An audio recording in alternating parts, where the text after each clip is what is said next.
He was our friend. He was our best friend. And now, he's gone.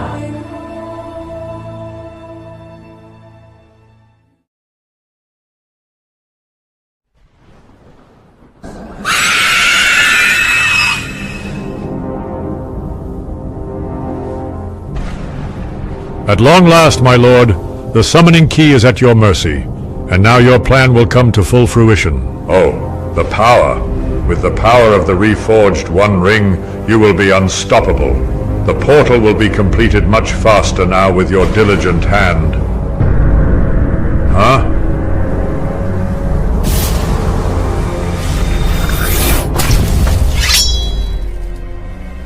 What the key? The key has binded itself to Van Clutter, but how? It doesn't matter now. We have what we need to complete the portal back to Earth. We'll deal with the summoning key later.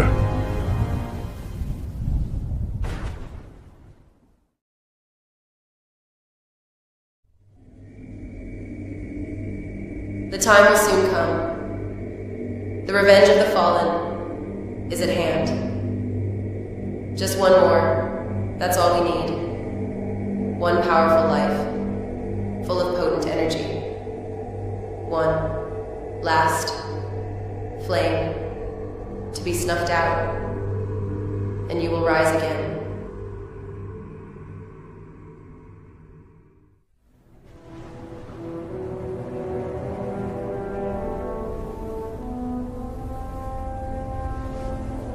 Come on, you three. Time is of the essence. We must get to Van Clutter before Sauron can enact his full plan. Were you two able to get any rest?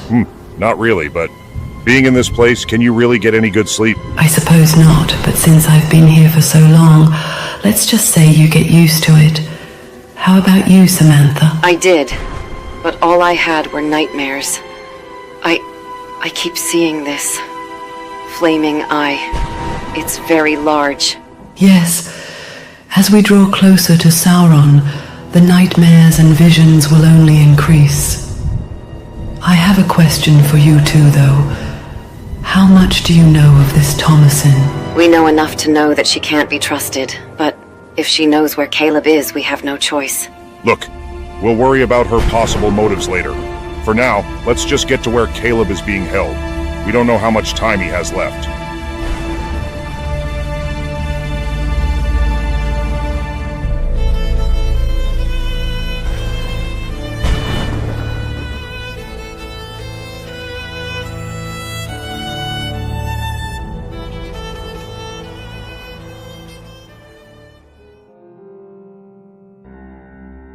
Well, by some miracle, Sauron's forces have pulled out from our territory, though the lives lost is infuriating. As sad as it is, there's no time to mourn or rest if Sauron is nearly finished with his portal. He has enough power to march his armies across the planet, and I'm afraid we're not strong enough to win. But if we can destroy his portal, it may buy some time for any opposers to Sauron to fight back. If Sauron activates the portal, there's nothing to stop him. Well, there is, but we would need The summoning key.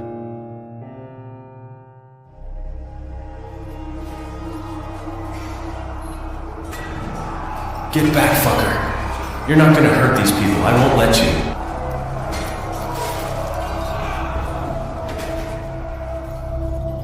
And since that guy wasn't at the Battle of Helm's Deep, I'd say Sauron sent the message he wanted to.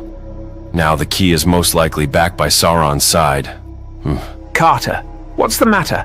You've been very reserved since we left Helm's Deep. Ever since I confronted that guy, the one who has the key in his chest, what he did, what he said, I think it's Caleb under all that armor.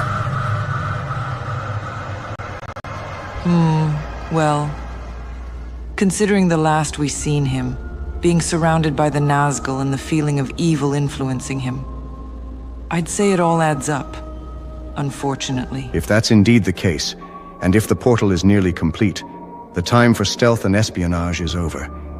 We need to gather any fighting forces we can and storm into New Mordor. Destroying the portal is the priority. I have to disagree, Count. Destroying the portal is useless if Sauron can use the summoning key to rebuild it almost instantly. But you are right. We must gather as many allies as possible to interrupt Sauron's plans. Oh shit! I completely forgot. Daner went to get Samantha. I don't even know if they're okay. Don't worry, Carter. Samantha has spent a long time in the Dark Aether, and with Dana by her side, they will be just fine. Hopefully. We'll see them soon.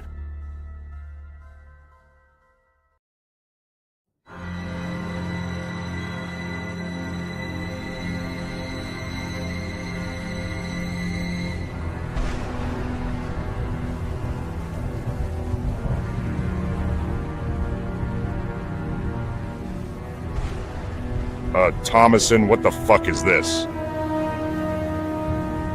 This is the entrance to the secret tunnel. The path will lead us straight under those Sauron-worshipping bastards' noses. We'll be able to get your precious Van Clutter and get out clean.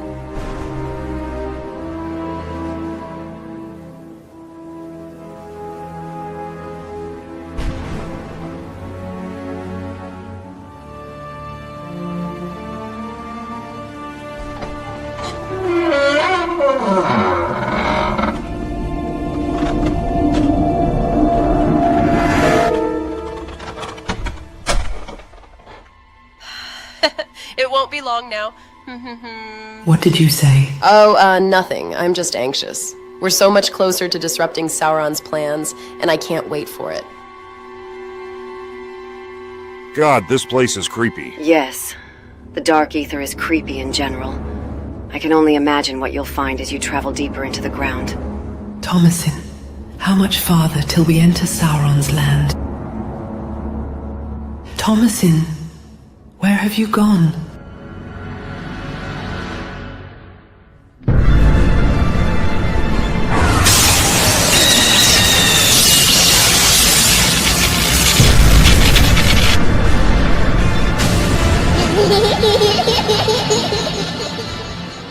Thomasin, what the hell?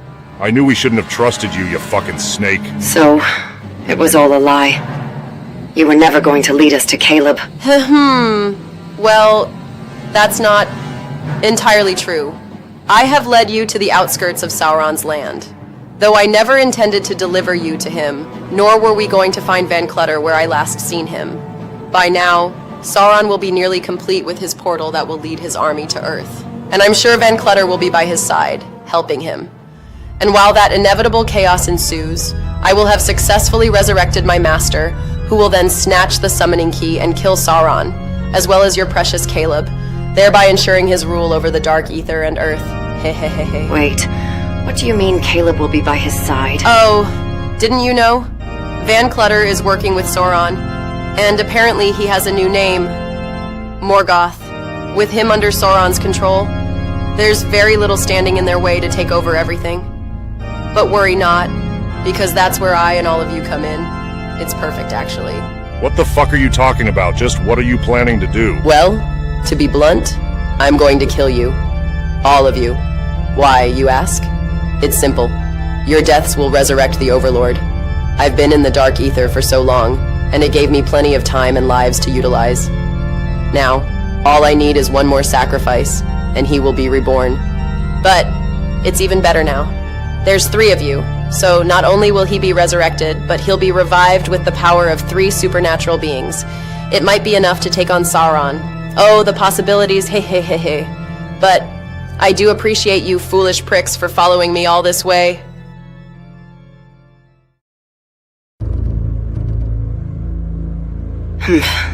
You arrogant cow. Do you think we're just going to lay here and take it? After all the pain you've caused, did you think we would let you win? Now that we know your true intentions, there's no doubts anymore. No mercy, no forgiveness. Now that you've really pissed us off, we're going to finish you, but it won't be nice and slow, you twisted snake.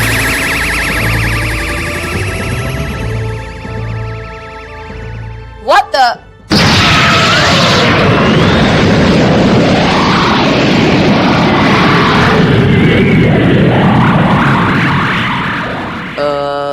You disgusting bearded prick. You don't have the balls to finish me off. Not when I'm wearing your precious stuff. I'm done giving evil bitches second chances.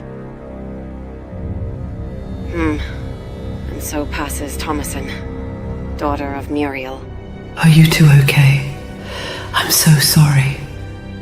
My powers have been very weak since I escaped from Sauron's prison.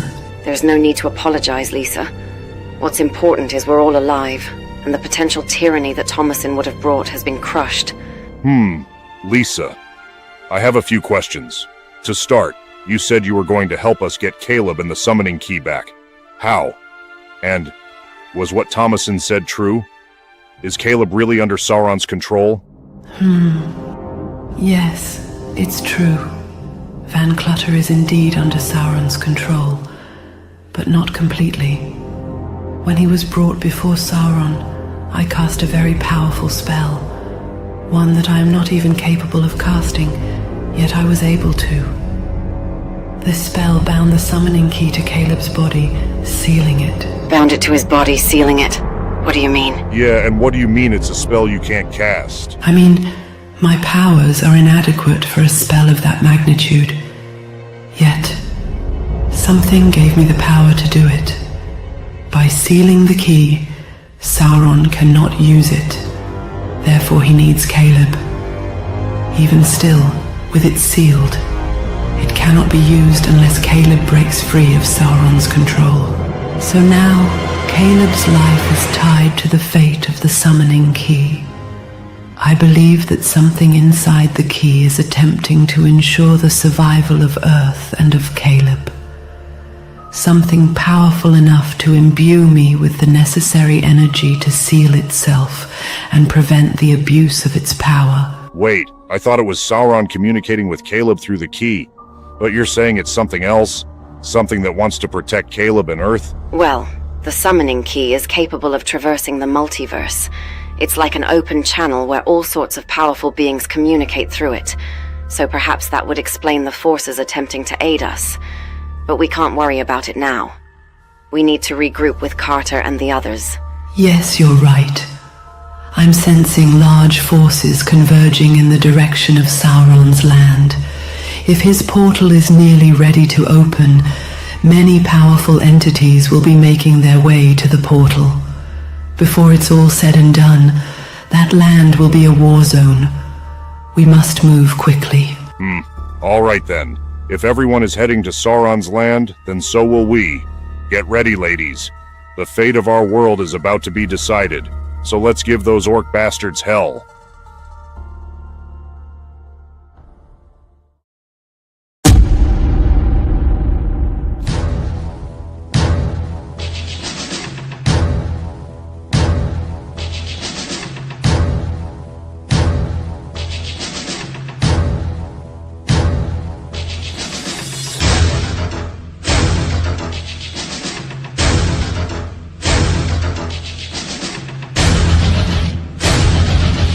You're hit.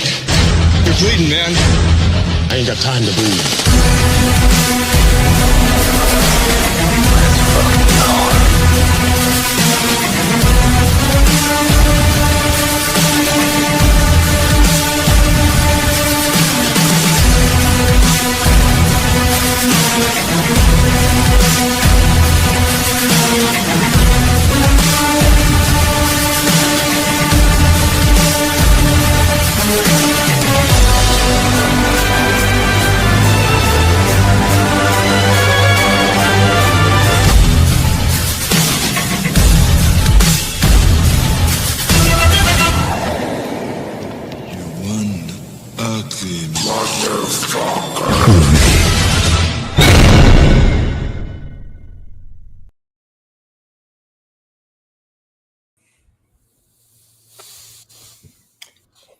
Bangarang.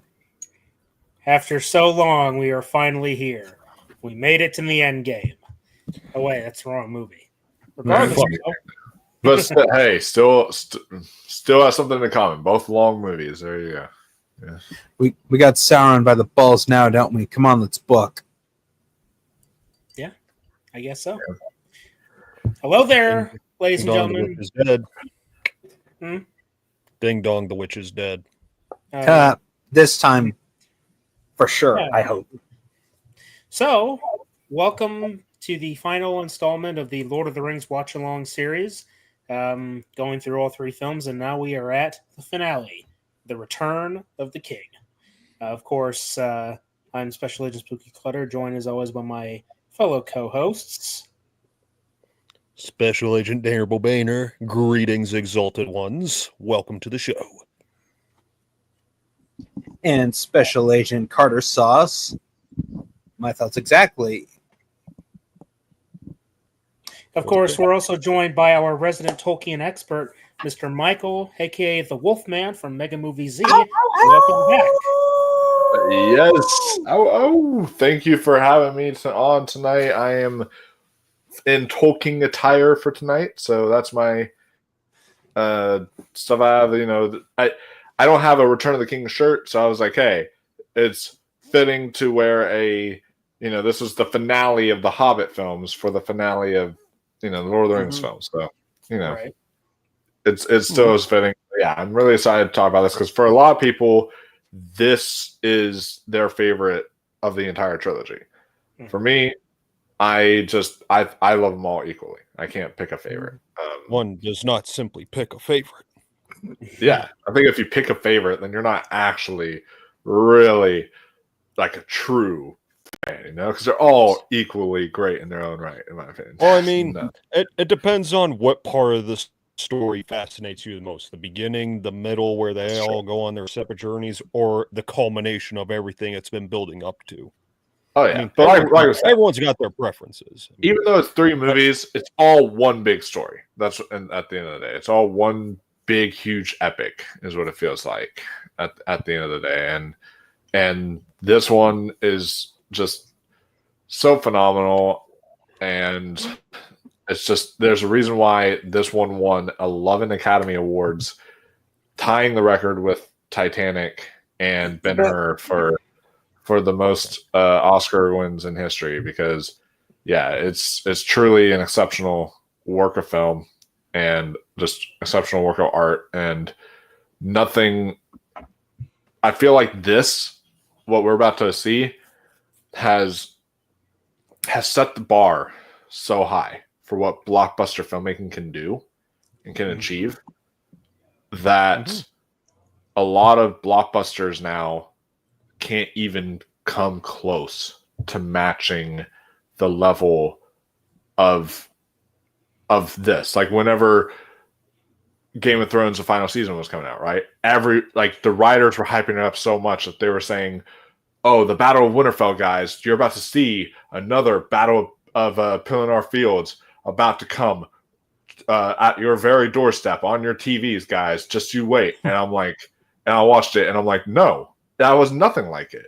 Like, you don't even hype it up like that. Like, once you did that scene, you have reached the bar so high, and nothing has ever come close. And it's just truly magnificent that this was in 2003 and it pulled that off. And it's just so good. So yeah, this is I don't use the word lightly, but this film and this entire trilogy fully is a masterpiece, and I love them so much. Yep. Also, to compare to what you said about the Game of Thrones series finale. Whoa, what the hell? Hold on a sec. No, I'll just deal with it later. It reminded me a lot of the season 2 finale of Terminator: The Sarah Connor Chronicles, where we're hyped up like we're gonna go see John becoming the leader of the Resistance, and we see Cameron in her human form and Kyle Reese, and then they oh nope, you're not gonna see it because guess what? Season 3 hasn't been greenlit. It's been canceled. Like, what the fuck?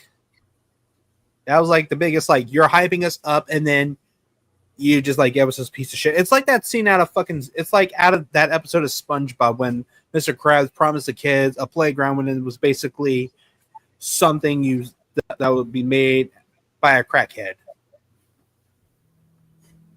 Like, disappointment. Don't mind me. I'm modifying my mic, so. Okay.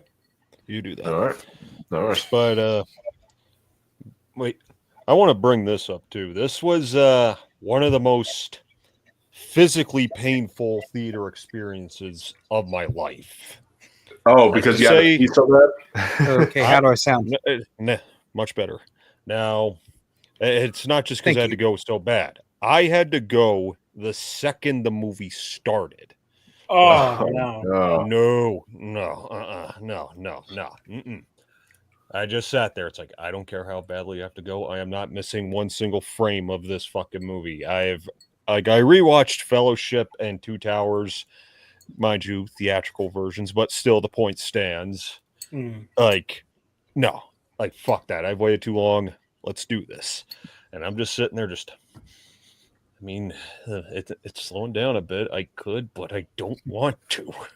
Just discreetly have an empty cup. Or just discreetly have a cup and just... Yeah, that would be fun. Sorry, Grandma. I'm going to take a piss in the theater while I'm sitting next to you. Thanks for bringing me here, by the way. This was the theatrical version of this film was the very first theater experience I ever, or was the very first theater experience for a Middle Earth film that I ever got to experience. So that was that was really great to be able to witness this as the very first one, and this is what made me fall in love with cinema as a whole, because seeing it, even though I was very young, I was a kid at the time this came out. I was like 6 years old or something, or 7 years old. I was very, very young. Even with that, I was still watching it, everything play out the way it did, and I was mesmerized and just completely made me believe that cinema was magic, and it is. I think it because of the test that because of these films and what they were able to do. So, absolutely. Well, they have the main key ingredient to what just makes any good movie, well, as great as it is. Love. Now, I know it's cheesy as hell, but it's true. Especially in today's age where everything just feels so manufactured by corporate fat cats, shall we say. Yeah. Sorry, my internet literally just went like weird. I You was guys wondering, can still hear me okay? Yeah. Loud and clear, buddy. Can you hear us? Yeah. Yes. Yeah. Okay. My Yeah, Wi-Fi is acting weird, so if I randomly cut out, just hold down the fort. Will do. So yeah, we are here at the finale. I'm very excited, but it's also kind of sad. At least until we return to Middle Earth someday for the Hobbit trilogy, which I'm sure Michael would love to do. Right? Yeah. Yeah. I did. I actually did watch 2 and 3 a few weeks ago, and I mean, I'll say this: Martin Freeman does pretty good as Bilbo. Yeah. Oh yeah. No, like that's the thing is none of them are inherently bad movies. Like I don't think any of the Hobbit trilogy are like bad films. I just don't think that like when compared to Lord of the Rings, they just don't hold a candle to those. Yeah. I mean, I think one of the biggest things would be like the CGI it works, especially 48 frames per second 3D. Yeah, I saw what was it, Desolation of Smog in 3D, and that was an unnecessary experience. Well, I mean, Unexpected Journey. I mean, I was fucking nauseated when I left the theater because of that. It's just like, what the fuck? I mean, yeah, that was a fun movie, but what the fuck? Oh, yeah.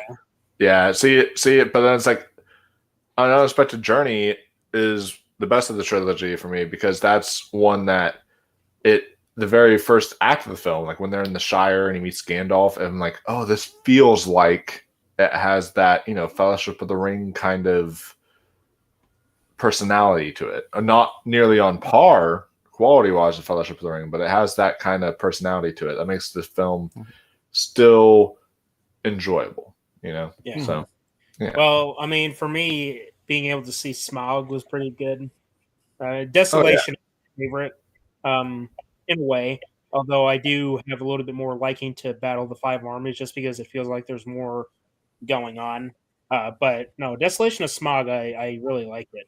I'm a bit of a sucker for Tariel just because it's Evangeline Lilly, and I like Evangeline Lilly, so Yeah.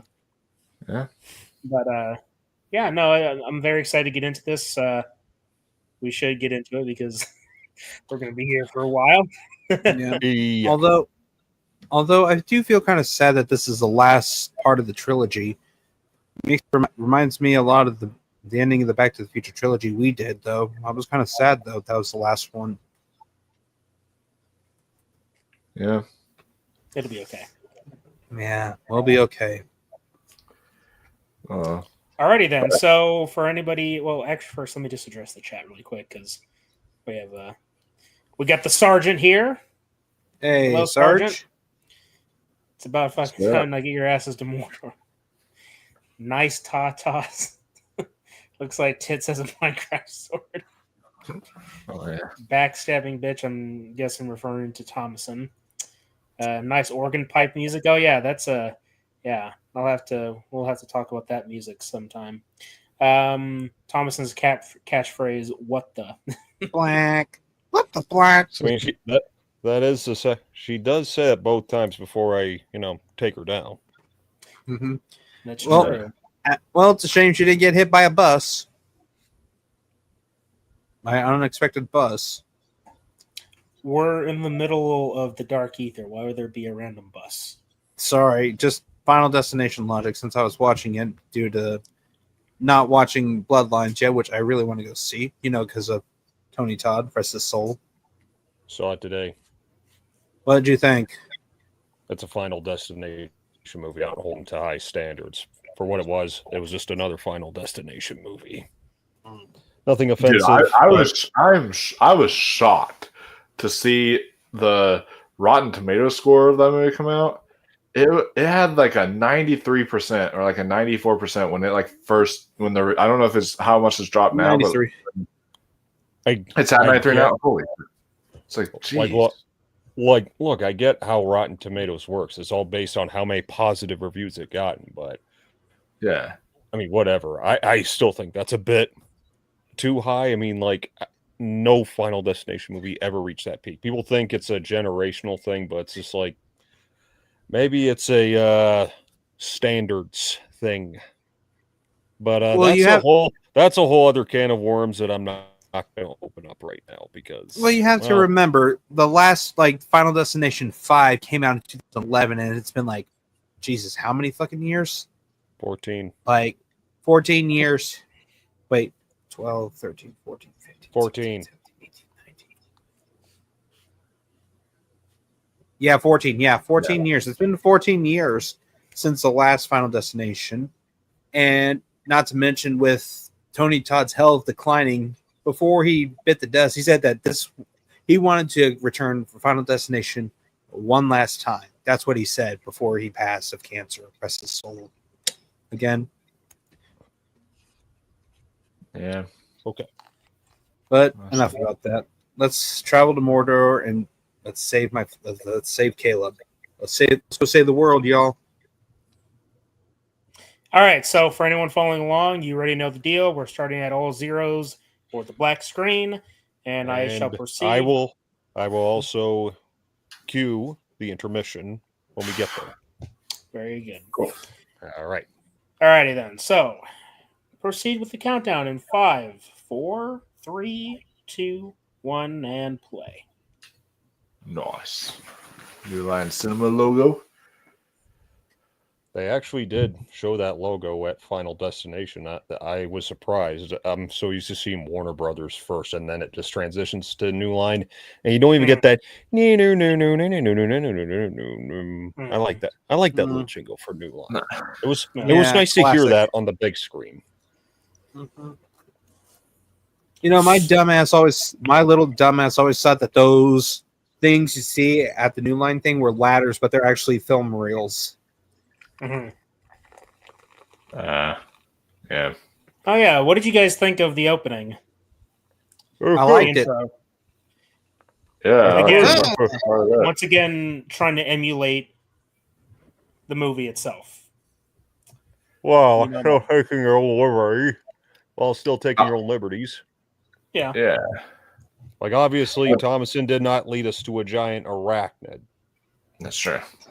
Yes. Oh no, he did lead us to lead you guys into. I do want to point out, I absolutely love this opening because of this film, because this opening here, you really get to see into Smeagol before he became Gollum. You get to see his life and how happy he was before he found the ring and just all that. It's just really fascinating. Yeah. Mm-hmm. Hey, what is it? A salmon. Okay, I'll admit that shot has not aged particularly well. Yeah. Is it weird that he looks sort of like Jack Black before the beard? Mm-hmm. Huh.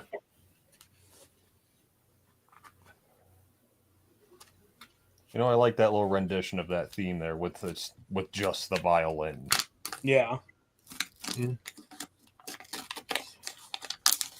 Yeah. That damned ring. There's been nothing but trouble.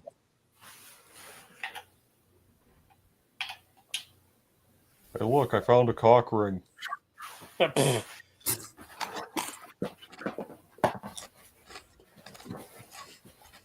Or better yet, look, sir, droids. Look, a penny! Thank you. No. Fuck no. No. No pennies. No. What do you mean? Hello? If you never mind, just Oh, is this like that Anubis thing we found earlier? no, I'm talking about because basically, spoiler alert, there's the reason why a tragedy occurs is because of a fucking penny. Andy Serkis is so good here, and I know that they announced a Gollum movie is going to be the next Lord of the Rings film. I'd be okay with seeing some of Gollum, but I would also like to explore a little bit more of this as well. Go a little bit backwards and see more of his life with Deagle. Well, I would imagine that they'd have to do something like that because how much of are you going to get out of a Smeagol movie or a Gollum movie? Yeah.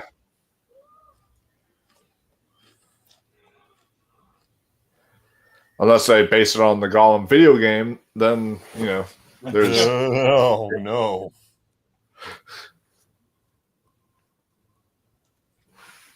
That's dark. Yeah. Like, just look at him when he's strangling him. Like, you just see, like, the blood just draining from his face. Like, there's no soul in him at that point. Yeah.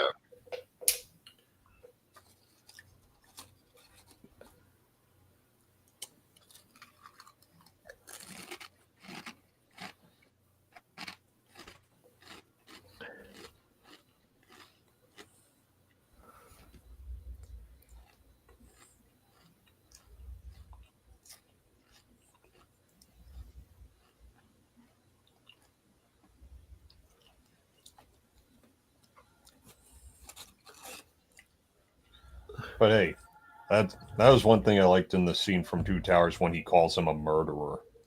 Yeah. And then he starts crying when he says that and wants to be left alone. Like, and then now you understand the context behind that scene. Yeah. Which is great. You know, everyone talks about how great the CGI is for Gollum, but I don't hear enough people talking about the makeup work they do on him throughout this whole sequence. Oh, yeah. And then everyone says how good the CGI is as well.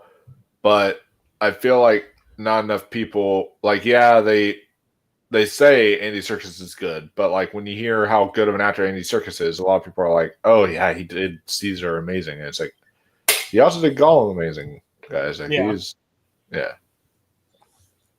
He also did Alfred pretty amazing. Yeah. Oh god. That's a face only a mother could love. Yeah.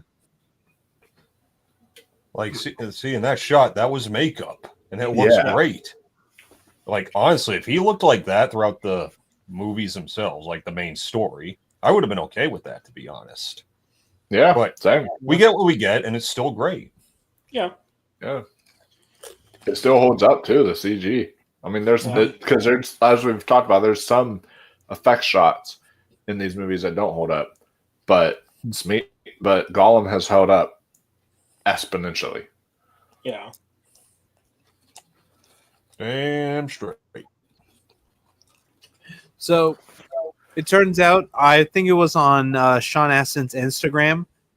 Whenever he goes to conventions, he just gives us like really? look, because people keep handing him the ring. He's like, dude, why? Well, I didn't hand him the ring. I handed him my box set to sign. So that of the Lord of the Rings, and took a picture with him. So yeah, that was nice. Yeah, I do. Yeah, I do realize that he's going to be at our local Comic-Con in August. Mm-hmm. Nice. Yeah. Yeah, I know he loves going to conventions. I've seen him go. He's great at conventions. That's good Oh, to yeah. know. Yeah. Yeah. Yeah. The first time I met him, or I actually got to do a photo with him. It was with him, Kei Hui Kwan, and Corey Feldman. And I was dressed up as Indiana Jones. Yeah. Yeah. It was cool.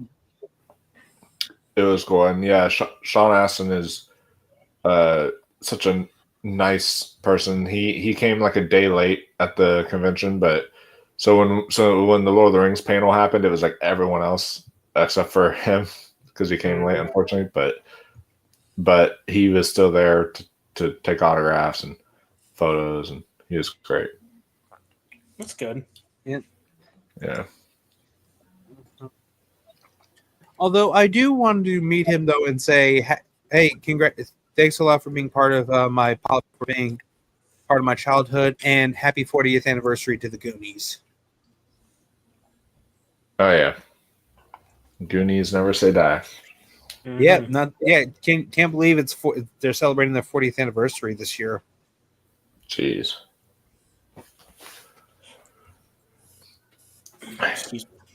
Yeah. Look how slow Frodo's walking there. Like, fuck. You can see he's exhausted. And I don't think it's just it's clearly not lack of sleep. I do think it's because the hold of the ring. That's how I've always interpreted that. It's clearly getting a lot stronger. Yeah, it reminds me a lot of in the Harry Potter franchise. Whenever you're holding the Horcrux or carrying it, it makes you bitchier and not yourself. Yeah, and also he's been walking for God knows how long. That would take a toll on anyone. Yeah. Mm-hmm. Well, I mean, it could take a positive toll on certain types of people.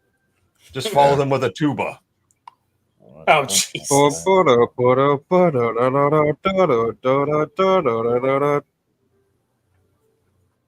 I cannot believe that the theatrical cut cuts out one of the best things here. Yeah. Quite a few, actually. Yeah. Oh, yeah. I was actually playing the theatrical version of Return of the King at work today. Oh, yeah? Cool. Yeah. Wow.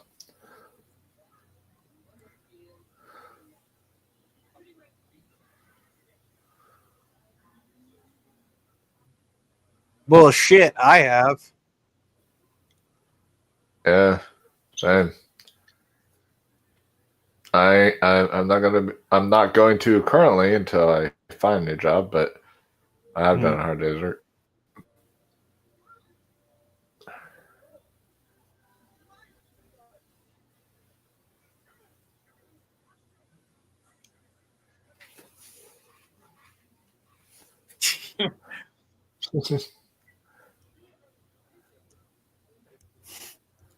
It always sounded like you said, we are shitting.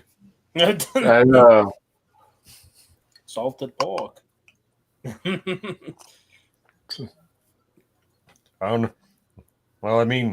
a question to ponder. Of all the foods that are mentioned in Lord of the Rings, what would you want to try the most? As for me, I'd just say Isengard salted pork. I'd probably go with lembas bread. Yeah, I think lembas bread, just because just because of the challenge of it. I'd be curious because of the fact that one bite is enough to fill 4 Roman stomachs. I'm just like, I'm like, man, I really want to take that on like a hike with me or something. But is there protein? Is there protein? True. Good question. See, I want some fucking. Although I do want to try some. I always want to smoke a pipe, and when I mean a pipe, I mean an actual wooden pipe, not get your mind out of the gutter. Nobody was thinking it. Just you. All right, you. All right, White Wizard. Let's see how powerful you are against a 9mm. You know, it's crazy that they cut out this entire bit for the theatrical. That perplexes me the most. Like, how can you do something like that to Saruman? Seriously. Well, because they just like show him dead, basically, and you're just like, what? It's like, okay. Or just show his head on a spike like that one Urukai when they find the Urukai's bodies in the Two Towers when they're looking for Merry and Pippin. Yeah. He'll settle for blood. Wait a sec. What Saruman? Or they see Saruman on his knees, with no arms, and some other old guy there telling him to kill him.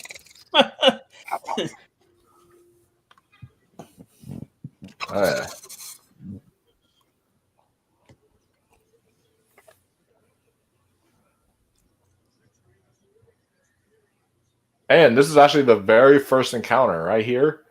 I think this is the very first encounter between Gandalf the White and Saruman. Yeah, it's true. Yeah. Oh.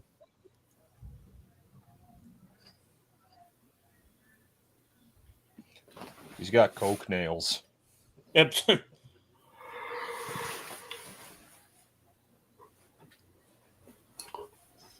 Okay, that's it. You know you talk too much.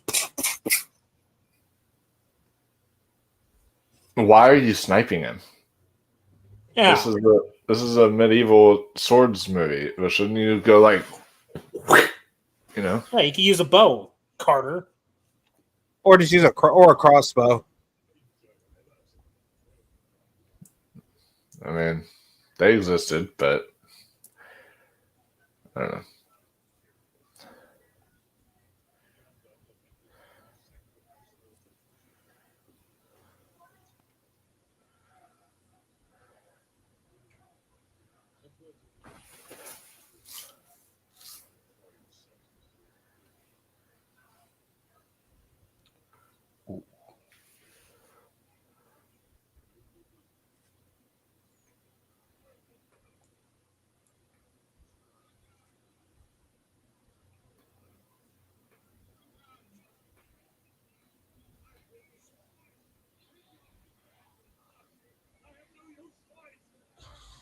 Whoa! That's badass right there. Showing you how strong Sauron the White is.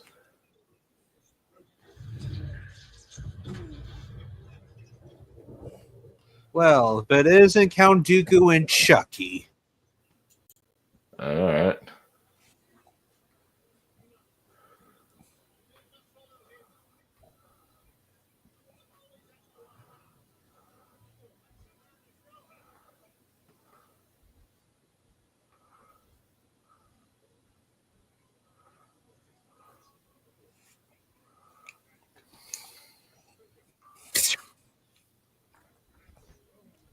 I wish I had a crossbow on hand. Would have gone Daryl on him.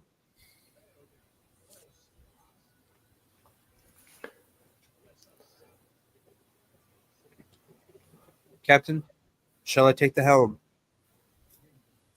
Now, Carter, be still and silent.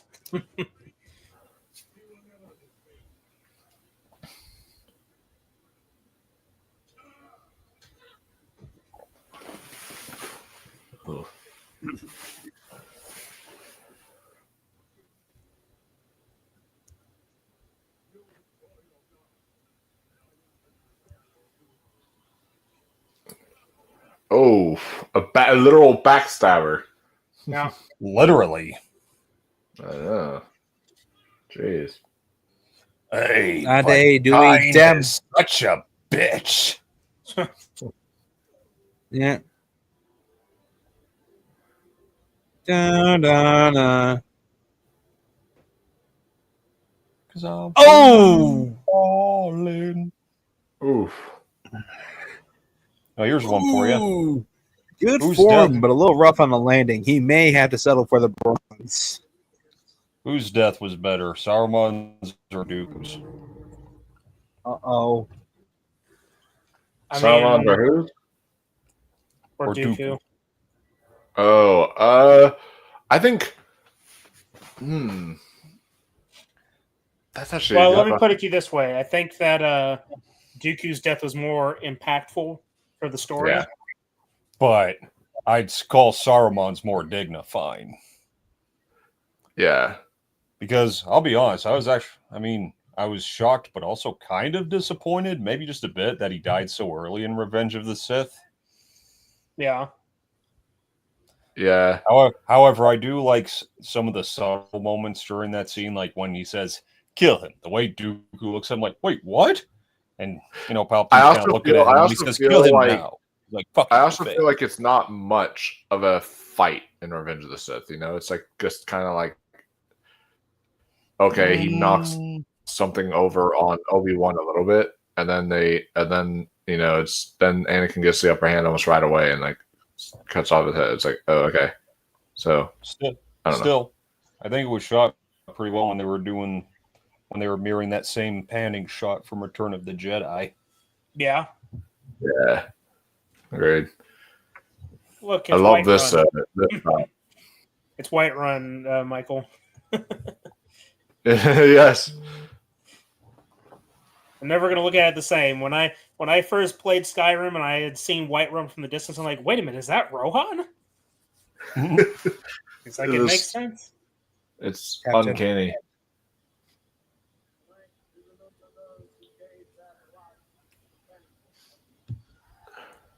See, all this right here is building up to the final, the last ride of the Rohirrim. Mm-hmm. It's one of the reasons why I think that ride is more impactful and better than Endgame, because you're seeing these people in their, somewhat normal lives. You're seeing their low point. You're seeing the King's low point. Then you're seeing the high point right now. Victory, celebration, all things considered. And the difference too is that ride, they go in knowing that a lot of them are going to die.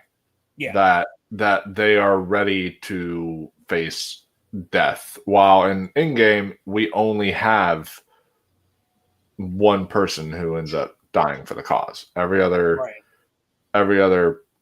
hero is like, okay. Yeah. That's true. Yeah. I never even thought of that, to be honest. Well, think about this also. In the lineup for Endgame, it's not just the main cast of heroes, but it's a bunch of like side characters that you don't even know. Like literally, it's like these random people from different planets or different parts of the universe. And it's like you have all these people that line up behind the main heroes, but you don't really know them too well. It's like compared to what you got here, you're seeing the Rohirrim. You're seeing all of them in their normal lives. Mm-hmm. And so you realize that they're about to leave all this behind to die for their country, for their land, for their own people, There's a lot more to it. That is how I drink beer right there. Yeah. How Gimli does it. Get it out! To the top. Stop.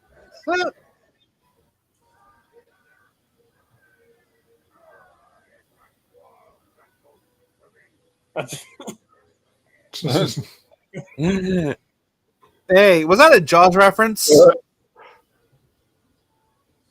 He says, I feel something. I still tingle my fingers. Listen to this thing. Legolas can hold his liquor.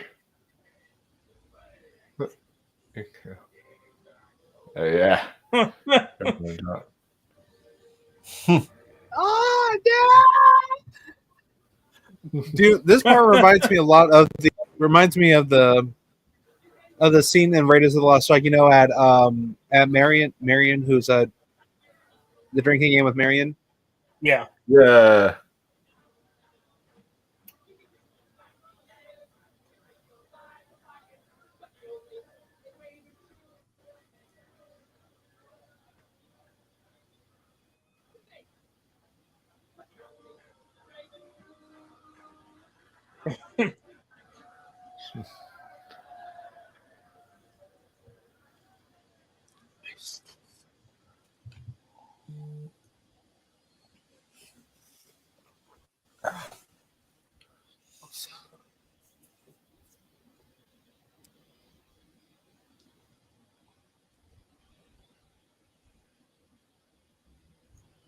Sorry, I wanted to grab a box and show some stuff off that I wasn't able to before. Oh. But so on top of my dad being an avid Star Wars fan, he was also a big Lord of the Rings fan. And as such, like we did with many collecting of Star Wars toys, so did we collect a lot of Lord of the Rings toys.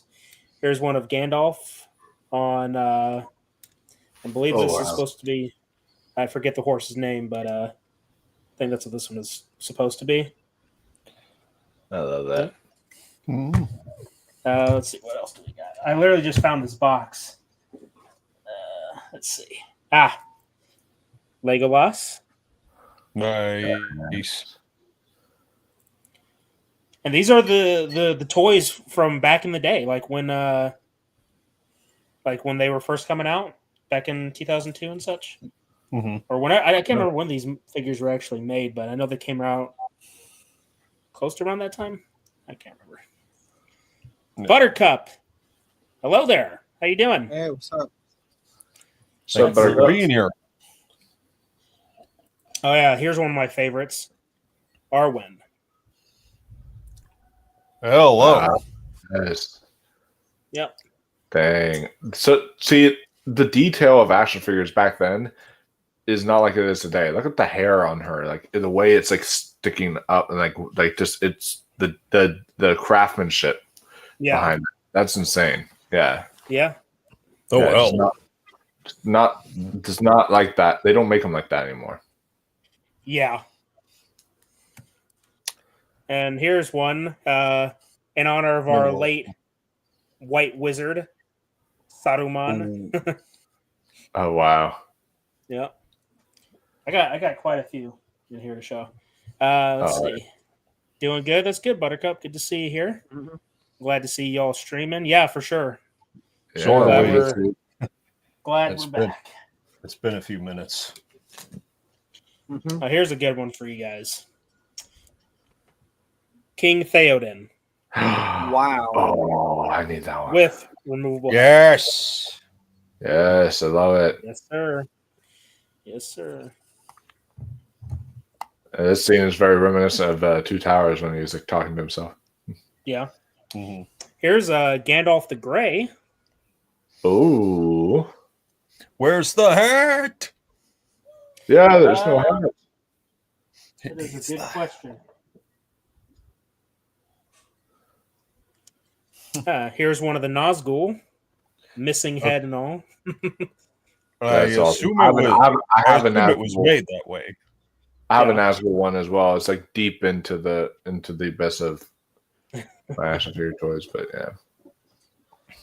Let's see. I got another Legolas. This one isn't as detailed as the other one I showed. His face is a little off, but yeah, that's cool. Oh, here's one you guys are gonna really like. Boromir. Oh, I love that one. Yes. Yep. Dang, the cape is so good on that. Oh yeah. Oh, here's another one. Aragorn. Yeah, Aragorn. I have that exact same figurine. The exact same one.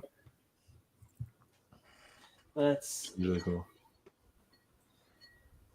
The only thing is, I played a lot as a kid with these action figures, so a lot of mine are like beaten up at this point. Yeah, I know the feeling.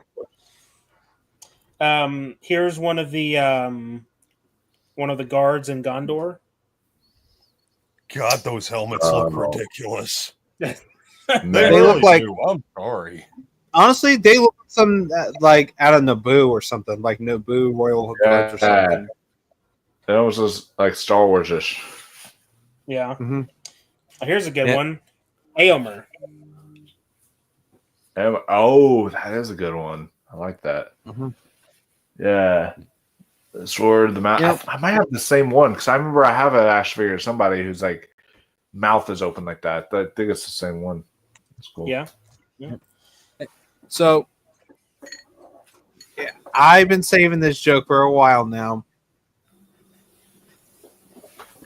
And Caleb, well, I have a feeling you're and I have a feeling you're going to be playing that video. So, okay, just in case, I will have it prepped. Okay. So, what does Lord of the Rings and Brokeback Mountain have in common? Had no idea. Someone's ring is going to get destroyed.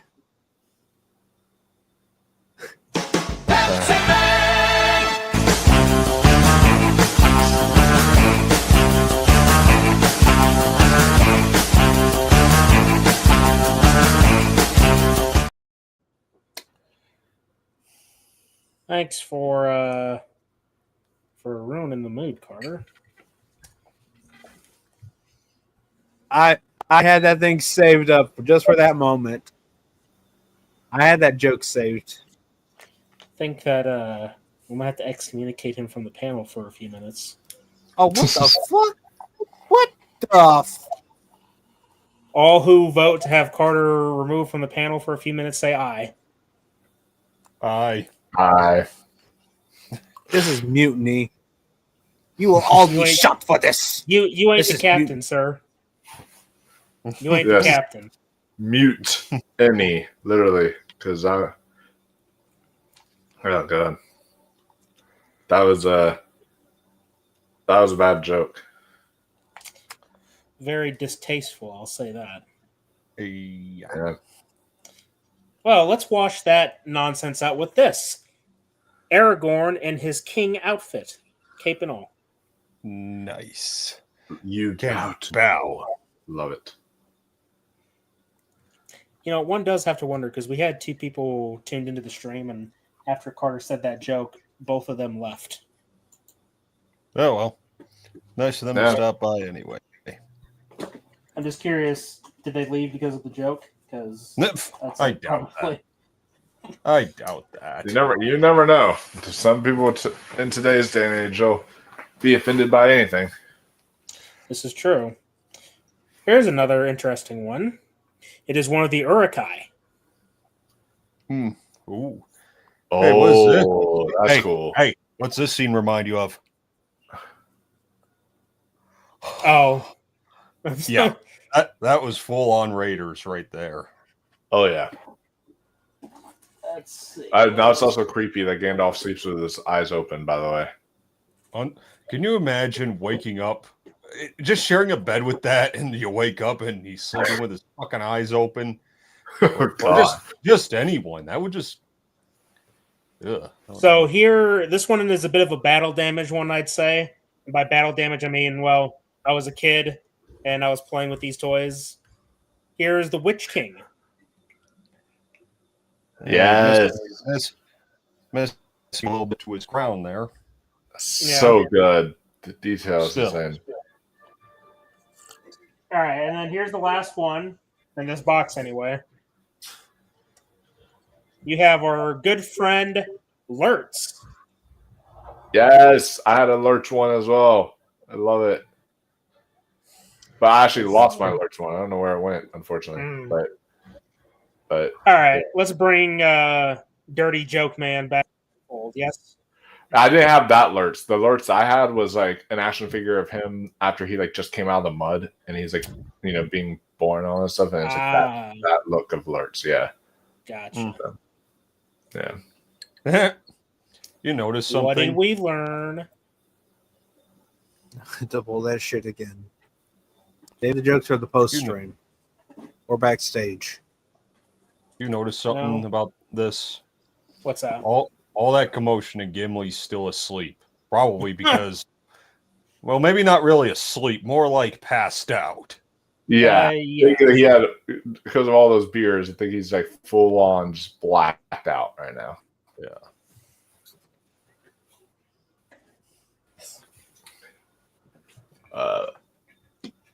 Man, Billy Boyd's acting here is so good. Yeah. Kind of makes you That's what I forget love about he this one, played too. It kind of makes you forget he played a mentally deficient puppet. Let's not talk about that thing.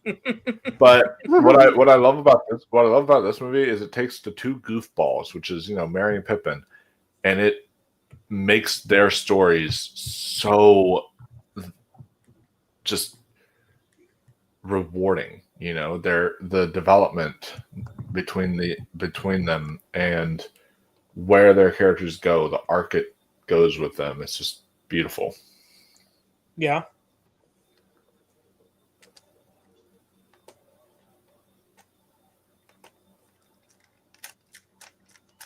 Like you would not have expected Pippin to go the way that he goes in this movie, and yeah, it's true.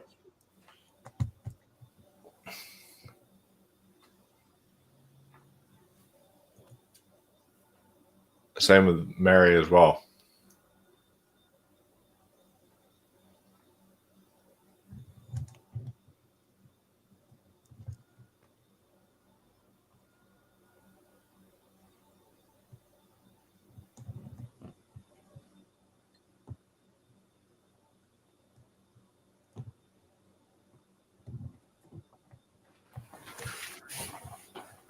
It's kind of interesting though that like more elves and like dwarves didn't come to fight. Yeah. That is something that I was always curious about. Like, for such a decisive battle, you would think that more armies would have come. Fair. But maybe they just felt like they already blew their load with the elves coming to Helm's Deep. It is true. Oh my gosh. I just remembered that there was a Family Guy joke. I will mention him when we cross that path. Okay.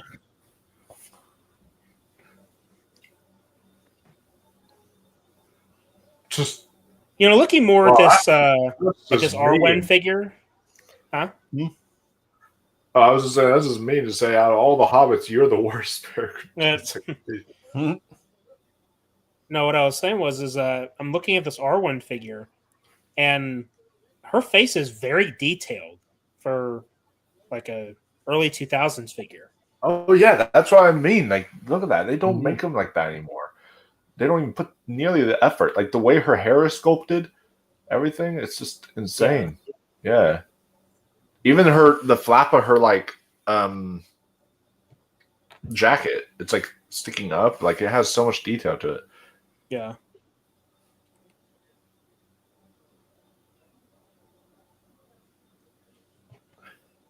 Yeah, I found this antique shop near me not too long ago, and once I get a new job, I'm going to be shopping there a lot because they have some antique kind of action figures of Lord of the Rings, and they even have like bobbleheads. They have like an Aragorn bobblehead and a few other ones too that were like from 2000s.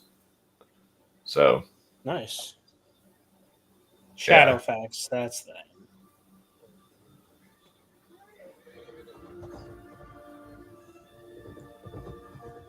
There was a scene that I saw in like promos for this movie that they actually cut out of this from that particular scene where Merry actually kind of holds Pippin's hand a bit and promises to see the Shire again.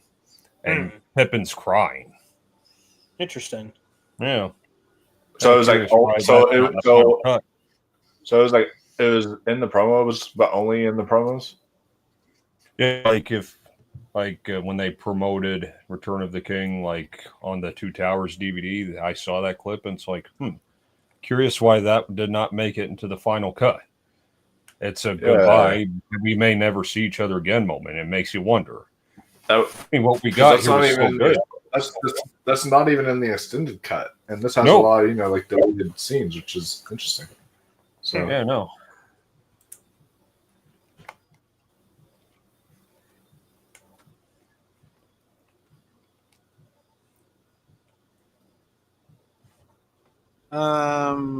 Did they just wander onto the set of Twilight or something?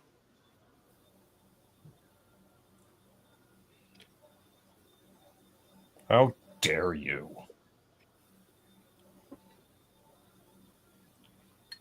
You know, very tempted to play the clip again, but might do something even more embarrassing.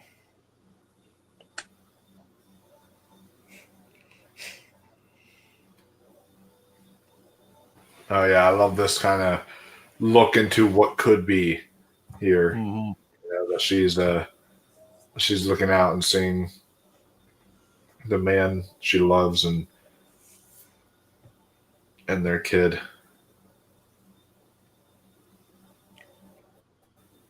You know, I don't know why, but when I first seen this movie, seeing that kid's face, I thought that it was going to turn a freaking monster like Bilbo did in Fellowship. Well, so did I. Yeah. That was my expectation. Like, look at that face. That looks like that blank stare. It's like something out of the fucking Omen. Right? The music is so good here.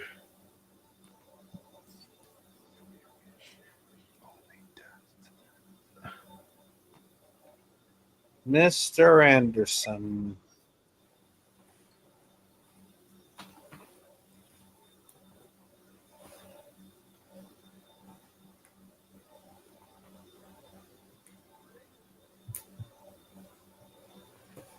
You don't tell a lady what to do, all right? She wants to delay, she can delay.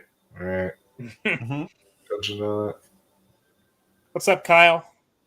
What's up? How you doing, man? What's up? How are you, Kyle?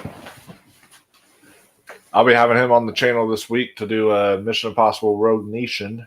Talk about that film, so that should be fun. I've been hearing interesting things about Final Reckoning. Yeah. I've been hearing some people say it's like really amazing, and I've been hearing some people say it's one of the weakest. So I don't know. Well, when I say interesting, I mean people are comparing it to Rise of Skywalker. Oh, yeah. Yeah. Please, there are people comparing to that. So no. Please, no. Your reaction, Dan. Yeah. I mean, the lowest we've gotten Mission Impossible was 2. But even then, it's not the biggest dumpster fire when it comes to the weakest entry of a franchise. Yeah. But compared to everything else, yeah, it is truly a stick in the mud. Mm. But if this one happened to be worse than Mission Impossible 2, then that would be an achievement. Well, this is what I've been hearing.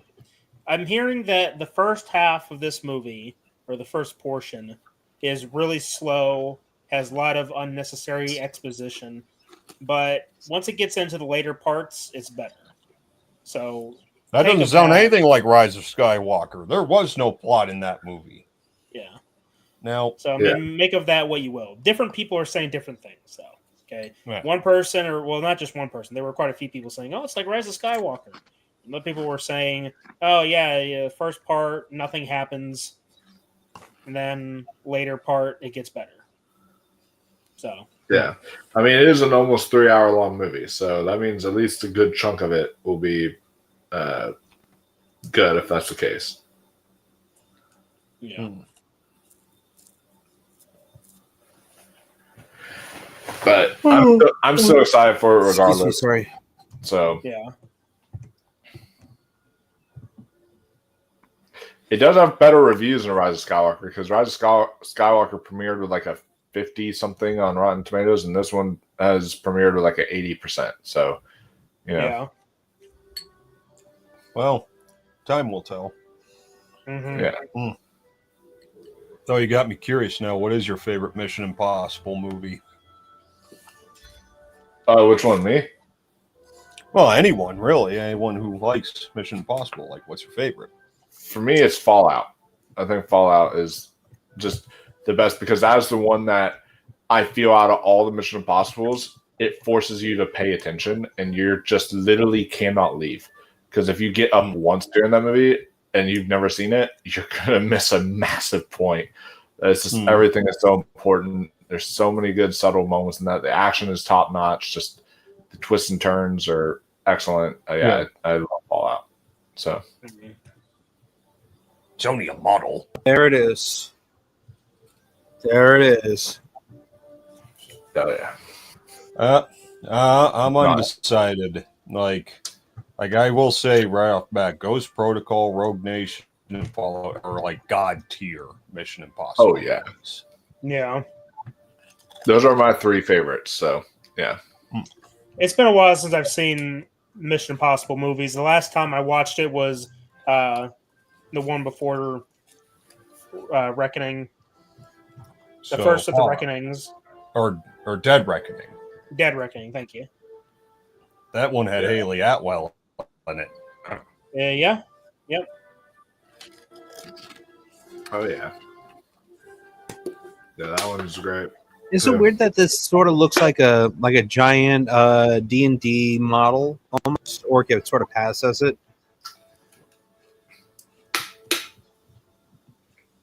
No, if anything, a D&D model looks like this.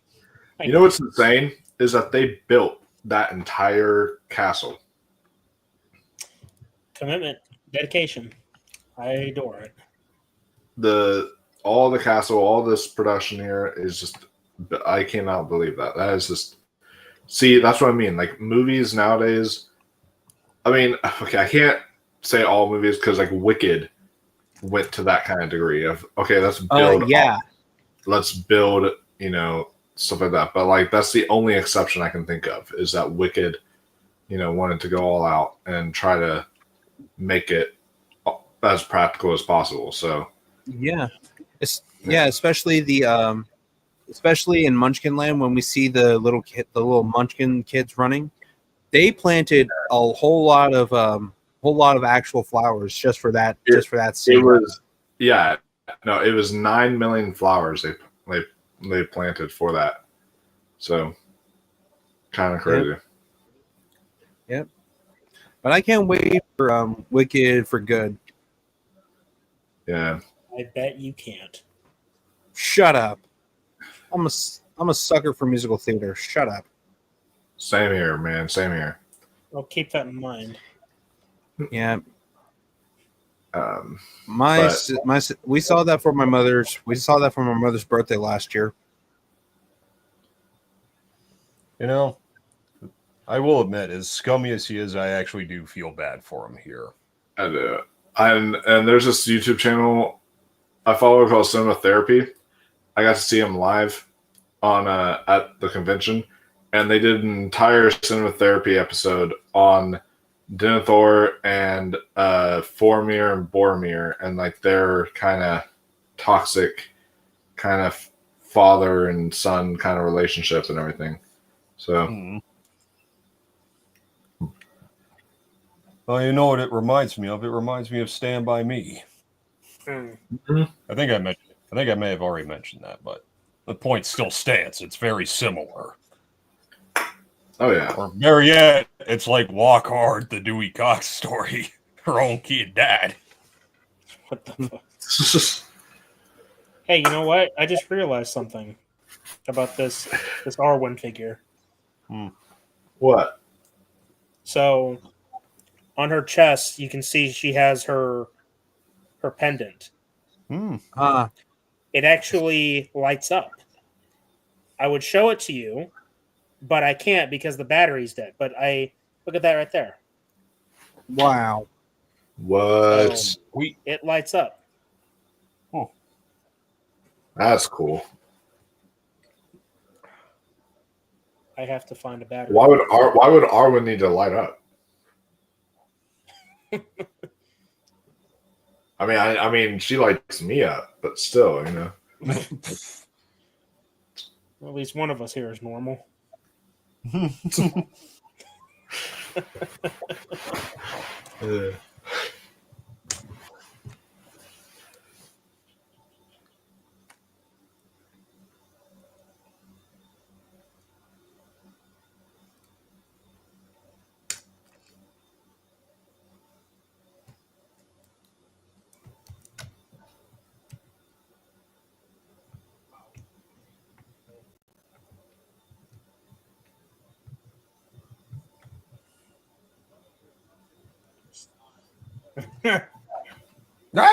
He said it. He said it.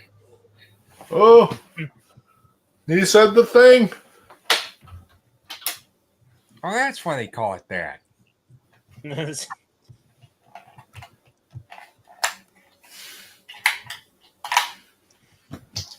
Such a pitiful little seat. What a dick.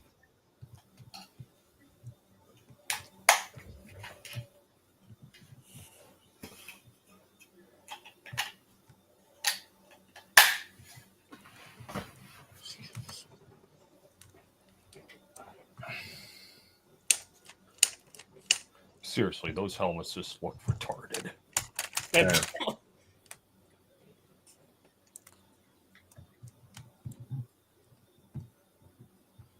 Would you prefer just a common knight helmet instead? Yeah, I would. Or they sort of remind me of the Keyboard Winged Hussars.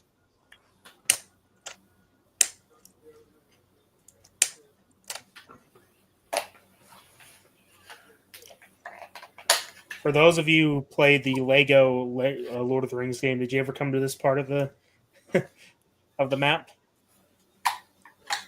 I've done Lego Dimensions. That doesn't count. Not even sort of.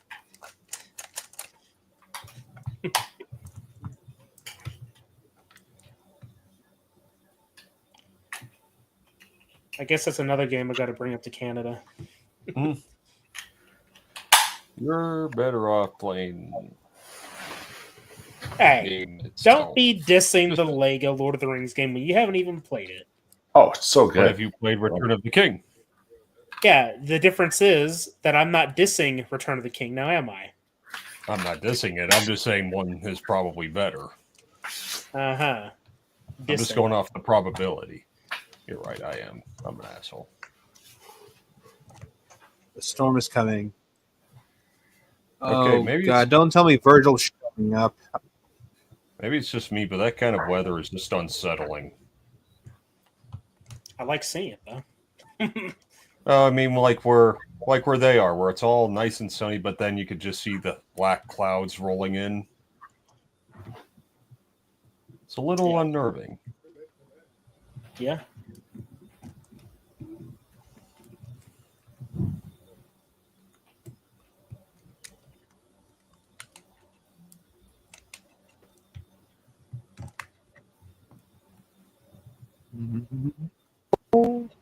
Clearly we're not.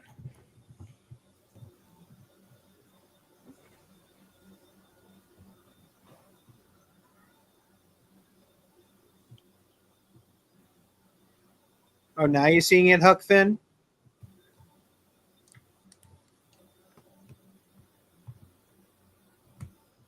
Come on, Finn, let's go. What do you mean Finn? Huck Finn. He played Huck Finn.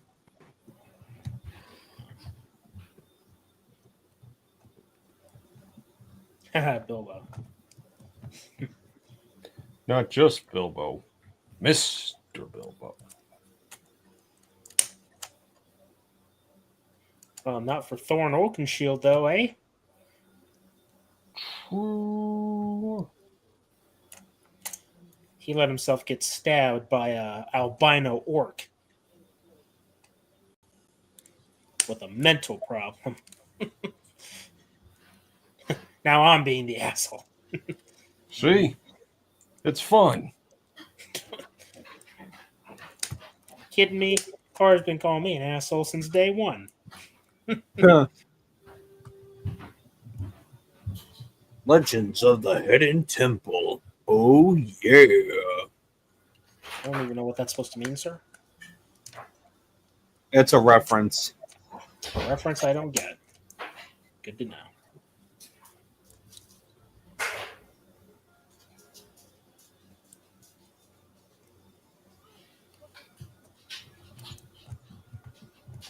Oh, and it's gone. Yeah, kind of creepy, though. They just decapitate the statue and put on a rock.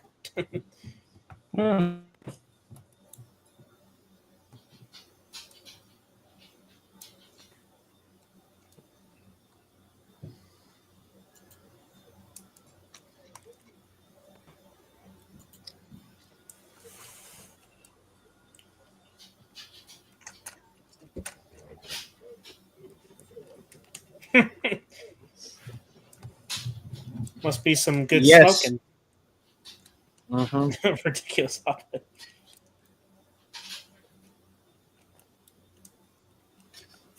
Hey, that's some good. Hey, if I take a hit? Yes, I do mind. I don't want your germs.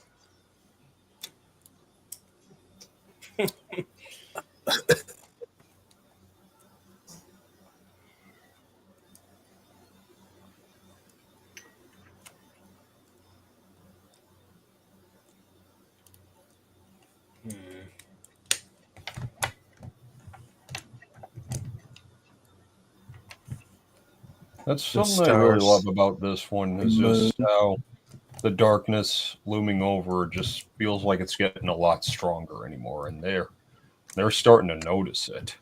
Yeah, for sure.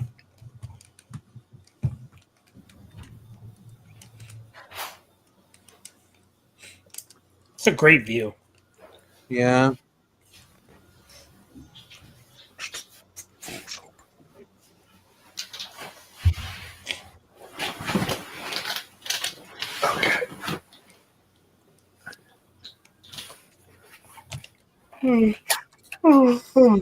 Here's the elephants.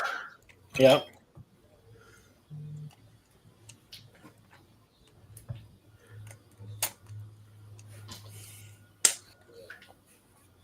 Oh, there's Peter Jackson. Mm-hmm. He is cameoed in all of the movies, I think. Yep. Yep.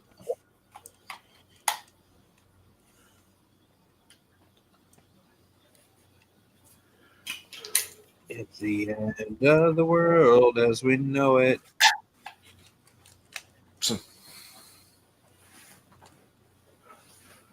That's the song I kept on singing when COVID lockdown hit. Especially when there was no toilet paper in all the aisles in HEB. Trust me. Oh, that scene right there is almost reminiscent of like when they put the helmet on like Darth Vader for the first time in like Revenge of the Sith or something. Oh, yeah. Super cool. There's a fight I want to see. Darth Vader versus the Witch King. Oh, man. I'm surprised we've never gotten like a YouTube kind of animated Sun superpowered beatdown. fan edit thing of that. Like that would be super cool. Probably because they want to do Darth Vader versus Sauron. Yeah. Shouldn't it be the Emperor versus Sauron? Technically, yes. Because they are both like the puppet master villains. Yeah, the only thing is, though, that Darth Vader got more screen time. And he's more iconic. True. Holy fuck, it's Gene Simmons. I mean, Darth Vader's pretty much the face of the Empire, if you think about it.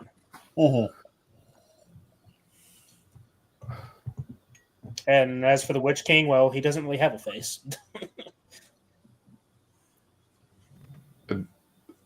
Bang, if they asked me to climb up that many stairs, I think I would just have to, walk into... I choose life. I would rather walk into that building and let whatever army's in there kill me instead of having to walk up those stairs. Yeah. They have this exact moment play out in the Lego game, too. Oh, yeah. No, I might replay through that game now because it's been a while. Yeah. And I believe it's backwards compatible, so I can definitely play it again. There you go.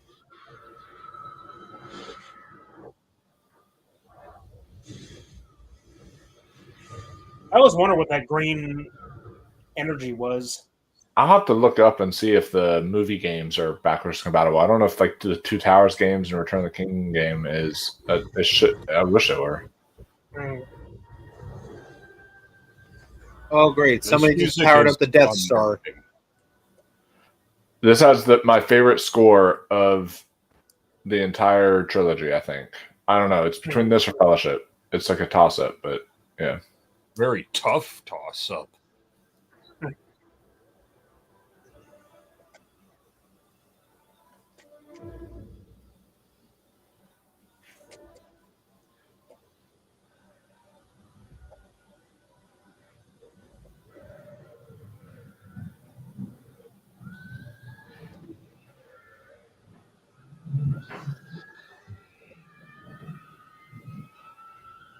Oof.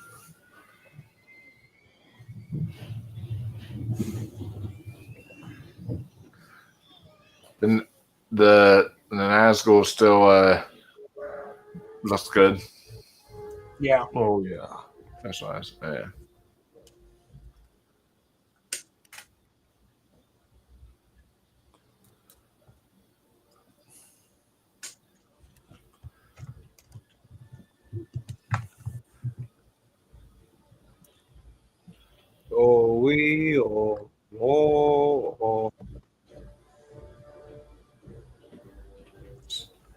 Or if it's Wreck-It Ralph, you could do Oreo. Oreo.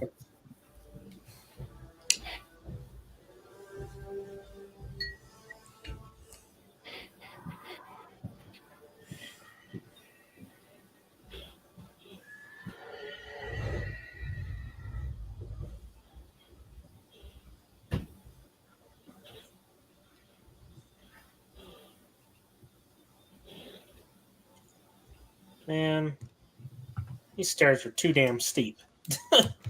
Ugh.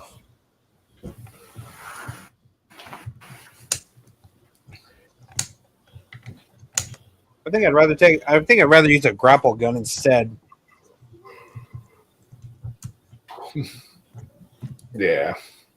Mm-hmm.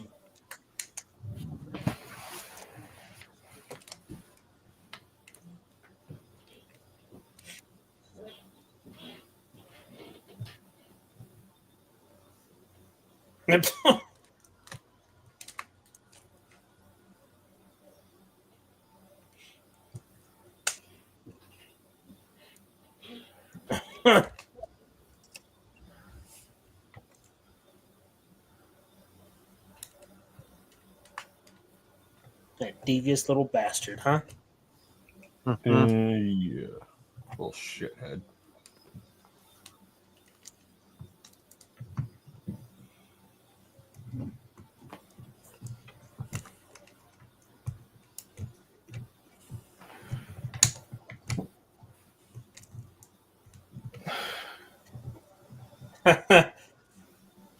Getting memories of the birthday stream, eh, guys? Oh yeah. Yeah. Oh, we're getting there.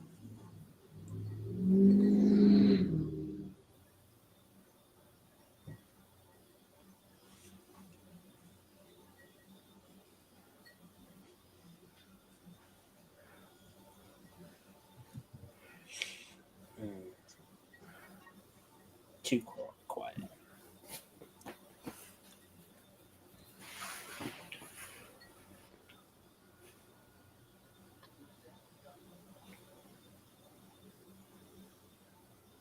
Unfortunately, I think I was mentioning a Family Guy reference. You'll watch it later. Yeah. Mentioning a Family Guy reference, you say? Yep. There's the hand of the main bad guy, and there's Cauliflower Face. Ew. As I like to call him. Quiet. Oh, no, you want to eat cauliflower again. I Yeah, never want to eat cauliflower. I don't like it. Me neither. Me neither. I don't like it in general. It looks disgusting. It looks weird. Yeah, it's albino Sure. broccoli. Especially basically. cauliflower ear. Don't get me started on cauliflower ear. That stuff is disgusting. But cauliflower crust pizza is actually not that bad. I've tried it. It's honestly not a whole lot. Blasphemy! It is honestly not a whole lot different from like taste wise from like normal pizza crust. Like if you do it right. Burn the sage! Snipers! Now the sweet potato crust, that's disgusting. Wasn't even aware that was a thing. Yeah, there's sweet potato pizza crust and cauliflower pizza crust. So, yeah. It's like those like health ones, you know, your gluten-free pizzas and such that do them. Yeah, yeah.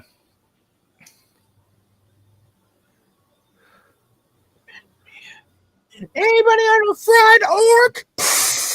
Not that I can't have gluten-free stuff, but it's just like but it's just a situation of I was like, you know, I was at my grocery store and I saw those and I was like, you know, I've never had these before, so I want to just try them and see what they taste like. So No. now the worst internet trend that ever existed, and I tried it at a Halloween party once. It was melting candy corn on top of cheese pizza. It was There is a special seat in hell for that. For what? Is that worse than doing pineapple on pizza? I'd say much far worse. Because pineapple on pizza, I mean, while yeah, it's unique, you got the ham to like, you know, go along with it and such, but like, There's a special seat in hell for that. For what? For what goes on pizza? Pineapple? What did you say? Melted candy corn on pizza.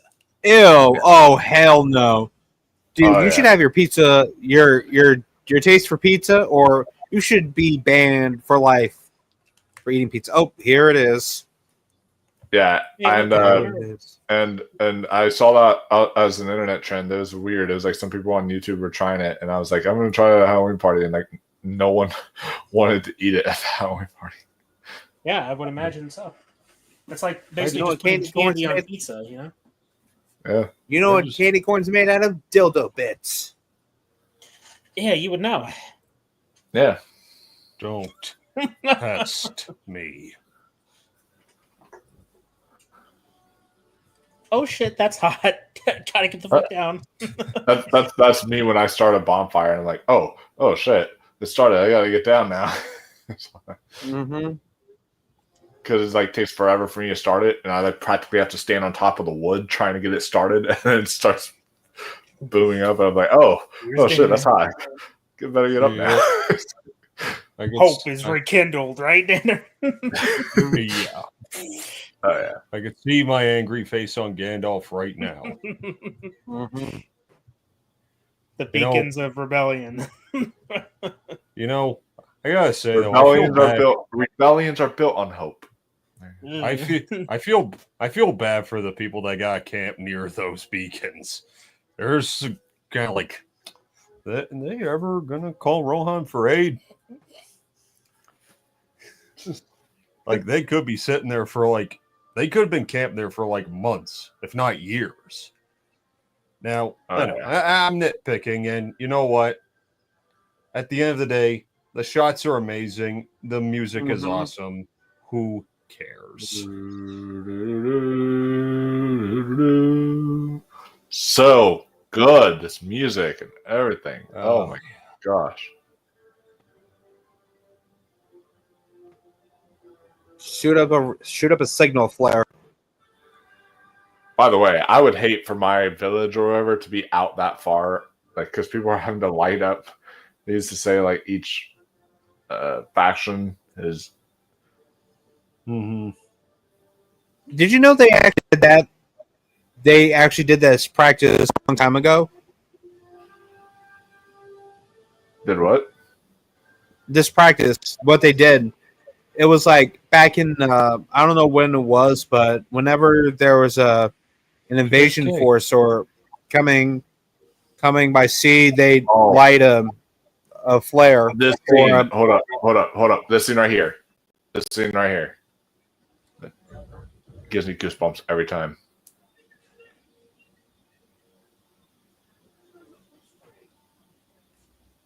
Notice that Gambling was smiling when Aragorn burst in. And he's like, really? Really? Oh, I love that. I love that. You notice that, though. It's a Gambling was smiling, almost as if he's excited. Like, see, wait, this they've is been lit? Really?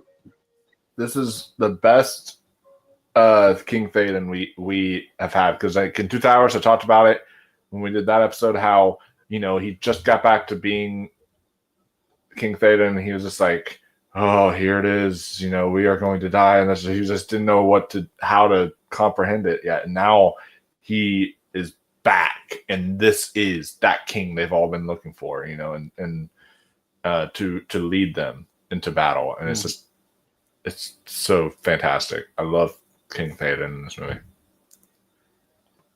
Oh yeah. Assembled the Gryffindors and wakened the dragon sword.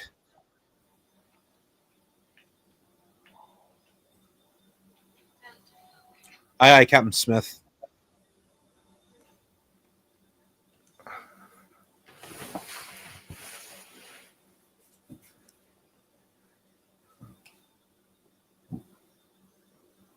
Oh, I love this.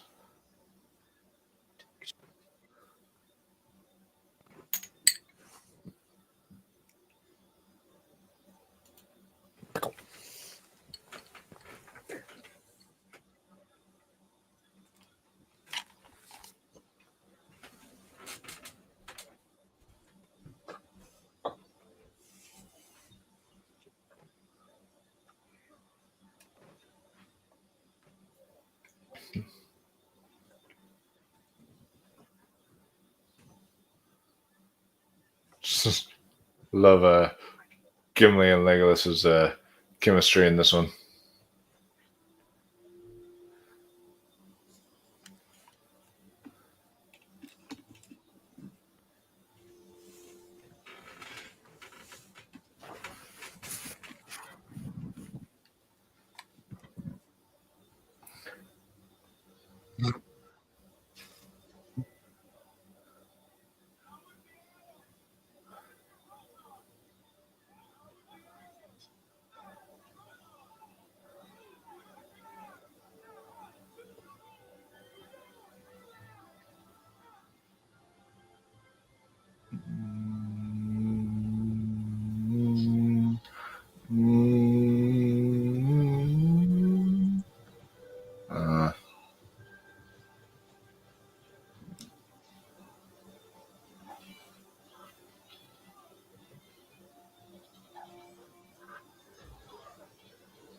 Oof.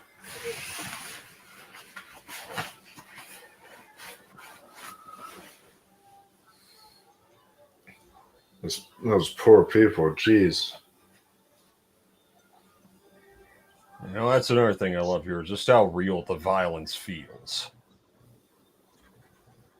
Yeah. Like it's pretty brutal at times. Yeah. These movies push the boundaries of PG-13. Like, I feel like they are PG-13, but I feel like, they're like, okay, what are you allowed to get away with, violent wise with like PG-13, and say, all right, let's do that. Jeez. Tell that to James Cameron on Titanic. Oh. Maybe not so much with the violence, but with wow. Draw me like one of your French girls. Yeah. That ain't PG-13. Jeez. That I see. I always thought it was rated R because of that stuff. Wow. I mean, you straight have people going at it in the back of a car, steaming it up, and now everything. It's like, yeah, this is totally PG-13. Bastard.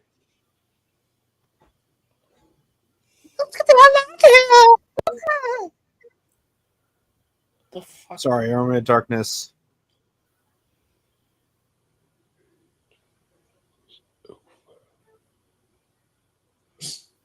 I have a friend who is really not a fan of that line. He loves the movie, but he's not a fan of that. Like, the age of men is over. The time of orc has come. He's like, feels it's really cheesy.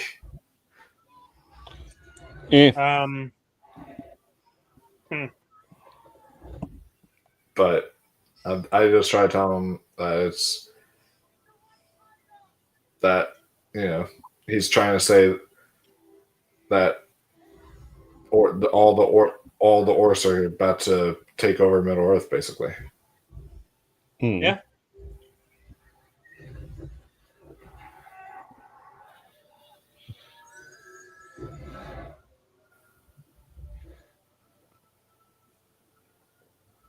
The Willem scream. Blinded by the light.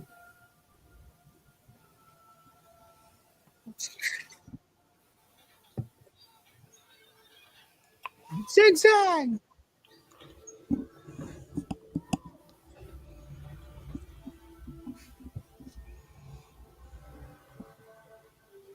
Come on, boys. Come on, come on.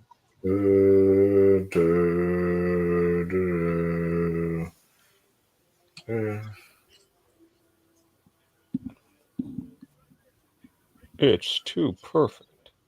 Mm-hmm.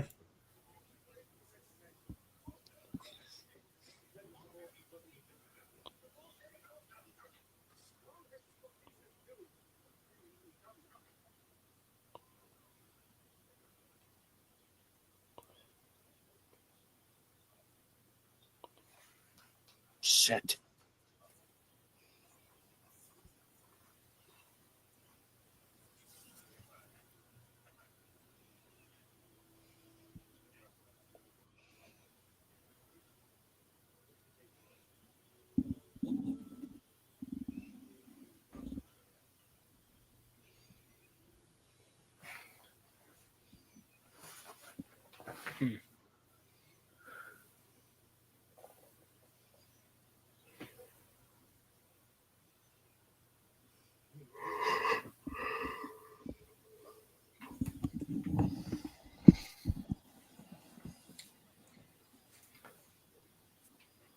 Like, I get it, you lost your son, but it's not an excuse to treat your other son like shit. Denethor has devolved into slime at this point. It's like, yeah, you know what? You're better off dead than alive. It's like, you know what? Go screw yourself. Fuck you. He was already slime. There wasn't really much to devolve from. I guess so. Yeah. I mean, even when we saw him in the flashback in Two Towers, he was still a piece of shit. I mean, yeah.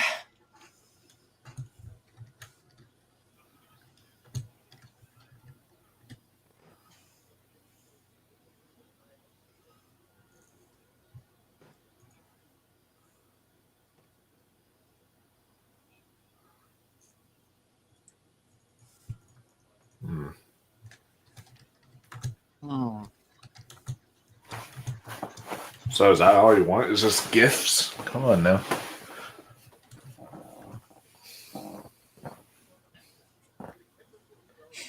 I mean, yeah, even Faramir was almost tempted by the ring at one point, so. Yeah.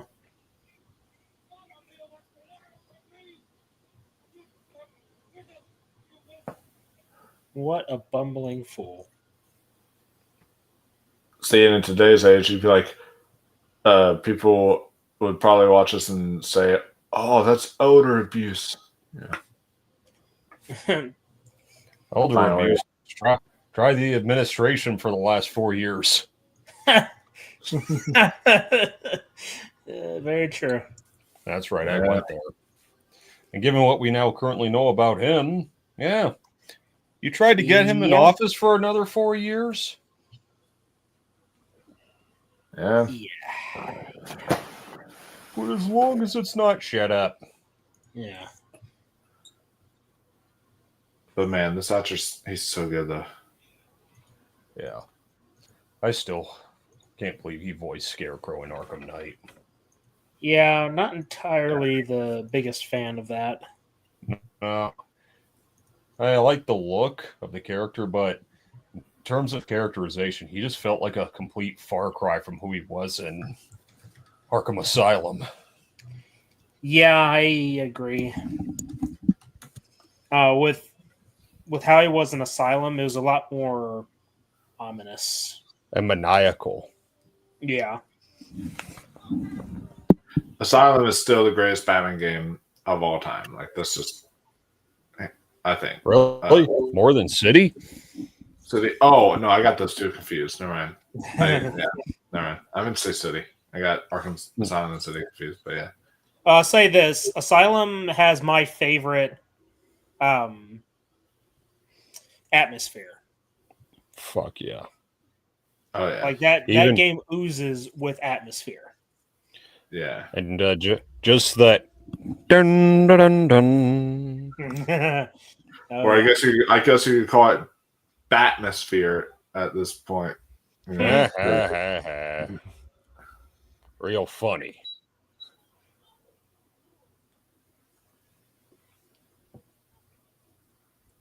Well, you punched him in the face a few times and you bit him on the shoulder and put him in a chokehold. Does that answer your question?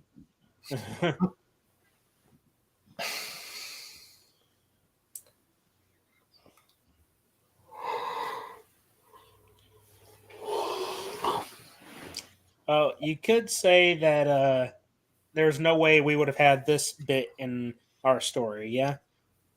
Mm-hmm. Yeah. As in, there'd be no way Thomason would be doing this to you because you would have already told her to piss off. Exactly. That's the reason I didn't put it in there. I'm glad you didn't. Yeah. Plus, it's It wouldn't have made much sense considering the characters' histories with each other. Yeah.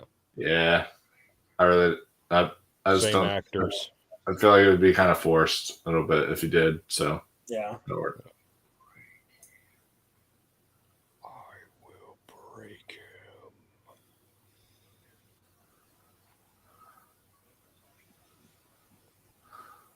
We can only hope. Yeah.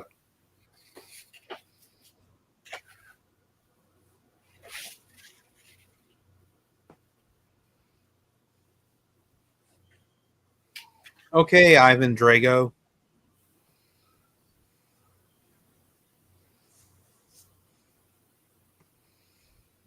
I think you might be a few seconds behind. I think you're right. How is it that Carter always ends up lagging behind in these things? I have no idea.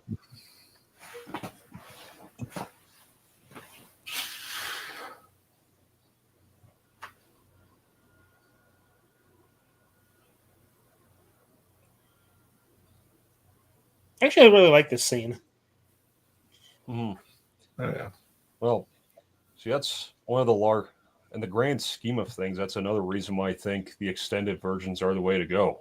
It fleshes out the characters so much better. Yeah, for sure. Like with the theatrical versions, it's like we just got to keep the plot moving. Mm-hmm. And a lot of these moments that we do get with characters are so fucking good. Mm-hmm. I like this little bond between Pippin and God. Why is my mind blanking?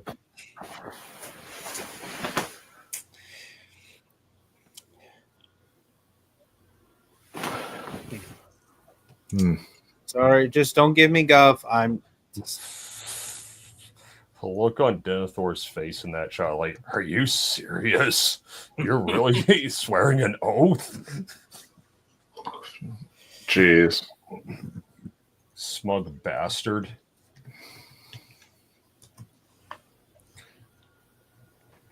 Having kisses, right?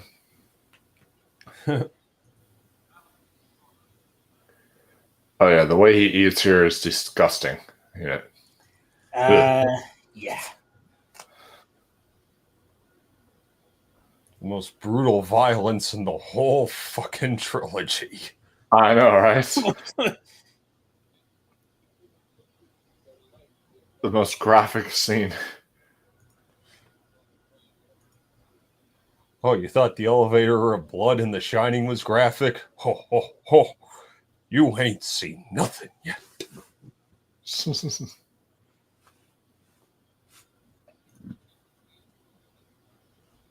The chicken looks pretty good, though. Jesus. The chicken does look pretty good.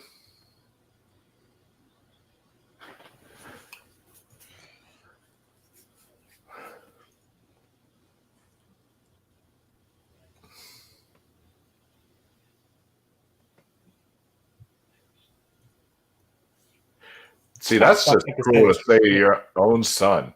Like, yeah, it's pretty fucked up. Well, fuck you too. I hope you fucking die, you old piece of shit. Do we need to tell him? Nah, we'll be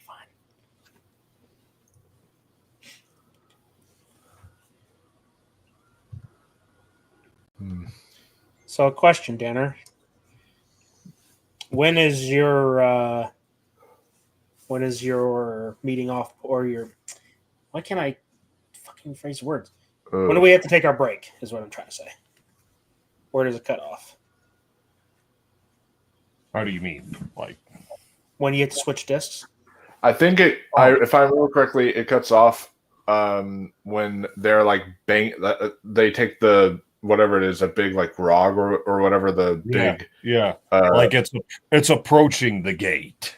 Yeah, and then it just cuts. Like, don't worry. I'm just looking at. I think I still got a good 43 minutes from now.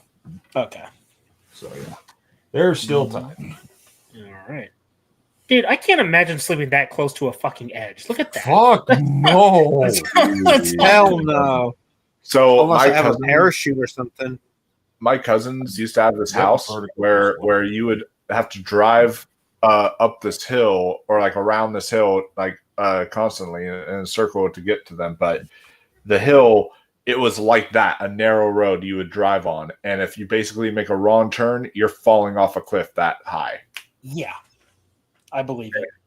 And I was like, I was always nervous. Dude. You know, I feel like if Smeagol really wanted to, he could have just pushed Sam off the edge. Good. Like, considering how close he was to the edge, yeah. What could Frodo have done?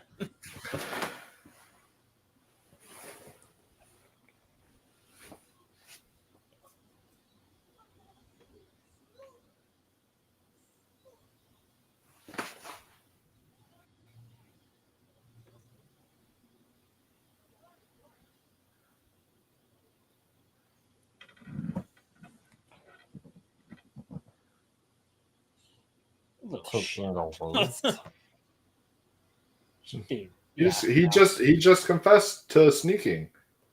Like, come on. So close to the goddamn edge, man. I just can't get over that. No, I can't. That's not all. I couldn't imagine resting my head on that fucking rock. Especially me. I'm a roller in my sleep, so I would die immediately. Yeah. Well, I mean, like, you ever have those nights where, like, you're starting to fall asleep and you're sort of vaguely dreaming, then you feel like you just slip a little in your bed, like you're just kind of... You just jolt awake right then and there. Yep, I've had that plenty of times. Yep. Yeah, he could have. He could have thrown it over the edge. How did those crumbs manage to stay there the whole time? Yeah, that's funny. They weren't there a few minutes ago I know. when he was standing up. I know. You would think that Frodo would realize something is amiss when Sam was refusing to eat like earlier in the film. Yeah.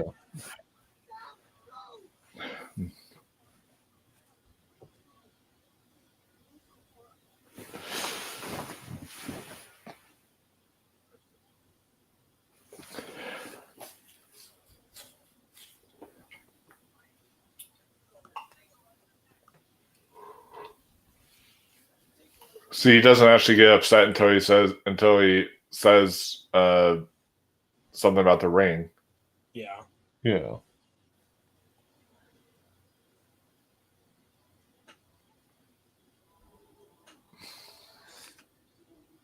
Well, that sounds kind of dirty. Yeah.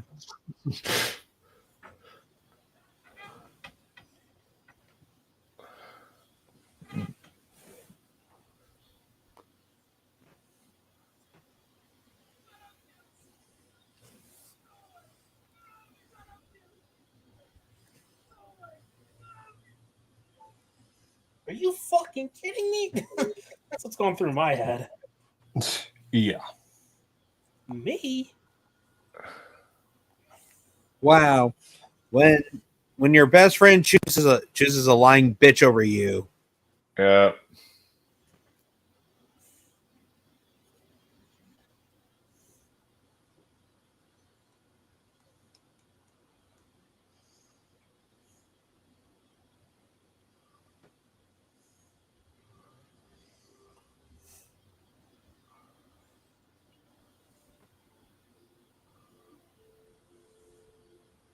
Damn. Asshole. Damn. Yeah, Frodo's not so nice when he has the ring. Well, it's obvious that this mission would have all been for nothing if Sam hadn't gone with Frodo.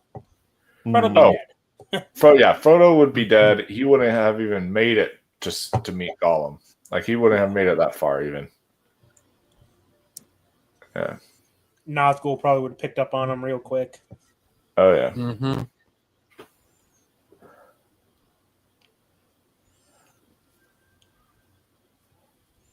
You know, I think I'm pretty sure I just seen a lady rider on some armor.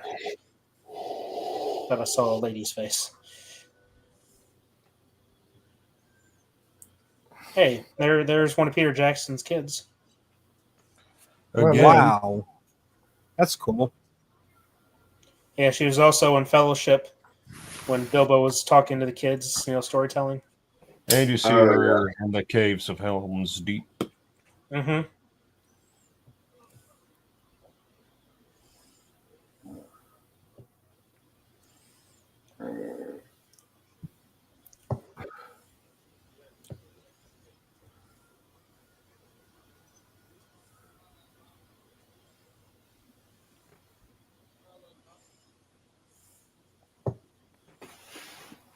Yeah, I wonder about that. Yep.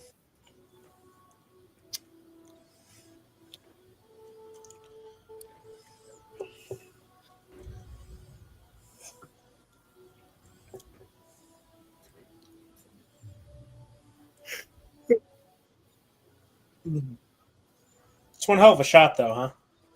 Yep. Mm-hmm.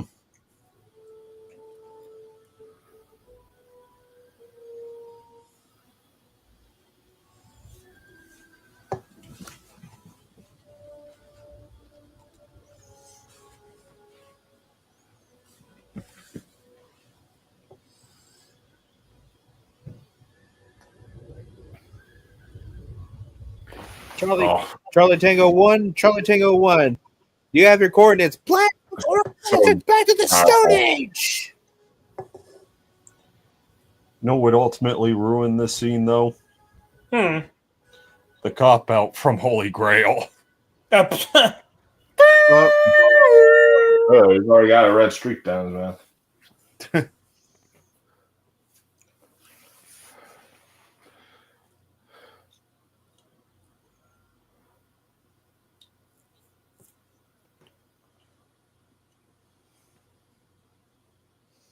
Again, the food looks fine. Until he starts putting it in his mouth. Ugh. Ugh. Should have worded Fucking that just a vampire little looking less bitch. weird. Yeah. Ugh. Squirt that tomato. Ugh.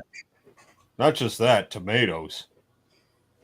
It's a small world after all.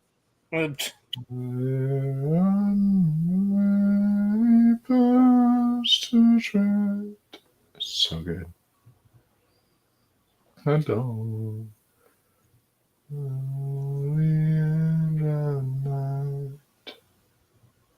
I had this as my ringtone one time. Oh yeah. Nice. Wow.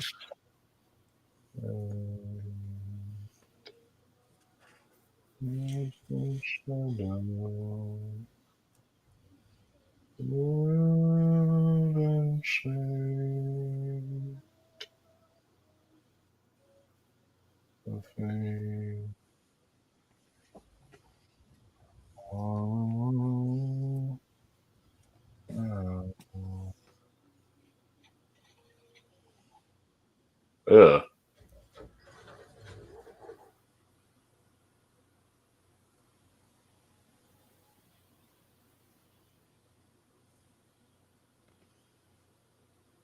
The very first eating ASMR video right there. Oh.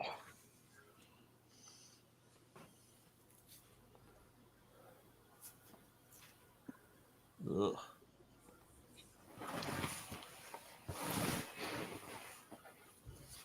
Oof. There's some cave trolls. Mm-hmm.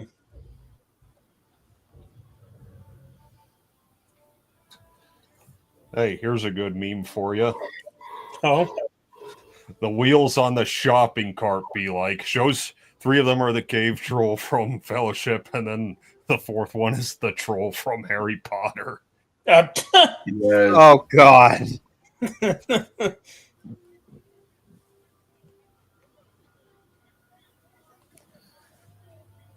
I think I did see that same meme template for Galadriel, too. Man, you probably know what the 4th one was.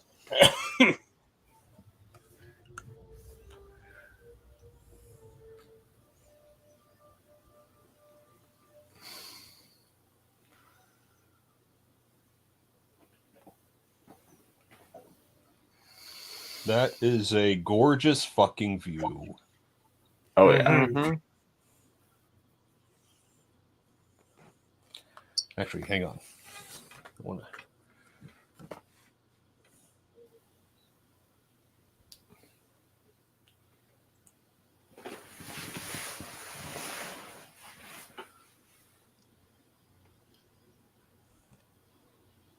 Oh yeah, I love this.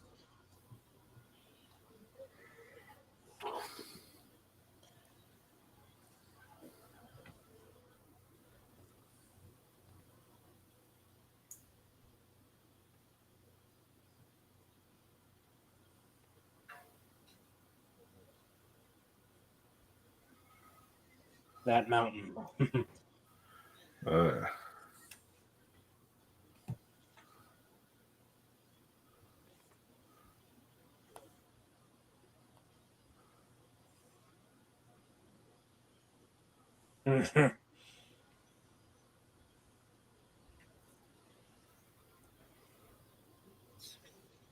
You might want to look at that. What's that? Well, this shot is really great. Mm. Just the nice. Oh, that is nice. Right there. Yeah. Ooh, that's creepy. Basically, that is the Overlook Hotel here. Oh, that's an actual photo. Oh yeah, that's a little that's a park tourist attraction area in my neck of the woods, about an hour away, actually. Wow.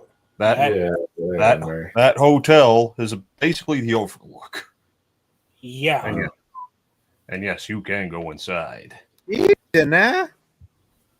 That's awesome. Yeah.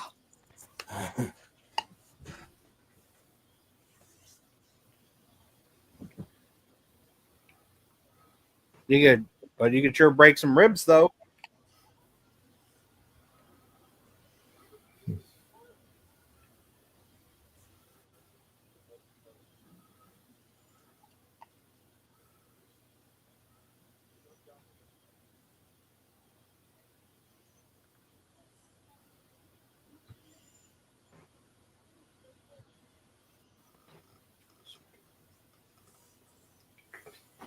Very true. He's got actually probably the biggest reason to fight in this entire out of them. Yeah. I mean, fuck, the guy was spending a good chunk of the last movie trying to convince a talking tree to go to war. Yeah. And one of his best friends in the world, two of his best friends in the world, are gone and could be a risk of death because of this. Actually, you could account for all three of them. I mean, especially considering that Sauron thinks that Pippin's the ring bearer at this point. Oh, yeah. Yeah.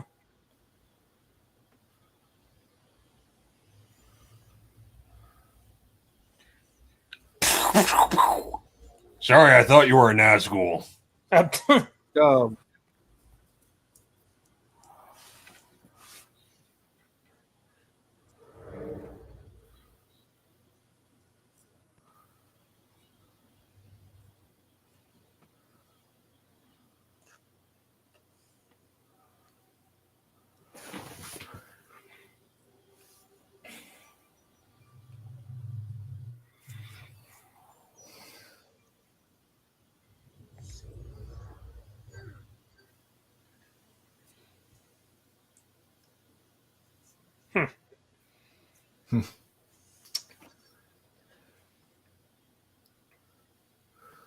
You know, I don't hear enough people talk about how cool his dagger is.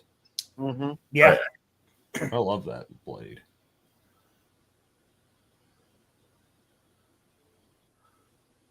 Now, aren't you just a bougie motherfucker? Animal pelts on the floor.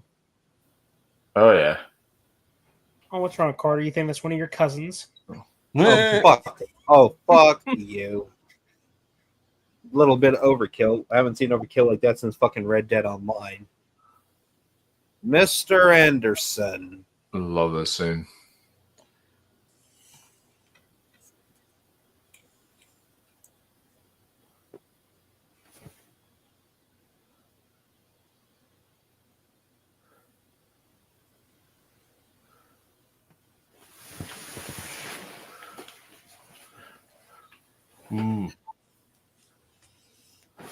Notice in that shot that the even star doesn't even, it looks a lot darker, like it's lost its light. The fact that they show that rather than just tell and expect you to just use your imagination.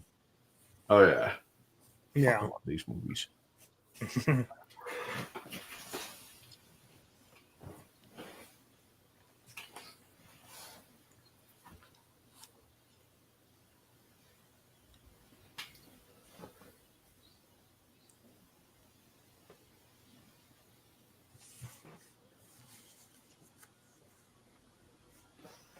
Au contraire, mon commandant.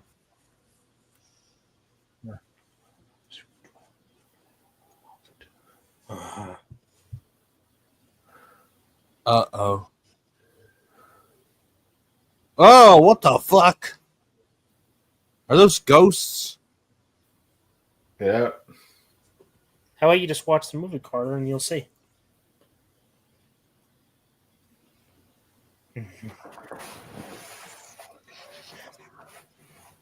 Oh, I love this.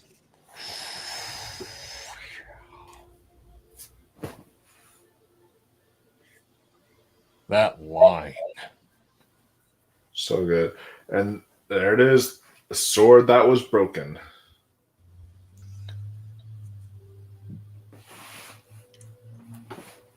I need to find myself. I know there's replicas. You can buy like real life bladed replicas of it. I need to get myself one. Already, you mean? Hell yeah. Yeah. This music, man. There it is. It's a beauty.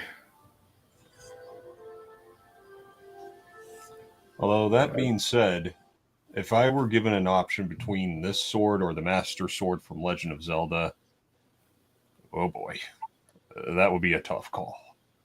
Oh, yeah. Or the Sword of the Bride.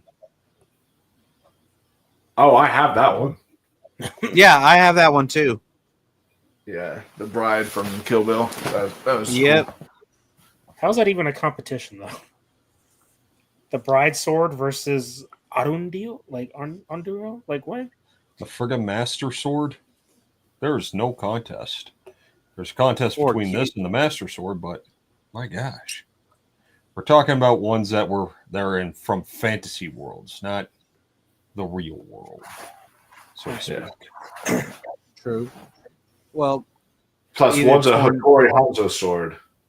Yeah. The other ones are not. Yep. Hattori Hanzo steel.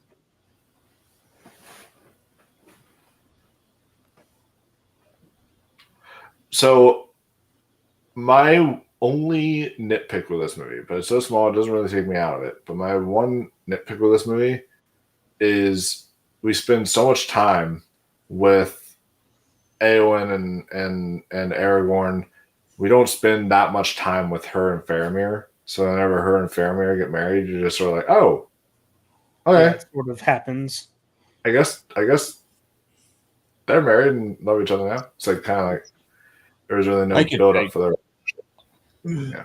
I mean, at least they added a couple scenes in the extended version, but for me, it's just one of those things where it's like, like you were saying, they didn't really build up to that or anything, but you know what? Fuck it, I'll take it.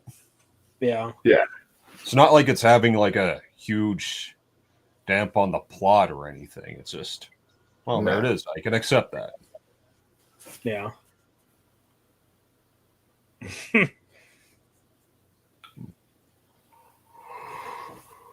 Aww.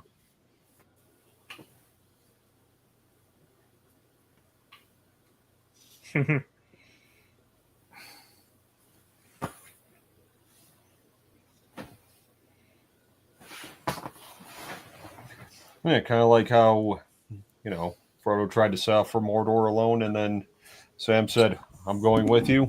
Yeah. Are you ready, Caleb? Are you ready? Again, it's like poetry, so they rhyme.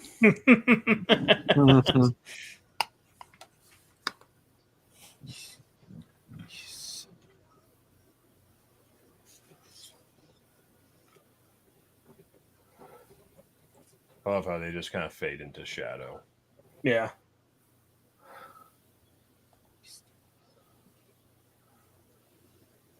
Bullshit.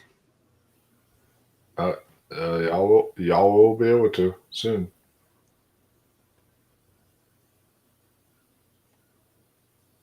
See, he embraces death. I love that. Yeah. Mm-hmm. That's a beautiful sunrise. Seen a few Titanic of those. will founder. What did you say? Titanic will founder. Nothing. Something you wouldn't understand. Why the I'm fuck just being are a you mentioning jackass. Titanic. Because he Why? played Captain Smith. Okay, motherfucker. He will always be known as Theoden King. All right, that Yes. is All his right. legacy, not the But captain of a he won't forgettable be known boat. as anything according to the Oscars because they left him out of the in memoriam. Yeah, well, Man, fuck fuck those. Fuck them. Man, they've been going downhill lately. yeah, no kidding. Lately? Not to mention my dad used to work on them back when they were still good. They never were. Yeah. Okay. Yeah. Well, There was a time when they were actually focused on the movies were good, but at the same time, when you really break it down, it's really just them patting each other on the back. It's Ass nothing but kissing sort of- all Yeah. around. I mean, yes, not I to do. mention- I do love when a great movie gets the recognition it deserves, but at the same time, just let the That's one minus one. let the fans speak. Yeah, yes. But to be fair, though, if he did let the fans speak, most of the time you would get stuff like the People's Choice Awards, where like a 50 Shades movie wins, or Transformers movie wins, or something of those.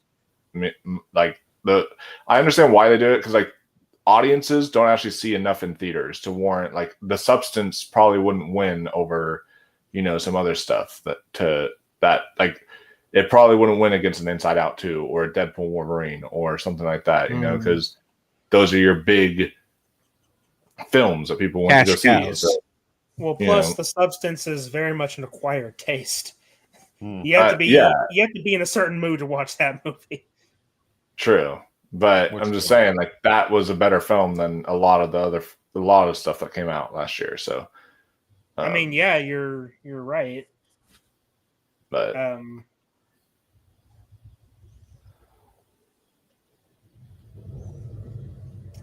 okay, is it weird though that when that camera panned out of that corridor, it gave me an Evil Dead vibe? I think there might be some more intense with this, as you'll soon see. Yeah, I think they intended some Evil Dead stuff with this a little bit. Well, you know what this actually reminds me of? Just because, well, going back to Legend of Zelda, this actually reminds me of the Shadow Temple. Oh, with all the skulls and shit. Like, Yeah. even when I'm playing Ocarina of Time and I get into that little area where you gotta light all the torches with Din's fire, I will just say out loud to myself, "The way is shut. It was made by those who are dead, and the dead keep it. The way is shut." This part was so fun in the game. I played this part so many times. Yeah. Oh yes, that's actually my favorite stage of the game. Same. I even took Billy Boyd's advice from one of his interviews. Take Pippin through the paths of the dead. Okay. I'll do How did that work? Okay. It did. It did work. I was playing it with my buddy. He was Faramir. I was Pippin. We made a good team. Work out for you. It went good. Come on. Pippin? Yeah. I wanted to be a hobbit, for gosh sake. But back to that whole part of the game, Wolfman. That was one nitpick with the game, is that that's clearly not Orlando Bloom voicing Legolas in the game. Oh, everyone else is there, but not him. Interesting. Yeah, that was kind of an odd choice, but I mean, maybe he wasn't available. Still, because Pirates of the Caribbean. Oh fuck yeah.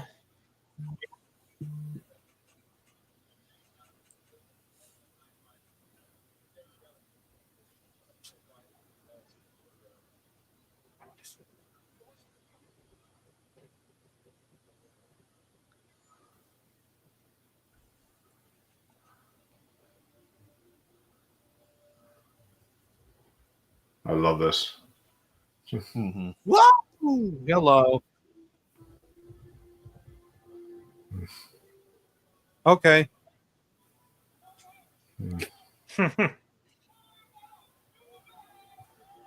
Okay, Mulan.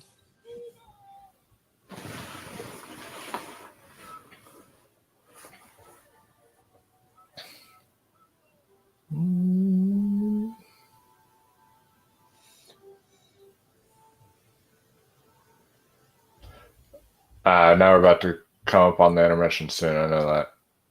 I think. All right. I believe, because they approached the gate here, and then there's still 16 minutes left here. 16. Oh, okay. Yeah, I know. I was thinking that too. I'm checking the time lapse. Yeah. Cool. See, there's even rooms just like that in the Shadow Temple. Just skulls all over the fucking place. Oh, yeah.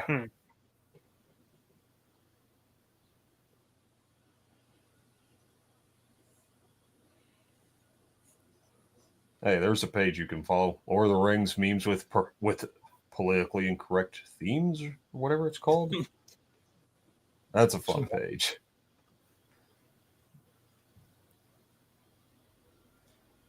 Attack of the Dead Men. The Lego game literally plays through this whole section too. Oh yeah, it plays through the entire section. It's like, I think, one of the longest sections of the game too. I think you're right. Yeah. Yeah, see with the hands grabbing up, that's in the game too. Yeah. Nope. I Nope. can't. Nope. Out of that. He's like blowing away the hand. Me, when I took a bite of the soup and it's too hot, and I try to blow it to make it. You know, imagine if there was like a parody of this scene. One of the hands reaching up would have gave the middle finger. Oh yeah, that'd be amazing. Still counts as one. The way he sells this. Oh god. Oh.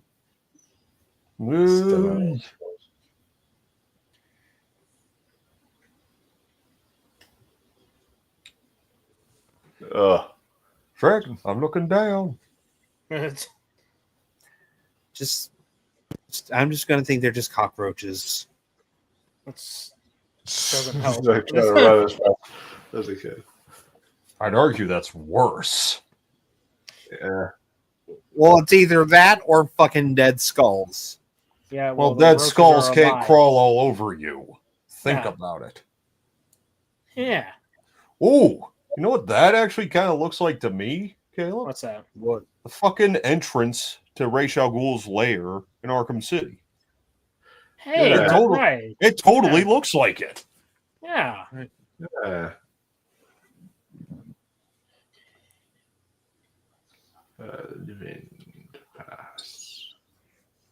The effects of the ghosts are still really good. Yeah. Wow. You know, do I have to compare this to a certain other movie with ghosts that didn't look this good at all? The Fog? Fucking The Fog, Ghostbusters 2016. Oh, God. Oh, God. Even they couldn't make them look convincing, but here there's just so much detail to make them look, fucking dead. Yeah. But yeah, the Fog remake too, like, ugh. Yeah. Ugh. Fuck. Whoa. Oh, shit. Oh, I think we bit off more than we could chew, boys.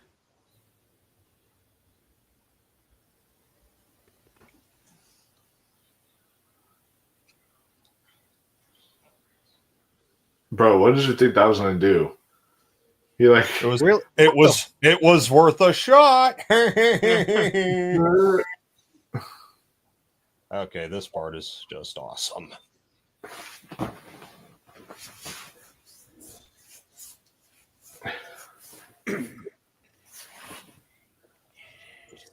Made. Yes. Oh yes. That moment is worthy of like a big, loud crowd cheering. Yeah. That's why I love going to see every time that they re-release the Ascended editions in theaters. I always love to go to them because the loud crowd cheer. The last time I went to see Return of the King Ascended edition had a packed crowd. It was like a Fathom event screening, and people were like cheering at like that, and at the Gondor Calls for Aid and Rohan Shines, or like people were like cheering at that and a few other stuff. It was so cool. Yeah.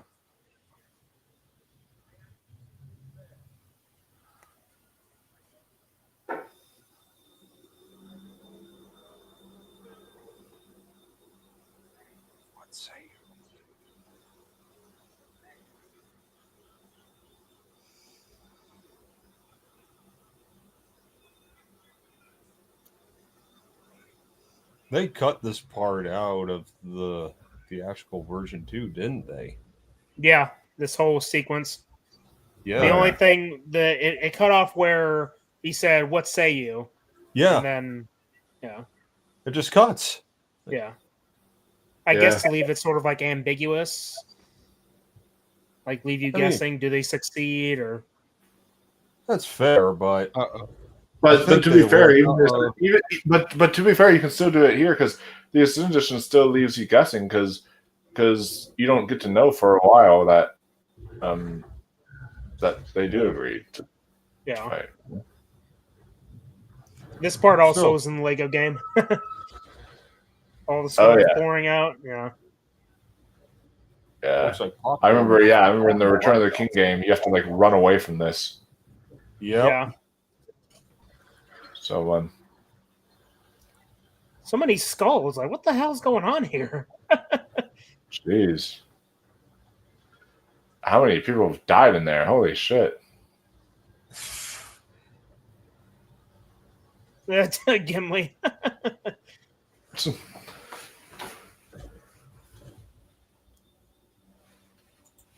Fresh air.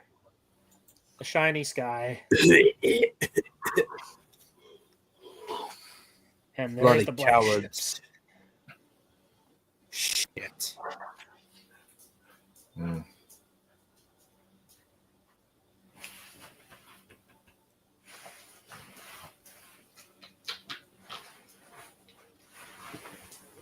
You tried, Aragorn. You did your best. Don't fret.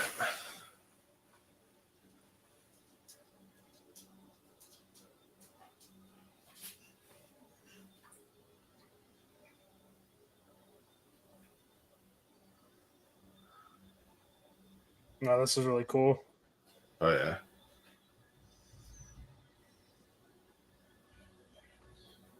Oh yes. So cool. I cheer it so loud every time that happens.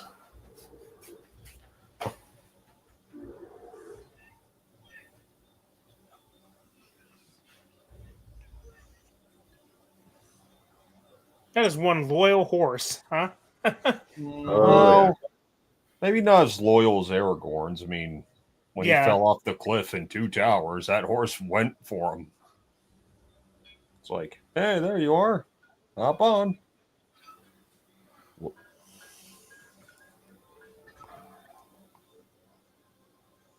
It's a hyena. Ugh. Whoa. It's a sword. This is a warg. Love him. I used to have an action figure of a warg too. In fact, I might still have one. I once had a figure of Shelob. Oh. It freaked me out as a kid. I have a Shelob figure, and I definitely have a figure of a cauliflower big. figure. Yeah, it was a big fucking spider, bro. Why? Oh yeah, Why the, yeah. Why the shit biscuit would you want one? Hey, if you think that's fucked up, I got it for as a Christmas present. Same. Yeah, no, same. Although it was a birthday present for me because my birthday is December 19th, so it was like around Christmas time. But my parents got me that for my birthday when I was really young. So Well, the cool thing about it was it actually came with the Frodo figure with Sting that lights up. yeah, that was cool. That's what mine came with.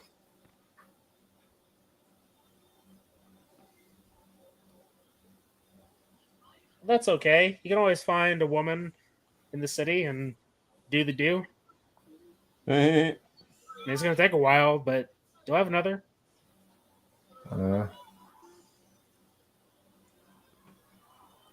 Look at this motherfucker. Oh, jeez.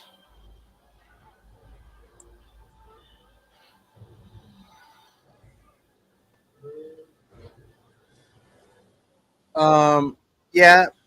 You know what would make this really take a page out of Army of Darkness? Have a bunch of arrows filled with dynamite. Oh, God.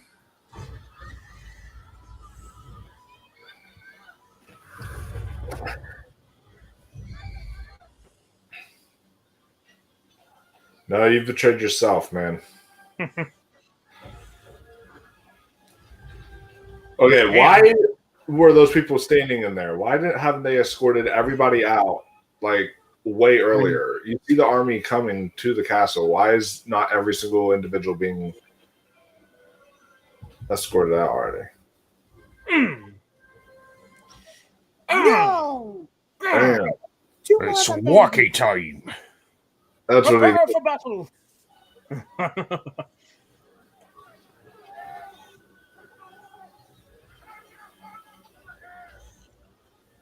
I'll pull Gandalf out for that one. Oh yeah. Got his sword in there too. Do not abandon. There's actually quite a bit of articulation for this figure. Hmm.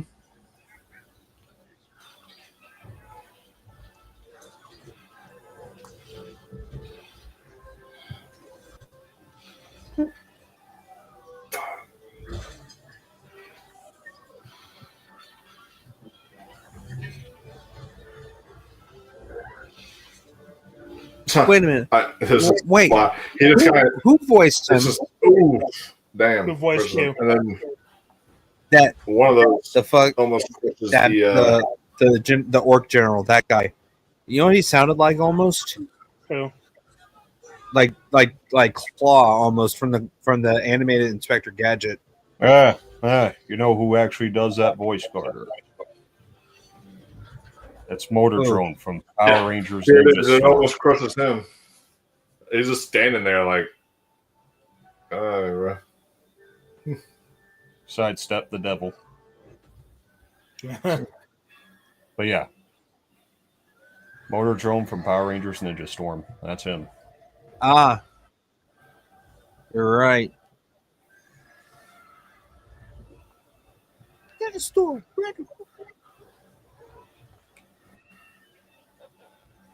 Ugh. I need a 20mm anti-aircraft gun ready.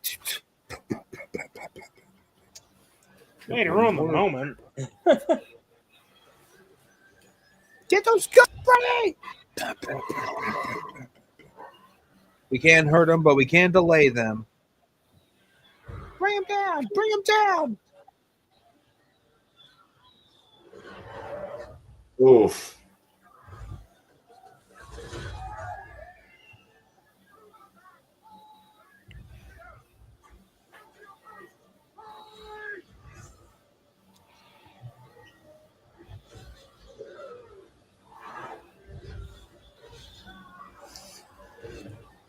You know, in the game, it's also fun to take down those things with Gandalf's staff.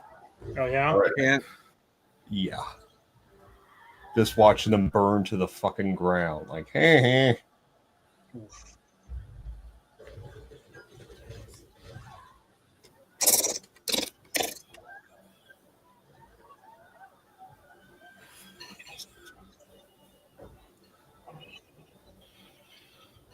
Oh.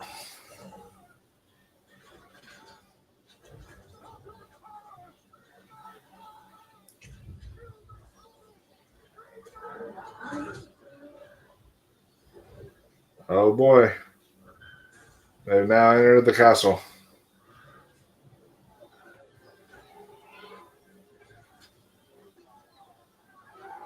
What?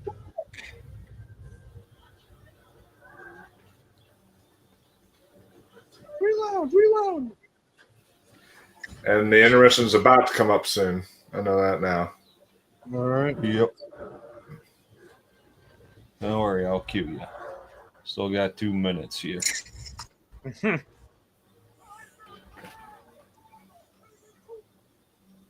Rocket launchers! Rocketeers! Ready! Fire!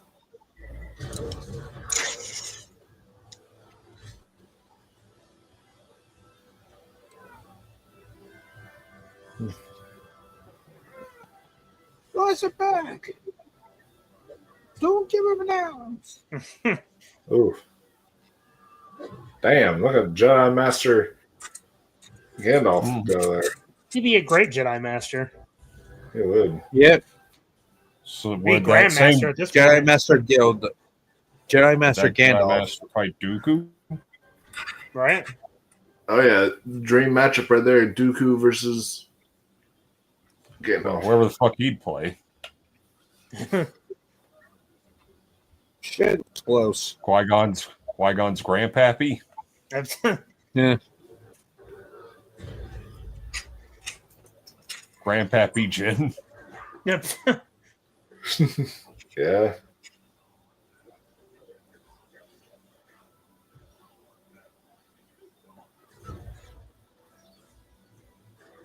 Yeah.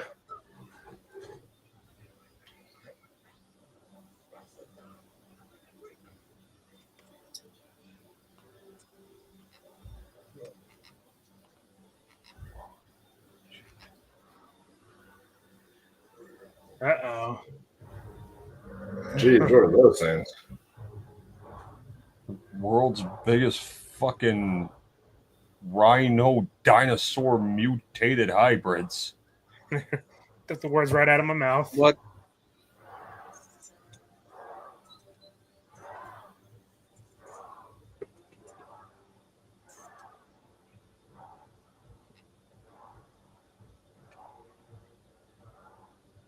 And stop.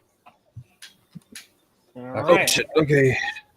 All right, ladies and Okay. gentlemen, I'll if be- you're still here, we are taking a few minutes of intermission. Although this time, I think I'm going to play something to keep everyone occupied. play the okay. Play the 10-hour loop of taking the hobbits to Isengard while they all wait, and then you can just and then There you until you get. Well, there you go. Yeah. I'm gonna Yeah, grab I Okay. I gotta think hit I'll the just, head. I think I'll just play the intro just to be safe. We'll be right back, folks. Enjoy the intro to today's stream in case you missed it. Or Yeah, I'm gonna hit the head. I'll be back. All right, we'll see you guys in a few minutes. Don't go nowhere.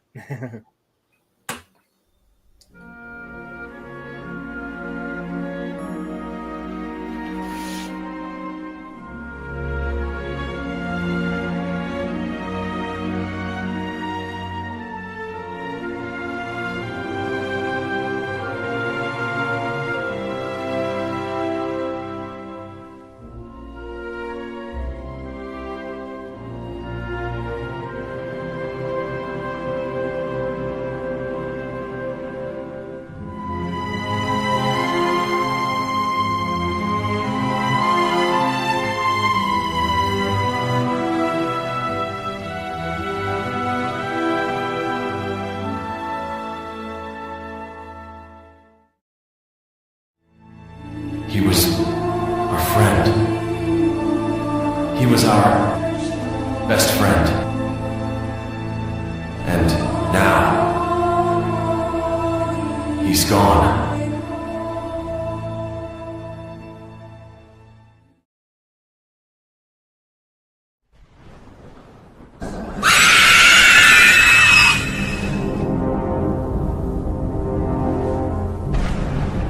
At long last, my lord, the summoning key is at your mercy, and now your plan will come to full fruition. Oh, the power. With the power of the reforged One Ring, you will be unstoppable. The portal will be completed much faster now with your diligent hand. Huh?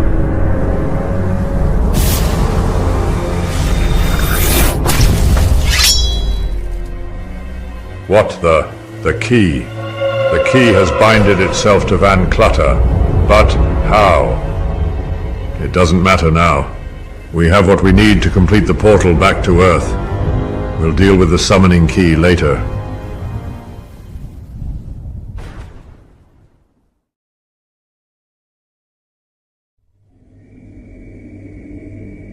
The time will soon come. The revenge of the fallen is at hand. Just one more. That's all we need. One powerful life, full of potent energy. One last flame to be snuffed out, and you will rise again.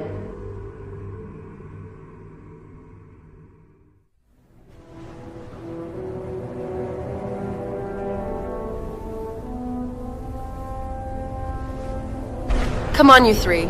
Time is of the essence. We must get to Van Clutter before Sauron can enact his full plan. Were you two able to get any rest?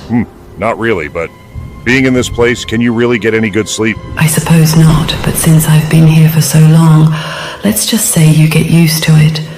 How about you, Samantha? I did, but all I had were nightmares. I keep seeing this flaming eye. It's very large. Yes.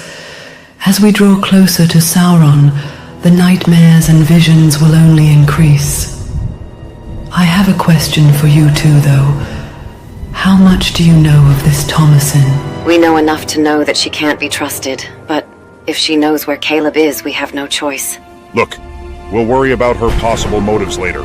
For now, let's just get to where Caleb is being held. We don't know how much time he has left.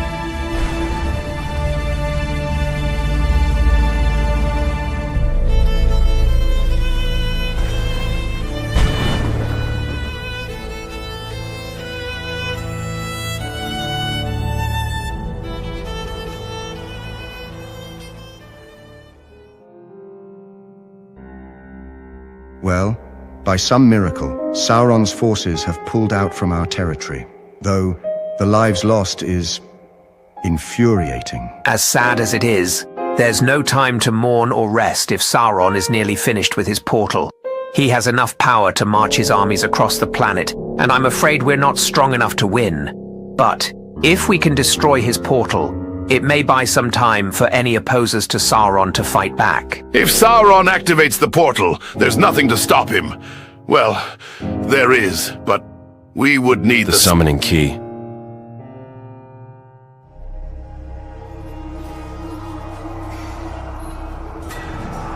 Get back, fucker. You're not gonna hurt these people. I won't let you.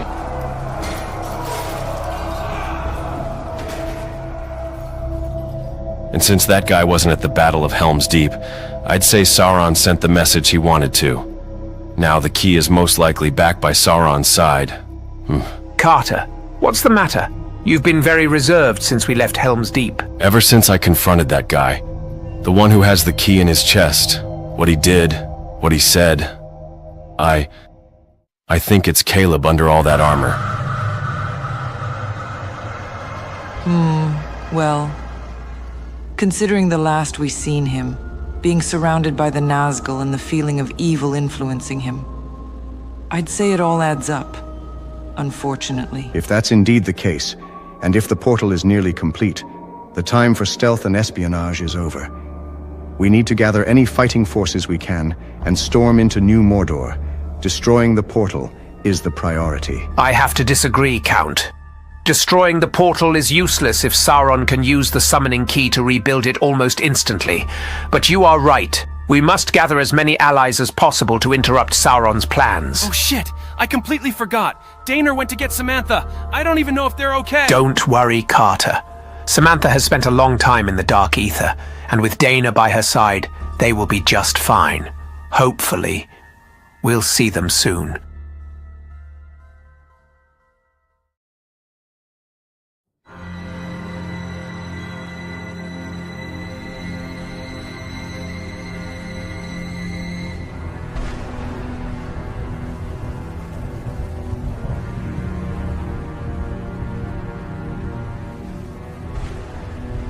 Thomason, what the fuck is this? This is the entrance to the secret tunnel. The path will lead us straight under those Sauron-worshipping bastards' noses. We'll be able to get your precious Van Clutter and get out clean.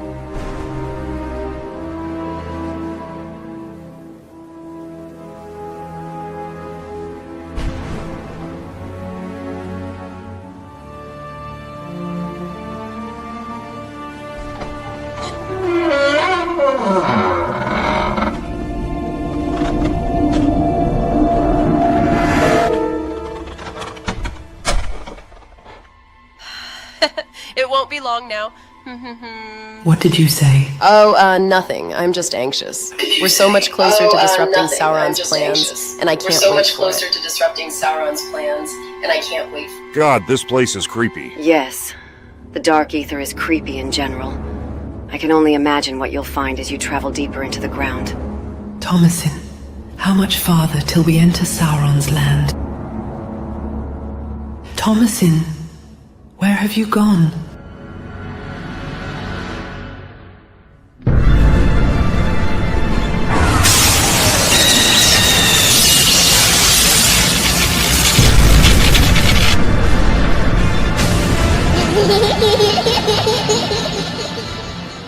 Thomason, what the hell? I knew we shouldn't have trusted you, you fucking snake. So, it was all a lie. You were never going to lead us to Caleb. Well, that's not entirely true. I have led you to the outskirts of Sauron's land. Though I never intended to deliver you to him, nor were we going to find Van Clutter where I last seen him. By now, Sauron will be nearly complete with his portal that will lead his army to Earth. And I'm sure Van Clutter will be by his side, helping him. And while that inevitable chaos ensues, I will have successfully resurrected my master, who will then snatch the summoning key and kill Sauron, as well as your precious Caleb, thereby ensuring his rule over the Dark Aether and Earth. Hehehehe. Wait, what do you mean Caleb will be by his side? Oh, didn't you know? Van Clutter is working with Sauron, and apparently he has a new name, Morgoth. With him under Sauron's control, there's very little standing in their way to take over everything. But worry not, because that's where I and all of you come in. It's perfect, actually. What the fuck are you talking about? Just what are you planning to do? Well, to be blunt, I'm going to kill you. All of you. Why, you ask? It's simple. Your deaths will resurrect the Overlord. I've been in the Dark Aether for so long, and it gave me plenty of time and lives to utilize. Now, all I need is one more sacrifice, and he will be reborn. But it's even better now. There's 3 of you, so not only will he be resurrected, but he'll be revived with the power of 3 supernatural beings.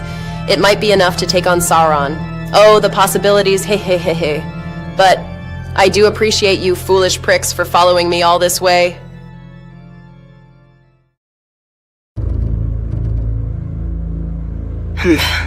You arrogant cow. Do you think we're just going to lay here and take it? After all the pain you've caused, did you think we would let you win?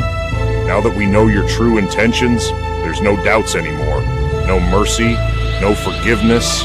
Now that you've really pissed us off, we're going to finish you, but it won't be nice and slow, you twisted snake.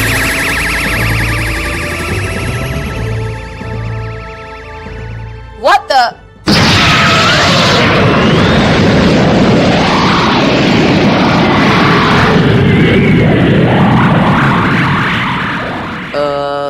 You disgusting bearded prick. You don't have the balls to finish me off. Not when I'm wearing your precious stuff. I'm done giving evil bitches second chances. And so passes Thomasin, daughter of Muriel. Are you two okay? I'm so sorry. My powers have been very weak since I escaped from Sauron's prison. There's no need to apologize, Lisa. What's important is we're all alive, and the potential tyranny that Thomasin would have brought has been crushed. Lisa, I have a few questions. To start, you said you were going to help us get Caleb and the summoning key back. How? And was what Thomasin said true? Is Caleb really under Sauron's control? Yes, it's true. Van Clutter is indeed under Sauron's control, but not completely. When he was brought before Sauron, I cast a very powerful spell, one that I am not even capable of casting, yet I was able to. This spell bound the summoning key to Caleb's body, sealing it. Bound it to his body, sealing it. What do you mean? Yeah, and what do you mean it's a spell you can't cast? I mean, my powers are inadequate for a spell of that magnitude. Yet, something gave me the power to do it. By sealing the key, Sauron cannot use it. Therefore he needs Caleb. Even still, with it sealed, it cannot be used unless Caleb breaks free of Sauron's control. So now, Caleb's life is tied to the fate of the summoning key. I believe that something inside the key is attempting to ensure the survival of Earth and of Caleb. Something powerful enough to imbue me with the necessary energy to seal itself and prevent the abuse of its power. Wait, I thought it was Sauron communicating with Caleb through the key. But you're saying it's something else? Something that wants to protect Caleb and Earth? Well, the summoning key is capable of traversing the multiverse. It's like an open channel where all sorts of powerful beings communicate through it. So perhaps that would explain the forces attempting to aid us. But we can't worry about it now. We need to regroup with Carter and the others. Yes, you're right. I'm sensing large forces converging in the direction of Sauron's land. If his portal is nearly ready to open, many powerful entities will be making their way to the portal. Before it's all said and done, that land will be a war zone. We must move quickly. All right then. If everyone is heading to Sauron's land, then so will we. Get ready, ladies. The fate of our world is about to be decided, so let's give those orc bastards hell.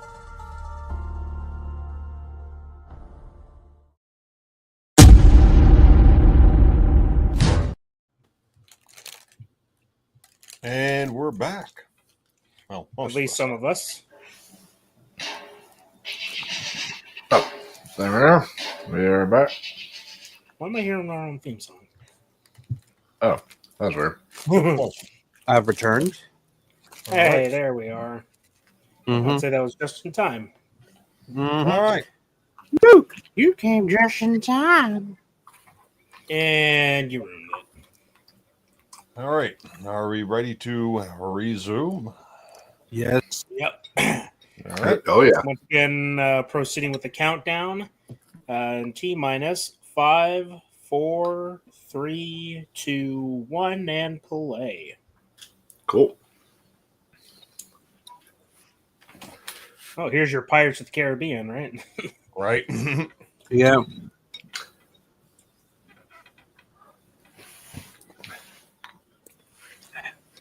I mean, there is Orlando Bloom. True.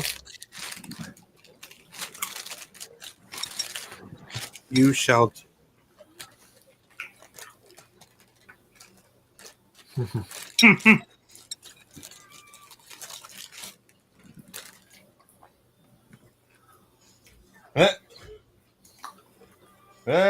He killed the director. I know what else I was going to say. Careful, you idiot. I said across her nose, not up it. Sorry, sir. I'm doing my best. Man. They're dead.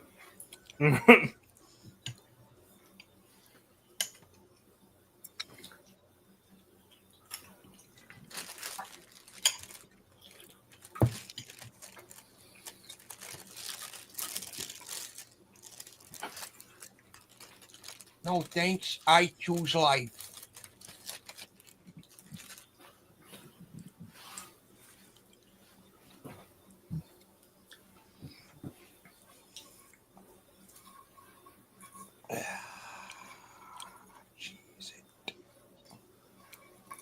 Your weapons. You will not need them.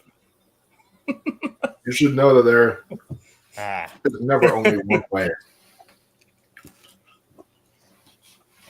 Stuttered did I? There's always multiple ways. Well, what would you rather come across? A giant spider or a vision of Darth Vader? I think it's a pretty obvious answer, considering one of those options was a hallucination. Okay. I mean, unless you have a love for spiders. This scene scared me so much as a kid. The toy freaked me out as a kid. Mm-hmm. Even though it was just a piece of plastic, but just felt so... Ugh. Oh, yeah.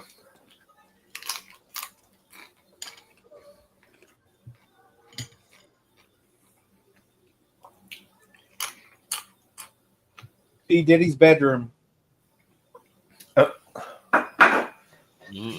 I had to.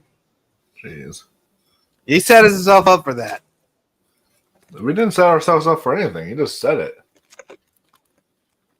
No, I'm saying Frodo set himself up for that. Frodo did. Oh, yeah.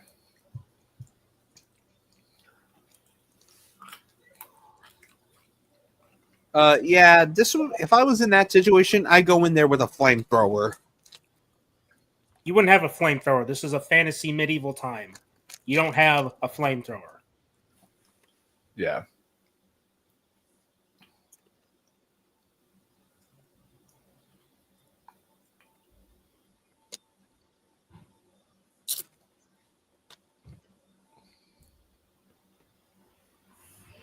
Oh, the poor bird. Ugh. Yeah, you can always see in these movies how, because Peter Jackson started off in horror, and there's always little elements to like, oh yeah, that's the horror director. And when they go into the tunnel of the undead, and then now they go into Shelob's cave. Mm-hmm. Those are some of the horror scenes that Peter Jackson's known for.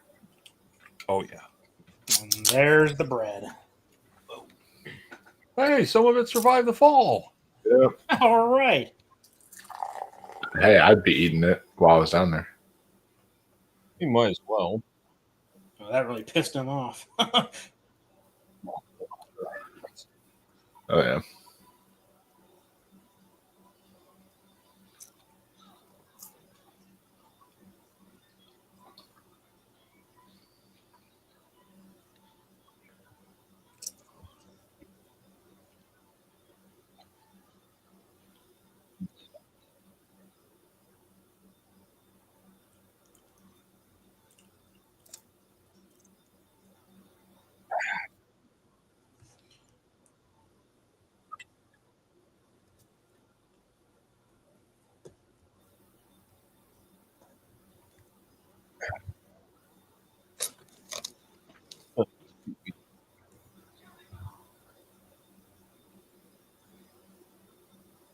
Huh. Now that's yeah. Yeah, there's I'm moving slowly. That almost felt like the scene out like Alien, when the xenomorph is hiding inside the ship. It looks like it's part of the ship, and then it like moves its head. You're just like, oh god. Yeah.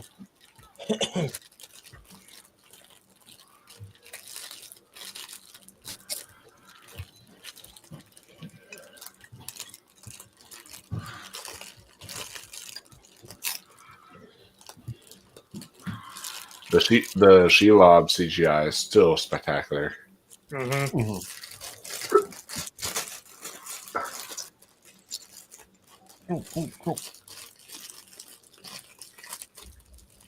What would you do if you saw a spider that big? I'd shit. Yeah. Well, Take a I get machete with me. a spider's natural enemy. Okay, I know this one's obvious, but Help me! Help me! okay, that's just unsettling. Yeah. Oh god, yeah, the shadows, the way it's shot there. Oh my god.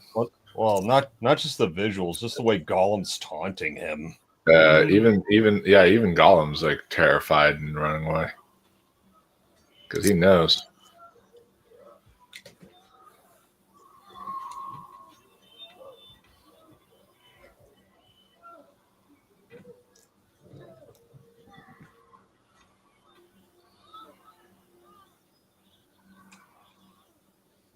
Oh, dude.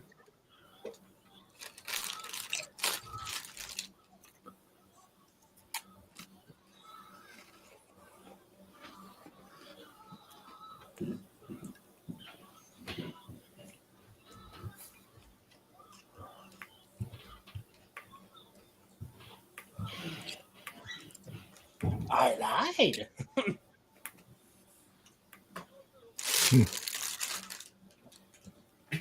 After all that, you're just gonna let him go? The Precious made us do it. That should be on a t-shirt. I know, right? Know what else would be a good one? Peter Cushing told me to do it.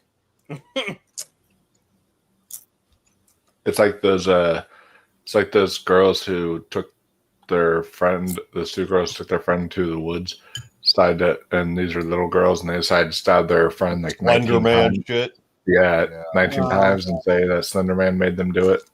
Mm-hmm. It's just like, And that was still.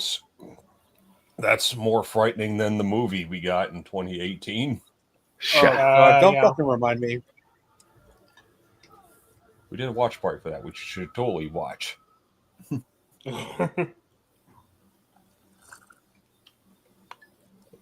Yeah, they made a whole documentary about the real life event that was on like HBO, and that was a scare. That whole documentary was scarier than the actual movie. Oh yeah. But then again, me taking a dump in the morning is scarier than that. Will or won't there be blood? There's at least it has more tension because if it's not to get like TMI or anything, but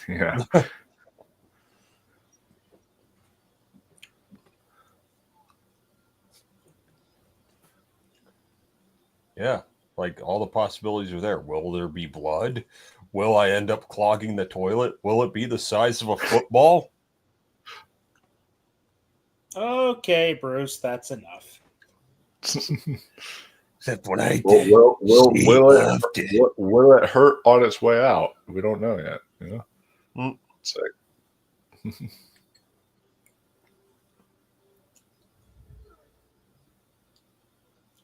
Just think, that big ass spider is crawling above him right now.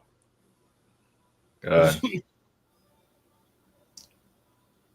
I don't want to think about that.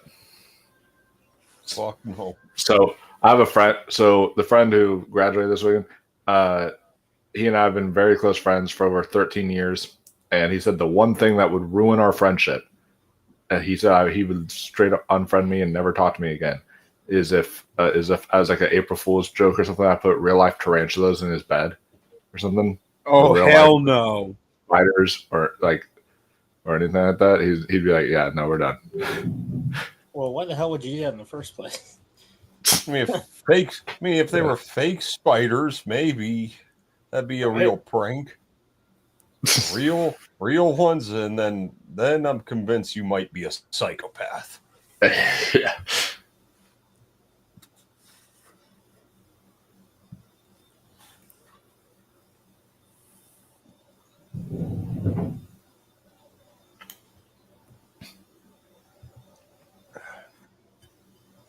By the way, Hollywood, learn from this movie because this is how you do a strong female character. And we'll get to her scene soon. But Eowyn is a strong female character without having to feel like all the other men are, shitheads and such, Mm-hmm.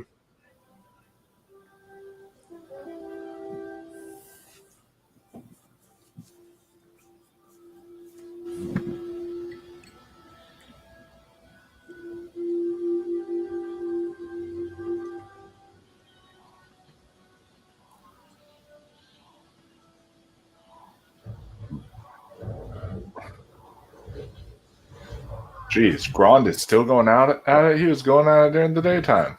Uh-huh.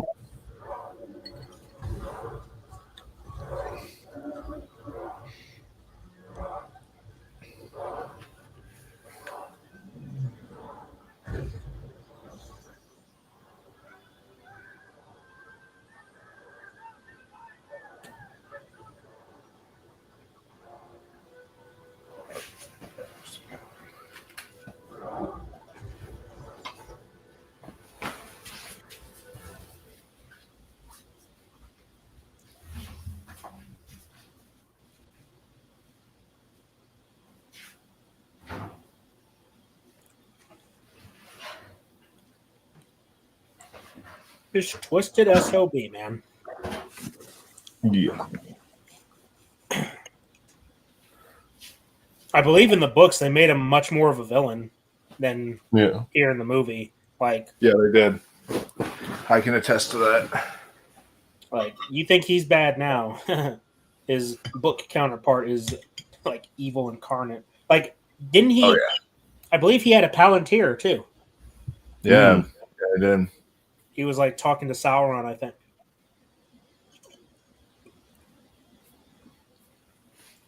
Like here, here it's just like he's just a mentally ill person, but there it's like everything's pre-calculated in the book, and such.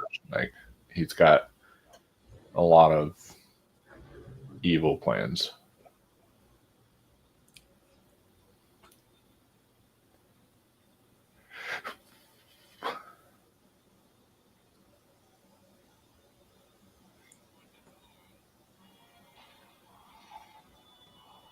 Wood and oil. Whoa, what kind of a orgy are we about to have here?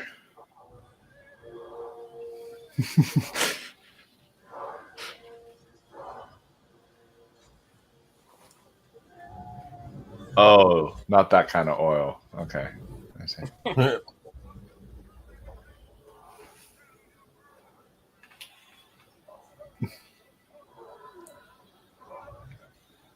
Oh. There you go. Dang, a ton of trolls. Run. That is like Well, unfair right there. Run away!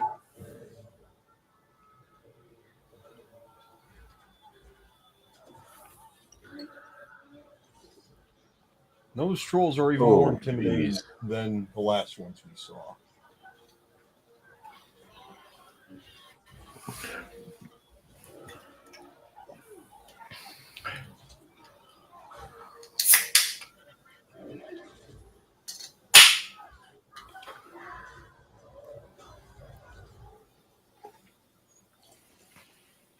That's a nice shot.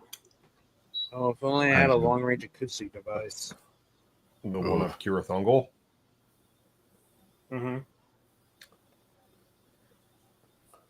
Yeah, that's not a nice shot. That's a scary shot. Yeah. No way in hell. Just think, somewhere right now, Jeb Bush is eating a live puppy. The fuck? Tanner knows.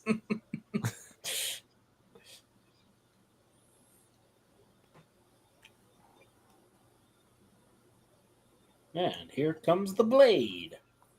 Yeah. Boink! And there's the constipated Frodo face. Yeah.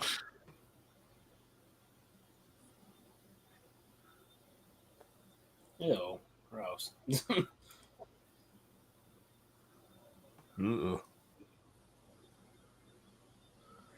I'm surprised that thing was able to pierce through Mithril.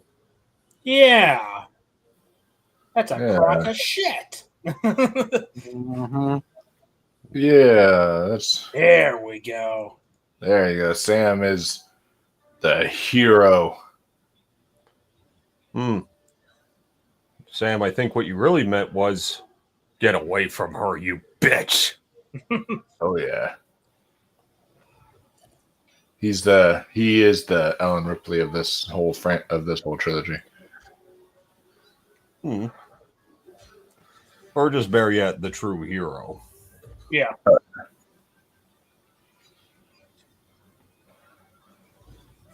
Oof. Ugh. Such an intense fight. Even the boss fight for Shelob was pretty, well, challenging. I remember. The boss fight in the Lego version was weird because, with Lego games, you have to have two people. There's always two characters. So instead of you and Frodo in this fight, it's you and an orc. Okay, that doesn't make any sense. wait, him and an orc? What? Yeah. Weird. You don't remember that? I forgot all about that, yeah. Yeah, you and an orc fight against Shelob together. Oh my gosh. And then the orc conveniently forgets about you. When the rest of his friends show up to take Frodo, so the rest of the movie can happen. Wow. Yeah, that's pretty funny. That's kind of funny. You know what I don't understand, though? Like, even though he was going for Sting, I don't understand why he didn't at any point get his own sword out.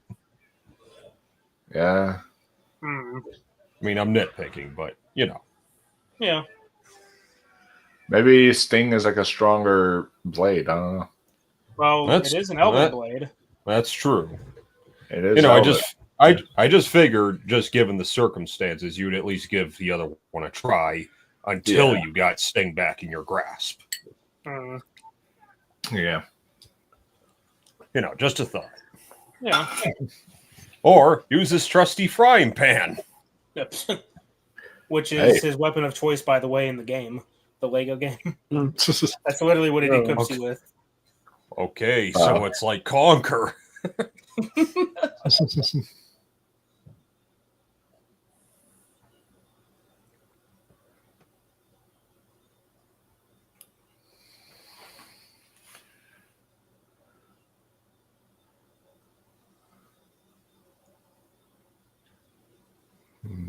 Frodo's face after watching Rings of Power. Very tame reaction, if you ask me. Sam's reaction was me after watching Rings of Power, crying, having tears in my eyes, can't believe I had to waste my time like that. I was looking at my clock saying, "No, don't go." Oh, I was crying. Looking at 8 o'clock become 9 o'clock and wanting that 8 o'clock hour back, saying no, don't go. Don't remind me. I got work at 10 o'clock tomorrow. Uh-oh. Oh, God.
Oh man, you just took all the giant spider. You technically could have took on all those orcs in like with one fight, probably. Well, he kind of does that later on, doesn't he? I know. He does that very thing. He does that exact same thing because he has like 2 swords now. So.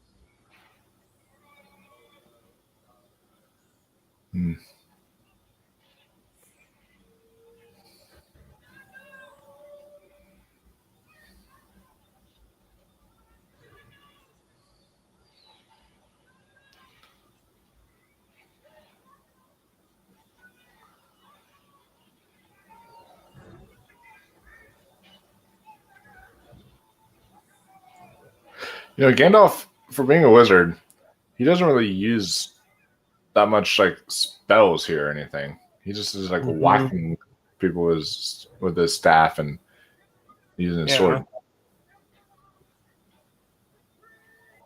True. I'm like, if I was a wizard, I would start using spells on, especially those trolls when they were coming in and everything, and a few other stuff. So, yeah.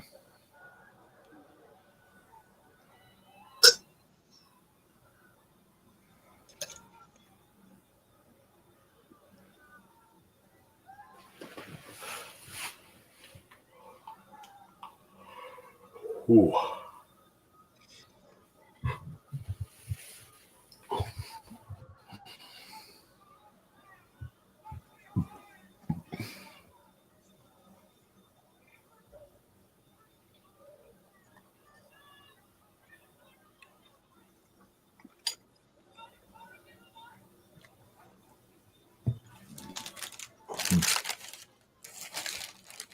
That's a pretty good way of putting it. Although I don't think he never had much of a mind to begin with. He's kind of an asshole. Mm-hmm. Yeah. See, this scene was cut, and that I don't get. Wait, so I've not seen the theatrical cut in ages. This scene was cut from it? Yeah. Too? Oh my god. Yeah, I don't understand that.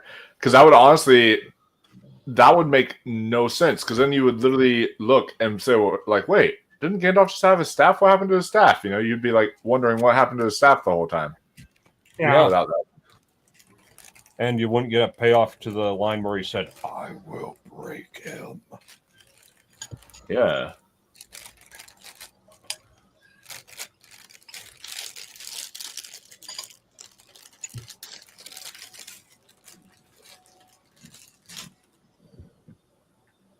And here we go.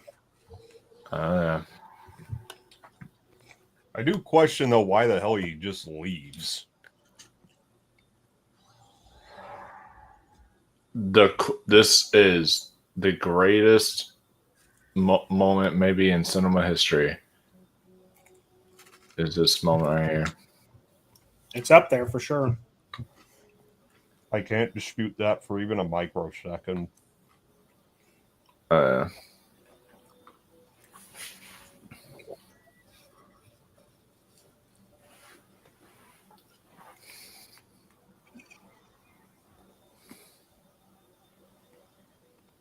have this on my iPod.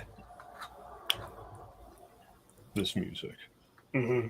And also one of the greatest battle speeches ever. I even like it more than Aragorn's speech at the end. I think it's better. Yeah. I mean, it's still good though. For sure. Yeah, no, but for me, this is better than Endgame. Yeah. Yeah.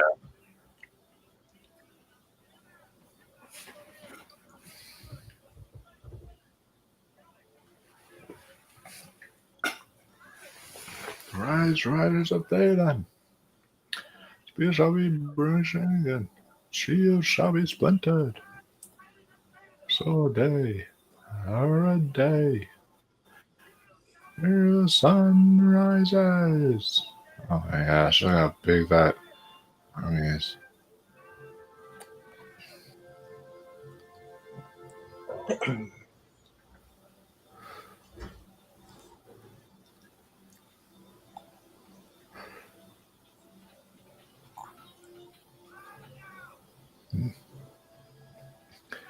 When I went to the convention where I got to meet the Lord of the Rings cast, there's a guy dressed up as Theoden, and he made himself an electronic like horse around the convention that he was running around with as he was quoting this and everything. It was like kind of crazy. Wow. Yeah. An electronic horse. I don't know how to describe it, but it was like this, like it was like an animatronic horse thing. It was running around like this while he was riding and everything. It was crazy. And then with the sun coming out too. It's just so good. And then the music, as they're all shouting death. It's like, God, I don't think there's ever been a more epic moment in cinema than that right there. Yeah. That's what I mean. Like, this set the bar. Like, once that happened, nothing could even come close. Mm-hmm. You know, the portal scene, yes, it's great in Endgame. But even that couldn't come close to that. Like, that was... It pales in comparison. Yeah. I'm saying it now. Yeah. True. And not to knock Alan Silvestri, but even the Avengers theme, great as it is, this violin riff alone is still superior because the violin is on fire. Oh, yeah. I love his face there. He was like, oh, fuck. He's like, I love that. That's the moment. Absolute fear on their faces. Realizing, yeah, the orcs have like the best reactions in this movie. They're not slowing down. Oh. See, that's another thing. Like, even in those wide shots, you could tell there's a lot less Rohirrim than the orcs, yet they still tremble in fear. Yep. Oh, yeah. I mean, they're just they got mowing horses. through them. And then there's this prick. Yeah. And then he wants to burn himself alive with his own son.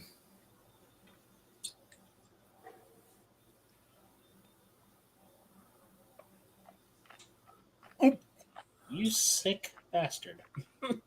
Ugh. Quite clearly shows signs of life right there. Like, he was... Oh, yeah. Nope, he's still dead, I swear. No, do not hold your arms out like that. You're not Jesus.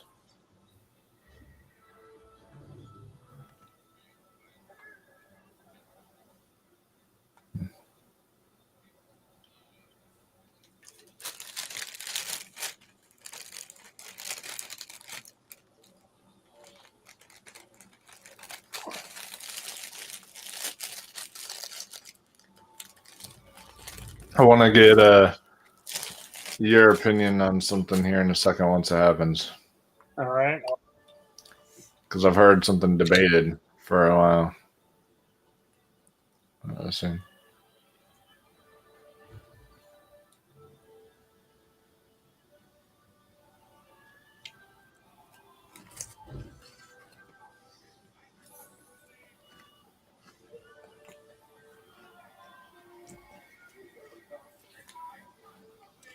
Bye. Right here.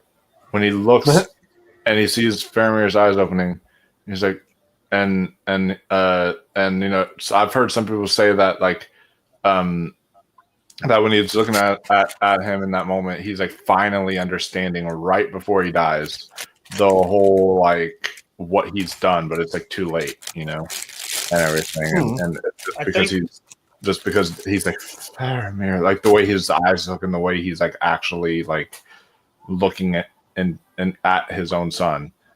Yeah. He's realizing everything right then and there, but then it's too late. I think that's what's implied.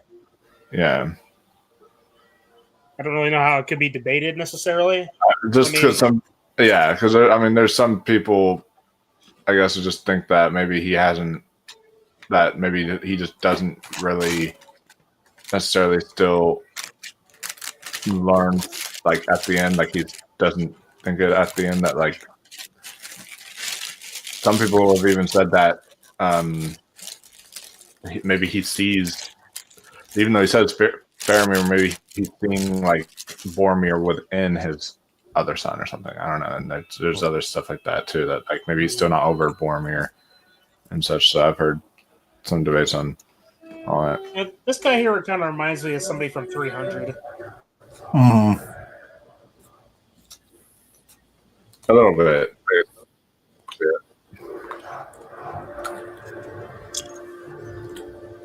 Man, and the elephants still look good too. Yeah. Yep.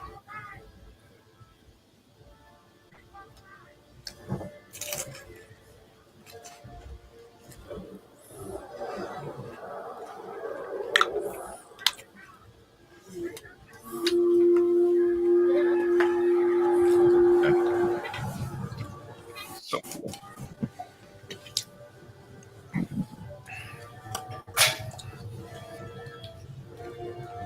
You know, to me, I think what if you were to compare anything in modern day society to maybe the in game, like if you were to compare anything in that to the epicness of this, it actually I don't think it's the portals and them running. I think it's the kind of badassness of Captain America, you know, tightening up his shield, and he's standing there looking out at an army, like willing to take him on all by himself and die. Yeah. Like that is the thing that you're like, oh, okay, that is like up there. But then, yeah, but yeah. That's honestly why he was my favorite Avenger. Oh yeah. Yeah. Man. Oh, yeah. Get a load of this trick shot. All right, come on, prep that shot, Aelmir. I'm waiting. Oh. Yep, you're done. Yeah. Uh-oh. Here's comes the dominoes. That still only counts as one?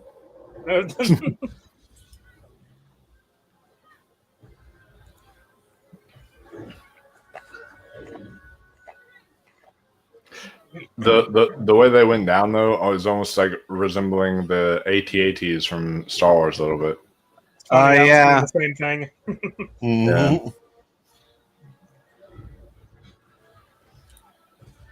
Cable out, let her go. One hell of a crossover. Yep. Just have a snow speeder flying and take a couple of those things down. Yeah. Mm-hmm.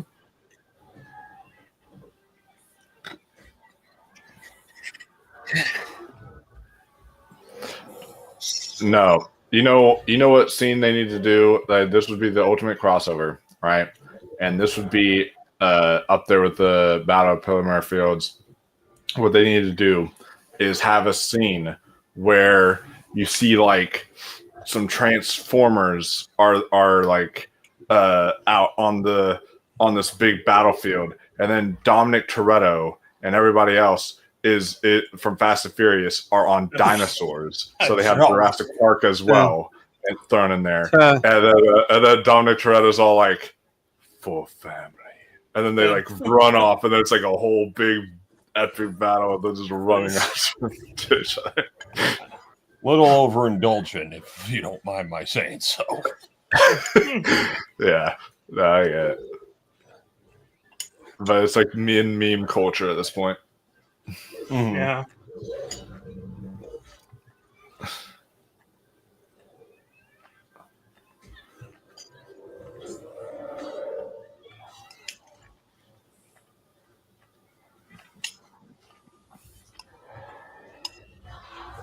Ugh.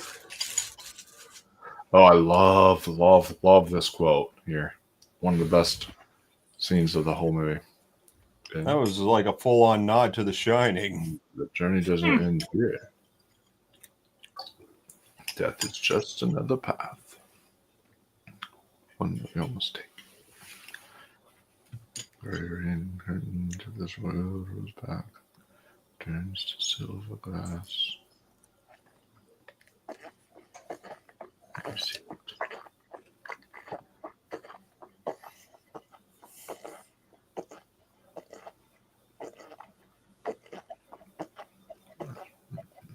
I love that they're playing the an instrumental version of Into the West with this too.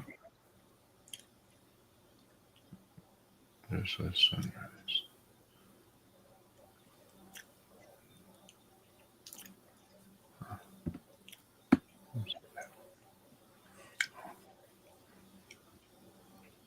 No, it isn't.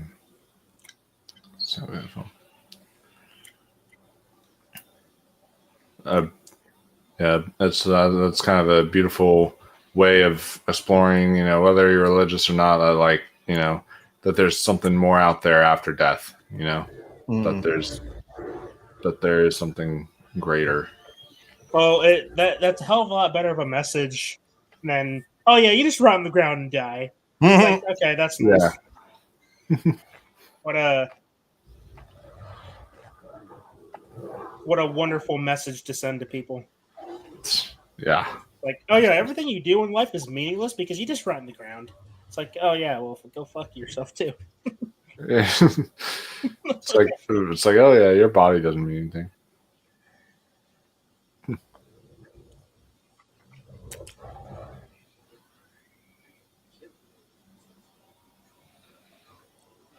I guess I'll kill you anyway.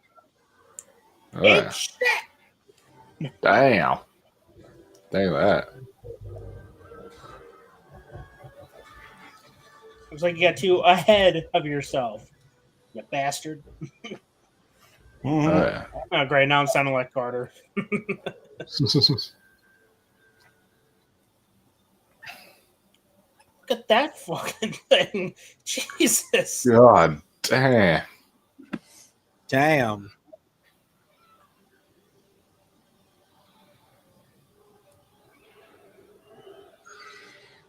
I would be Maybe shitting he's myself too. compensating. Like if someone was swinging that at me.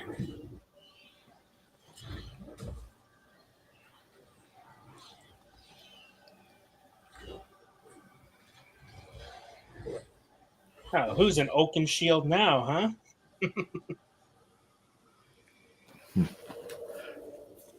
Oh, I feel love that too. I love the way the orcs react in this scene. They're all like laughing, and they're like, oh fuck. as I see all the ghosts run out there. So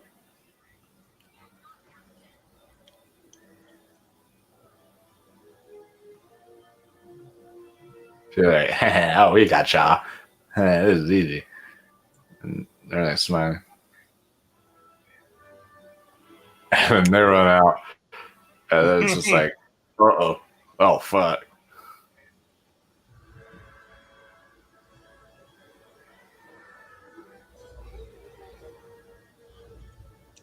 I know that a lot of people criticize this scene or the inclusion or how the ghosts were used in the movie compared to the book. Like it's almost like a get out of jail free card. But I mean, if they did it the way they did in the book, it wouldn't be as good as of a payoff, I think. Yeah, I don't think so either. I think the way they do it fits better in the context of the movie. Yeah. Oh, there's the epic scene. I am no man. See, that is feminism done right. And it is written and directed by a man.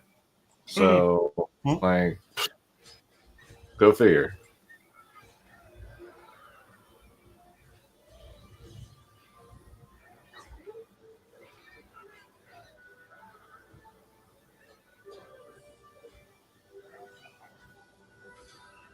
Oh.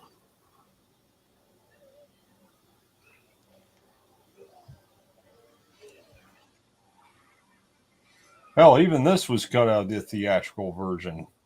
Yeah. Oh, her cauliflower face is chasing after her? Yeah. Dang.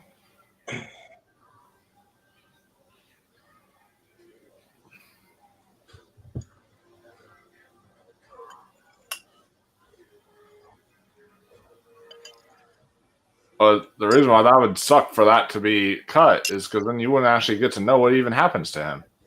Right? Yeah. It's just like he would just disappear from the rest of the movie, and you're like, what happened to the cauliflower face guy? This is actually a pretty cool sequence in the Lego game where you actually have to shoot arrows into the Oliphant's legs, and then you have to jump as Legolas and climb on top of it. It's pretty cool. Yeah. Huh. So fun.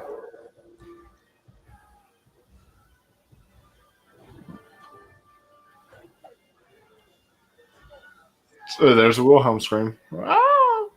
Yep.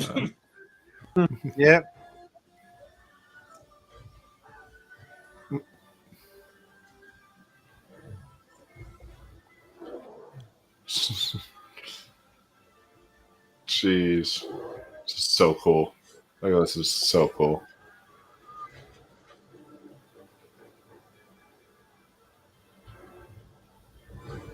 Woo!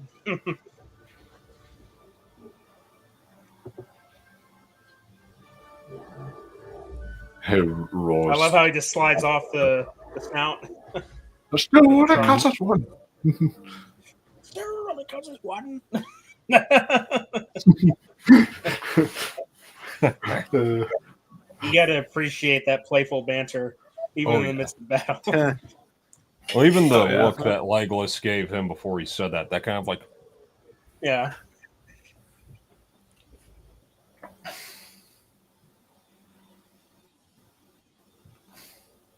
I love how the ghosts are just like washing through the place. It's really good. Yeah. That's what I call. Yes, now that is what I call an attack of the dead men. Yeah, it is. That's what they are. Yeah. I can't help but think that's almost like an homage to Curse of the Black Pearl, just a bit. I love when he says that, like, I know your face. So beautiful. Every bone shattered, organs leaking vital fluids, slight headache. Oh, there's loss like of there's like a Luke Skywalker I'm moment going right there. to die. Right. Yeah. Where he's like, I gotta rescue you. He's like, you already have. Yeah. I'll get my Theoden out for this moment.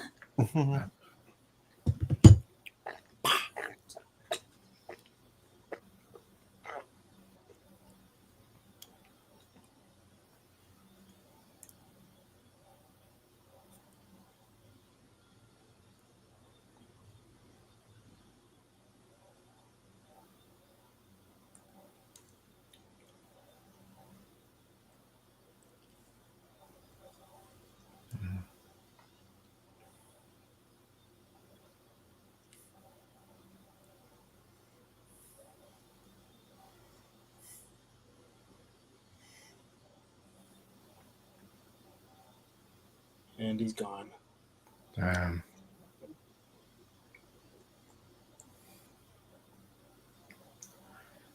An amazing king, though.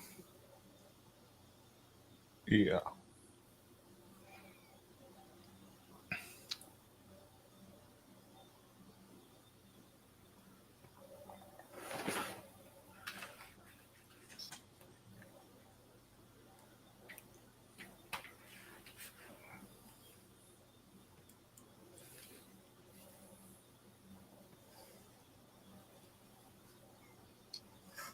Mm.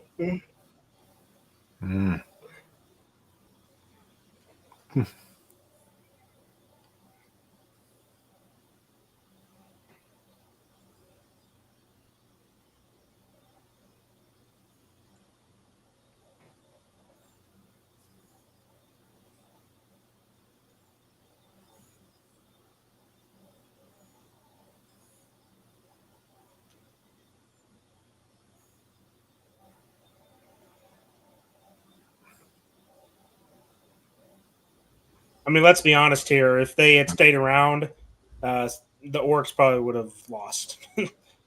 Yeah. Yeah. It would have taken Sauron to be physically present with all the Nazgul with him to take him on. Then again, would have maybe been too Sauron himself. one-sided. Yeah, I think maybe Sauron himself could have done it. Though I think he would have had better luck if he had the One Ring, because at this point he is just the eye, right? Yeah. But you see, that's one of the big differences between the book and the movie is that in the book, he actually isn't the Great Eye. He's actually physically still there, but Carl Urban's acting there. That's so good. Yeah. The other runner-up for like scene that should never have been cut. Yeah. Yeah.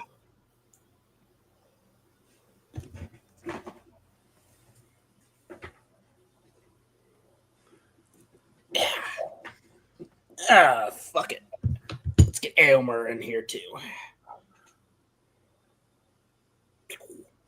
There's this I'm sure y'all have heard of him because he's popular, but there's this YouTuber named John Campia, and his take on the theatrical versus the theatrical versus the extended editions is a laughing stock. He says the theatrical editions are the best editions because that's what was released in theaters. That's how they were intended to be released. And he says that the extended editions just add a bunch of unnecessary weight and baggage to them. Well, he's clearly never read the books, so I'm not. And plus, it's John Campia, so I'm not going to take it. Fuck that guy. No, fucking John Campia. He would say something like that.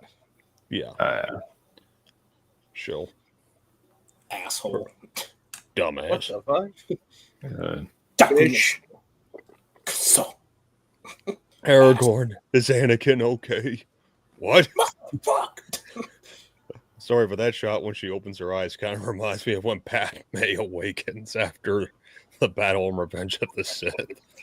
Yeah, see, we're just now we're getting the introduction of Faramir and Eowyn. I mean, hey, they just start with the simple mutual physical attraction.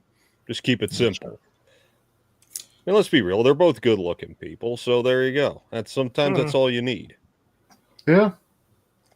Holy shit! How long has Pippin been looking around for Mary? Right. It's dark now. Oh yeah, sure. Jeez. I'm in danger. Now, I do believe in the theatrical version they didn't color correct this bit. Like, it still looked just as bright as it was earlier. I think you're right. Mm-hmm. It's been a long time since I've watched the theatrical versions, and I don't really care to go back to them. Yeah, it's like once you go extended, you never go back. Yeah. I mean, and rightfully so. Oh yeah, we still have and it's like you went and had the whole big battle happen. That now it's like you're back to this thing. You're like, geez, just like there's like you almost forget that this is all going on. Yeah. At the same time, they had the DC to take all the fucking web off him, including his clothes, but they still left some on his head. Fucking assholes.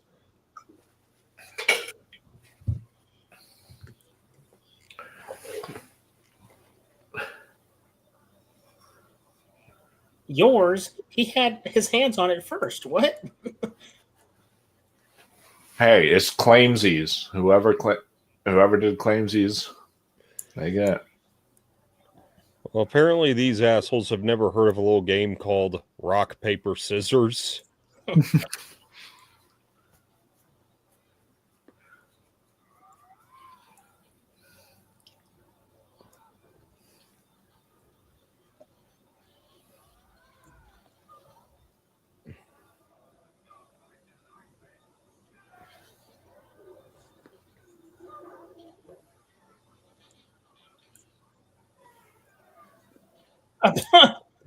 Oof. Oh yeah, there's another thing. In the Lego game, there's an entire segment where you're going through the entirety of this tower and that undercroft area trying to get out. If you want to talk about extended editions, the Lego game is the true extended edition. Oh yeah.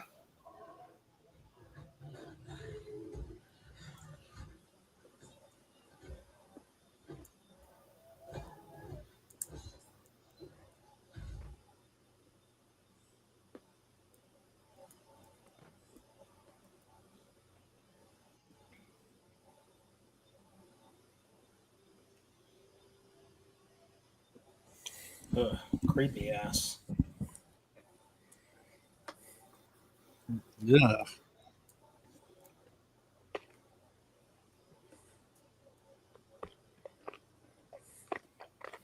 Oh, they kill each other. Huh. That's convenient. Very convenient, actually. What the hell? Yeah. Man, I heard of no honor among thieves, but this is ridiculous. I love that. That makes him look a lot bigger. They're like, oh shit. He's a two-armed monster. Oh. Oh, wait a sec. It's just Rudy.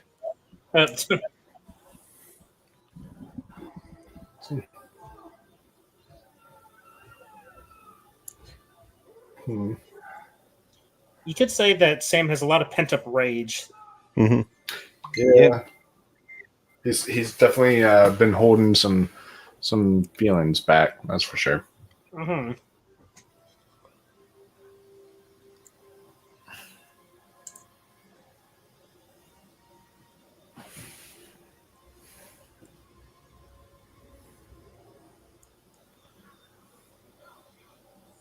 He's in nothing but his jammies.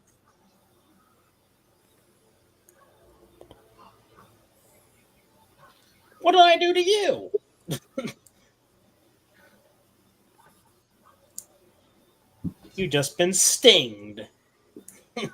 Don't you mean stung? Nope. Better. You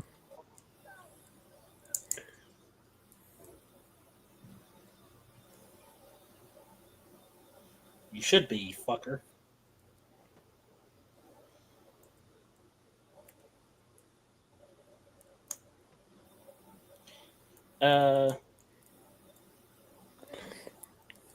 Yeah. Now here's a good little topic of debate. So him holding the ring, is him hesitating because it's taking hold of him, or because he's afraid of what it's going to do to Frodo again? I like to think of the latter, and mainly because I don't know, Sam's more pure of heart. He's stronger. I do feel, and also because he hasn't had it in his possession as long. Yeah, but also remember, there's people who haven't even had it in their possession, like Faramir, who is still somewhat tempted by it at some point. But remember, he's a man, like from the race of men, not a hobbit. That's true. And they always say that the hearts of men are easily corrupted. Yeah. I mean, technically, you could make that argument about hobbits to an extent, but I like to think that that isn't the case because Sam is witnessing what the ring is doing. Like he's had an entire journey, months of seeing its effect on Frodo, and he's like, "Yeah, maybe it may not be the best idea because he chose a fucking Gollum over me, his gardener." In hindsight, Sam probably could just finish this quest on his own. Yeah. Only thing is, Smeagol was still lurking around. He could take him. Yeah. Yeah, he just took all. He just took all those orcs. He could easily take Gollum if he wanted to.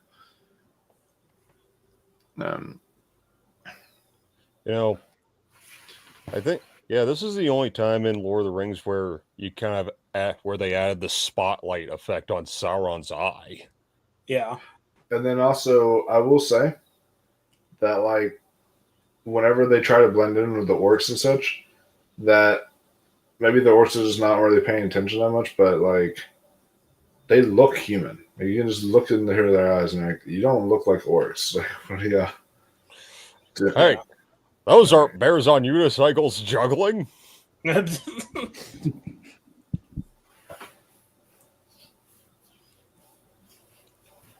Another cool thing about the Lego Lord of the Rings game is that it's also open world.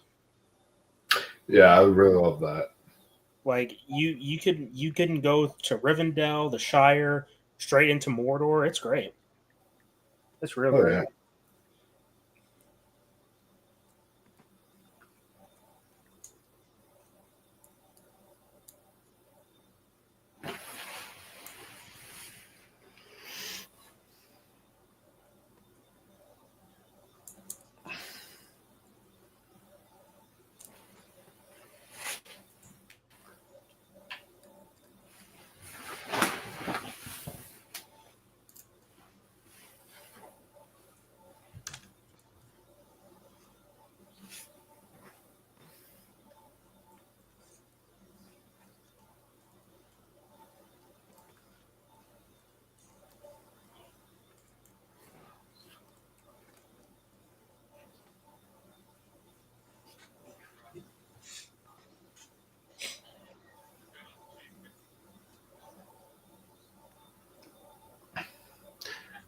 Yeah, that look of Aragorn, that's the kind of action figure I had that had like the brown jacket and for us in terms of like action figures go. Yeah.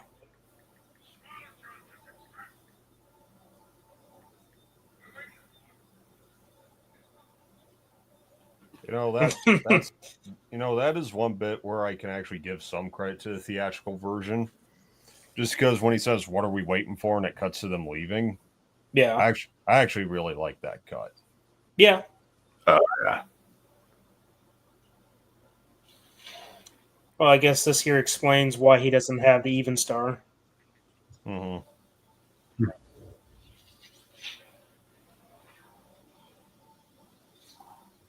kind of weird, though. It's right around his neck, yet it falls. Maybe Sauron, severed it from his neck.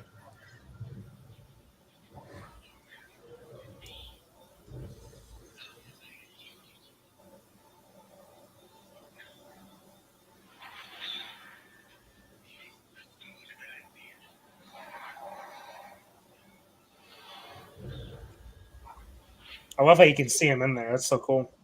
Mm-hmm.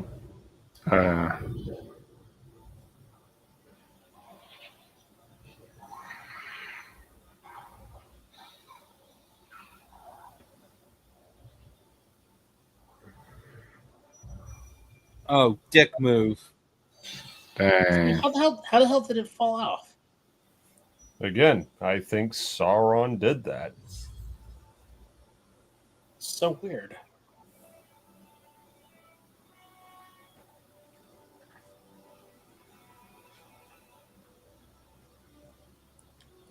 Yeah, I mean, he taunted Sauron, basically. Yeah. Yep.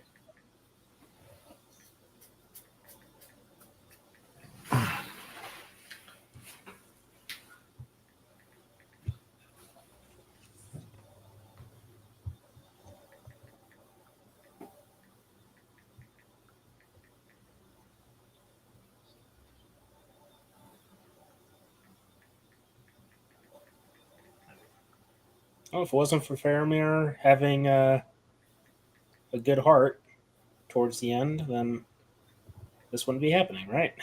Yeah. Right. And if it wasn't for Gandalf and Pippin stopping his crazy father, then that definitely wouldn't be happening, because then they both would have burnt alive. Mm-hmm.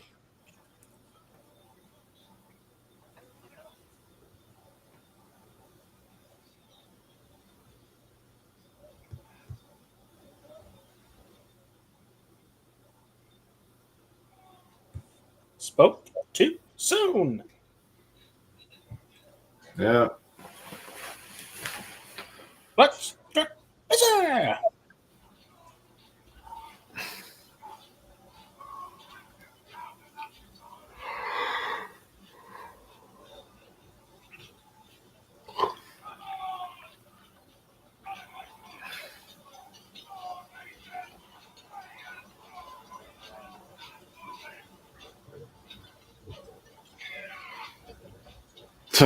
Yeah, he ain't blind. Like, how's those look like horse to you? But okay.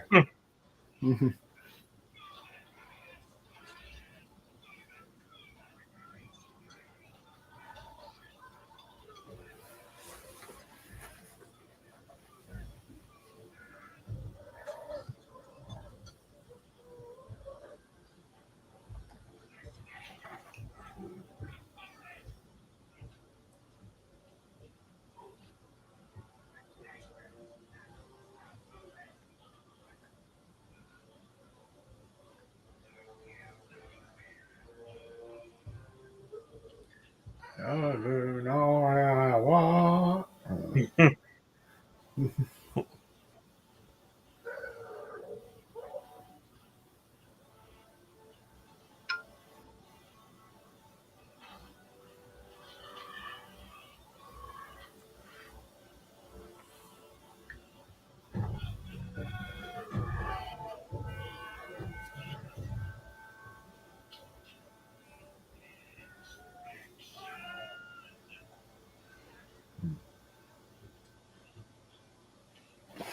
Here's the Harvey Weinstein orc.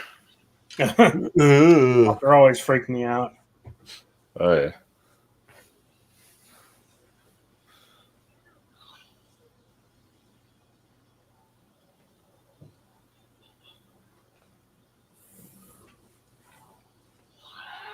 See, he sees it. He's like, that's a human. Why does he sound like a cow? Oh, wait. He is pretty fat.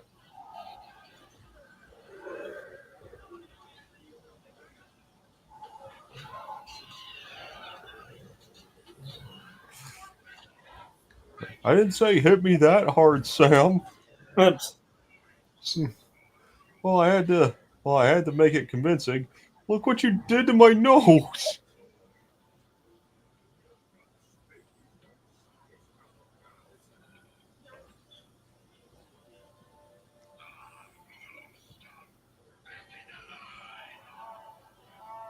Oof. Dodged a bullet there. Yeah. Too close.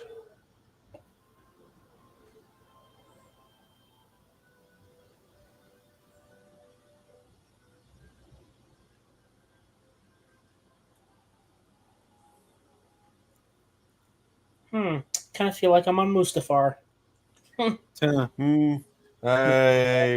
Although, think more doesn't doors have as done much better. lava. Yeah.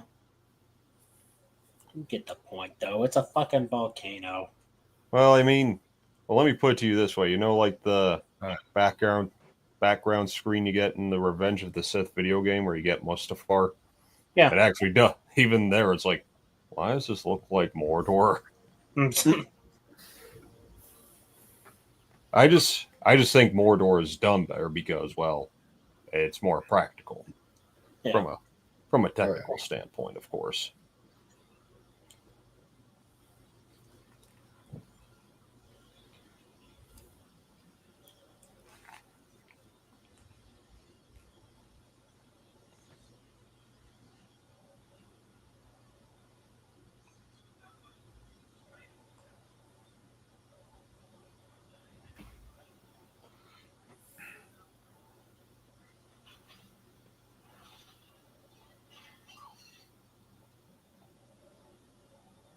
No, my pots and pans. Especially not the pants.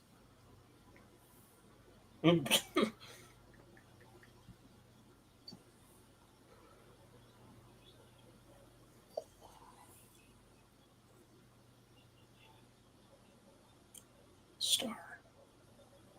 It's a star. Look at that.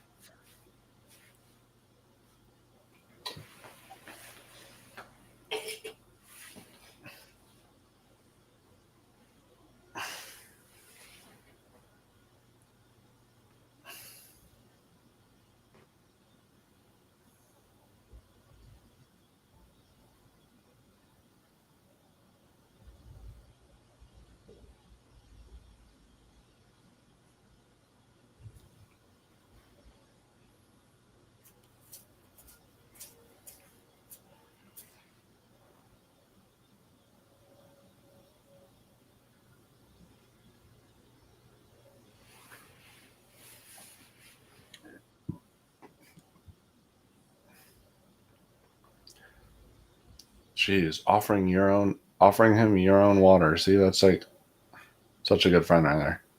Mm-hmm. Look how much he spills. Yeah, you gotta cherish that, man. Jesus Christ, Frodo! Got a rash in the water, you son of a bitch! Mm-hmm.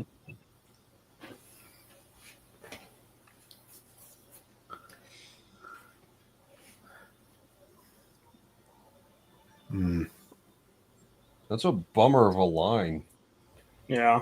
Yeah, but like, he's trying to be realistic with them. I mean, they have no water. They don't know if they can. But he's always been the optimist. Yeah.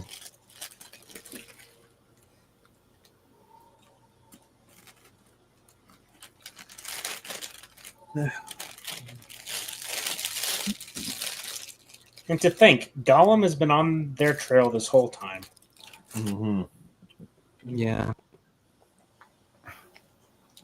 See, but that's what makes it like feel realistic. Because it's not just like, oh, he's over there waiting for them. Like it probably took him a while to travel over there too, and get that far and to where he could actually follow them. Yeah. So. Hey, Frodo, duck.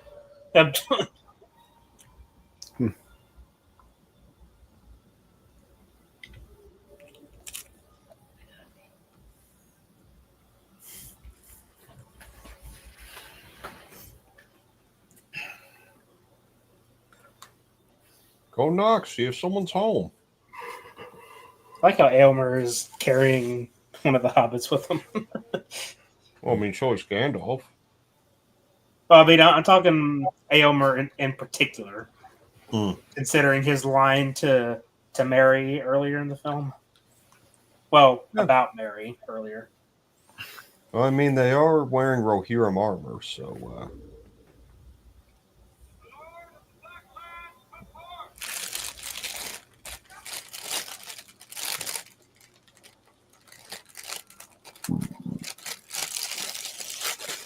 Are you guys aware of the deleted scene that actually showed Sauron, like, full body right here? Or, well, a little bit later, but they had a deleted scene where it was going to be Sauron, like, in his armor, facing against Aragorn. Oh. I would have liked that. But also, how would that have worked if Sauron's the eye, though? I don't know. Yeah, that I'm not sure, but I actually saw some of the frames, but they were actually going to have Aragorn and Sauron fight, but Peter Jackson decided against it because he said it would have taken away from Frodo and Sam's battle, dropping the ring in the lava. Yeah. I think narratively that it makes more sense this way. You know, gingivitis is the #1 cause of all tooth decay.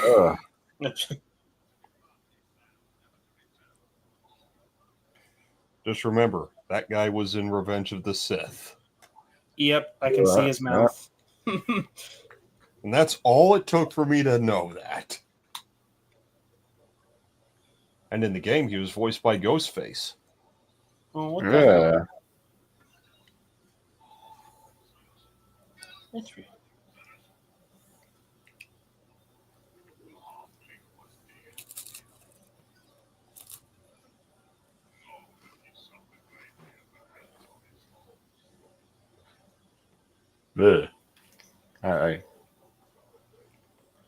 Oh, by the way, in the Lego game, this guy's a playable character. That's fun. Oh yeah, he is. I remember that. Oh, Gandalf knows it's kind of bullshit. I think, because otherwise they would know if. This is me when any leftist starts talking. Just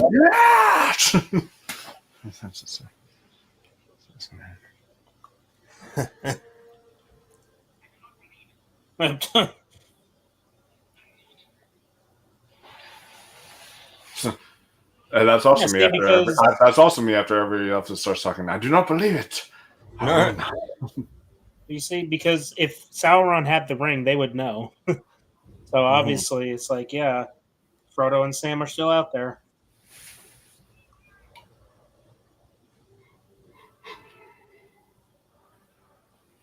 Yeah. Gee, in that one shot, you could clearly see the double for Billy Boyd. And not Billy Boyd. Oh, that looked bad. Oh, yeah.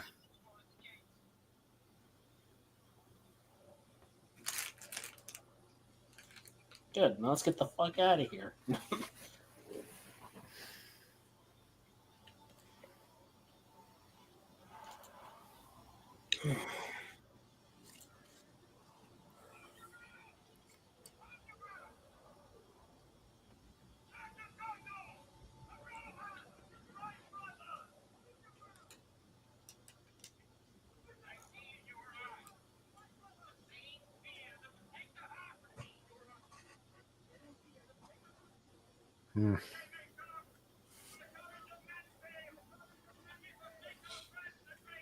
No, I still prefer Aragorn's speech. Really?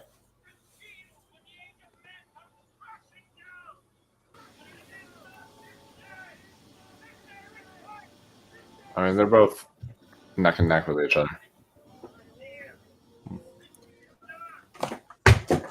Damn it. Maybe it's just the sense of finality that we get here that really helps.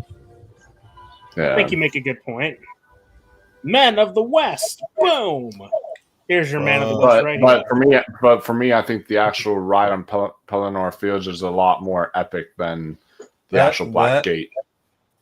I agree with that. It's like I prefer Aragorn's speech overall, but the charge at the Pelennor Fields is more epic. I mean, here, they're quite literally surrounded. Mm-hmm. And for some reason now, their horses are gone. One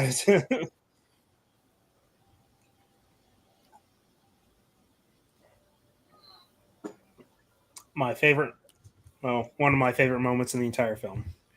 Oh yeah, that's probably my favorite moment of the entire film. I cry every single time. It's so good. This music is beautiful.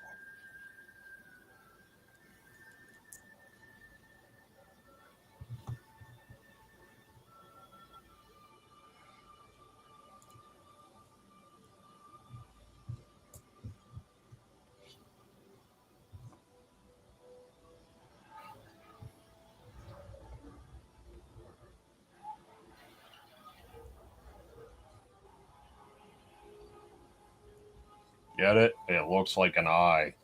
Mm-hmm. Oh, I love this song. Friend. I could do that. I could do that. Yeah, here it is. Best scene in the movie right here. That just makes Sam even better, even more of a just better friend. So good. Hero.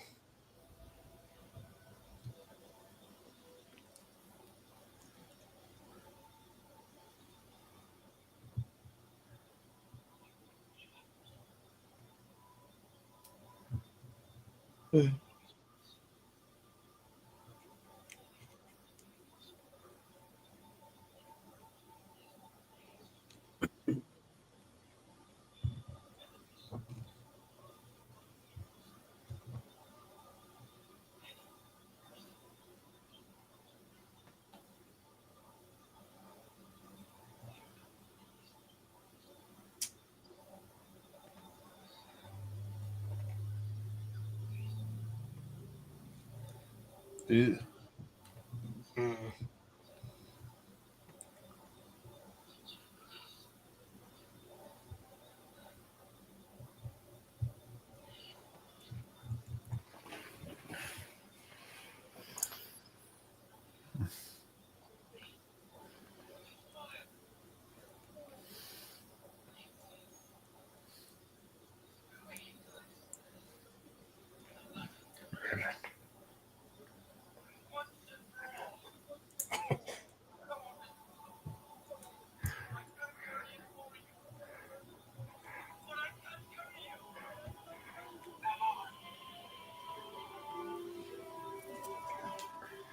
Man, if only all of us could have friends like Sam. That just even better. We can all aspire to be. We all aspire to be like Sam. Yeah. Can't have one, be one. See, the best heroes are the ones who are role models and someone who you can aspire to be. And my opinion, the two greats of this trilogy are Sam and Aragorn. Mm-hmm. Oh yeah.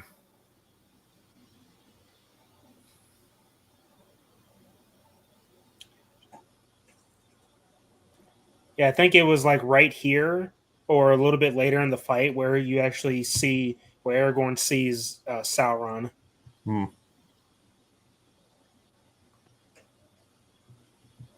I think it's on YouTube as well. I have to look for it. For Frodo and that. Yeah, I love that. Merry yeah, that's still good. The full Frodo, and then just the charge there still is super cool. Well, you know, actions of the characters speak volumes, and the fact that Merry and Pippin are the first to follow suit Yeah. That's a very defining moment for both characters. Like, it's a culmination of their own growth from being the goofy little comic relief hobbits, but now here they are on the battlefield where they could very well die, right? And yet, but their biggest strong suit, just from being the first to follow Aragorn, is loyalty and nobility. Yeah.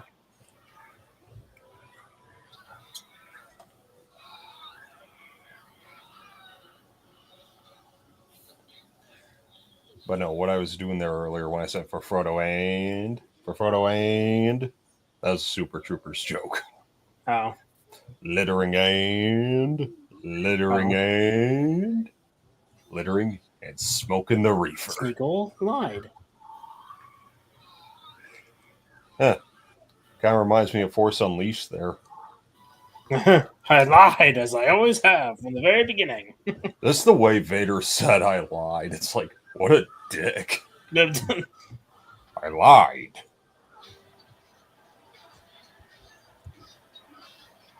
What a useless fuck.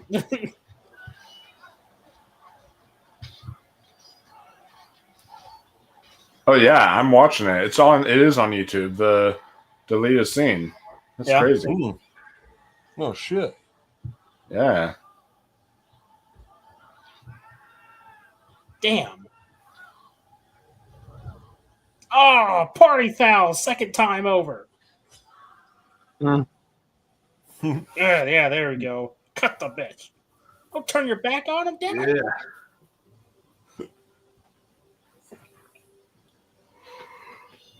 Wait, bitch. Frodo, you're running now? You asshole. Why did I carry you? And the Nazgul. Yeah, every time I see those, that means the Eagles are coming.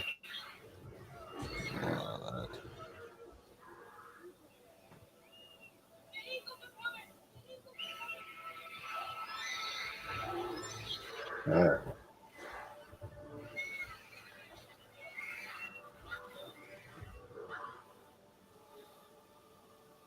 The hell?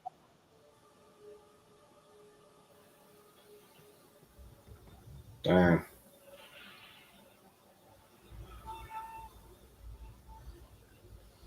Dang, Sam got up there fast.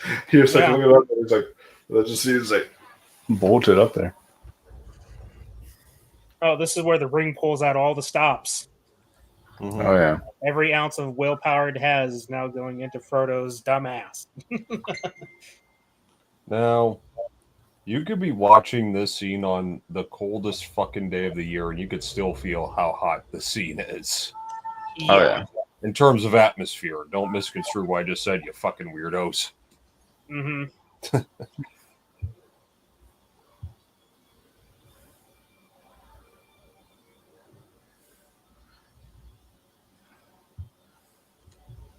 Now, did you want him to just straight up drop it? Or do you feel that would have been too anticlimactic? Yeah, it would have been anticlimactic. Yeah. But you see, it also doesn't feel forced, does it? Because you know that the ring is pulling out all the stops. Oh, yeah. It's on the brink of death, so it's pulling no punches. And we had a film prior to this explain that the exact same thing happened to Isildur, and he gave in and decided not to destroy it.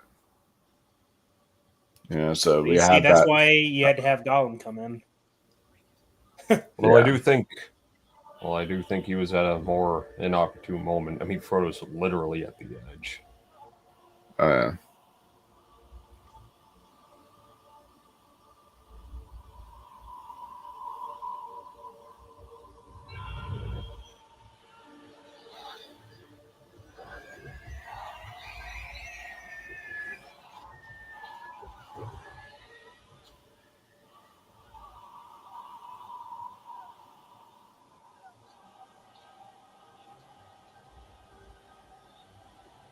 Ugh.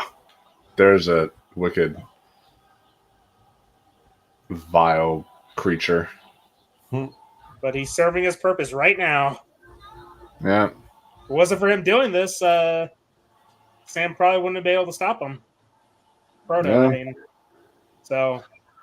Yeah, so instead of Sauron, we got a big cave troll fight, which, Yeah. hey, that works. Mm-hmm. Yeah, right here is where he was supposed to see Sauron. Yeah, and during that scene, it looked like it was like some of the actual cave troll fight was Sauron basically fighting him, but then they decided let's just put the cave troll in instead. So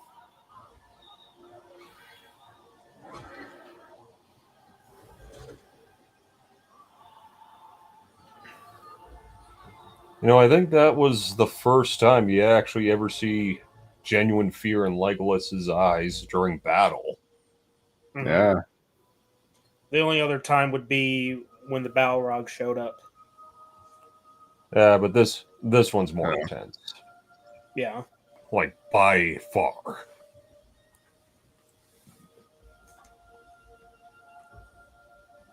Oh, yeah.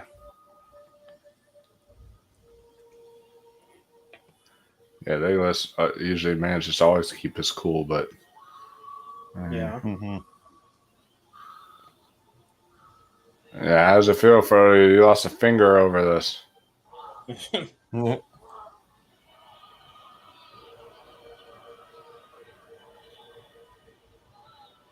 Well, half of it, anyways. I mean, it's Right. still. I mean, it's more like this. Yeah. Minus the ring. It's a big foot. Sasquatch?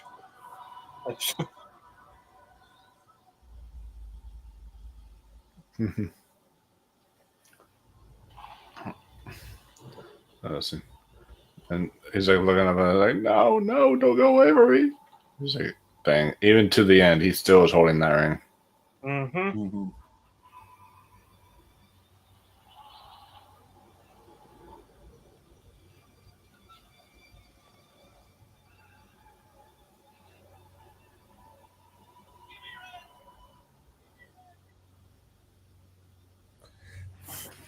Well, at least it's not Hanson.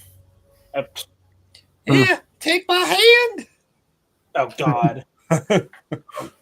Goodness Get gracious. the fuck out of here with that. I'm surprised I have not seen a meme for that. Yeah. Probably because the world is waiting on you to do it. Don't you let go. Well, I'm not very good with Photoshop. It's okay, neither was I. But then I did. Hey, Frodo. Hey, Frodo, this isn't the good son, okay? Now get up here. Right? Yeah.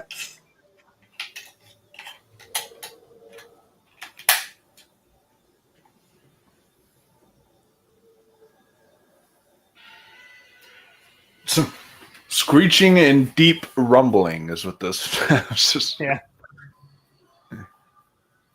All right, gentlemen. You're witnessing the canon event. Uh, The point in our story. Sauron goes poof.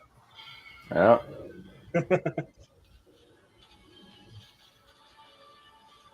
And this is where he's being sucked into the Dark Aether. You know, I wonder how people felt a little bit about this scene, considering that this was only 2 years after 9/11. And seeing like another tower collapse like that, and then kind of in a way, it's like I wonder if that kind of brought back for people during that. Yeah. Yeah. Yeah. And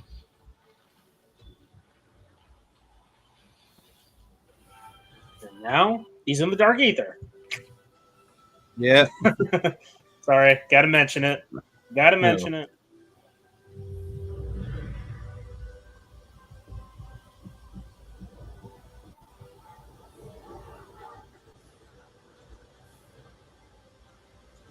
I love that moment that just passed with like our heroes there, like having that he did it. Yeah. Like just the amazement.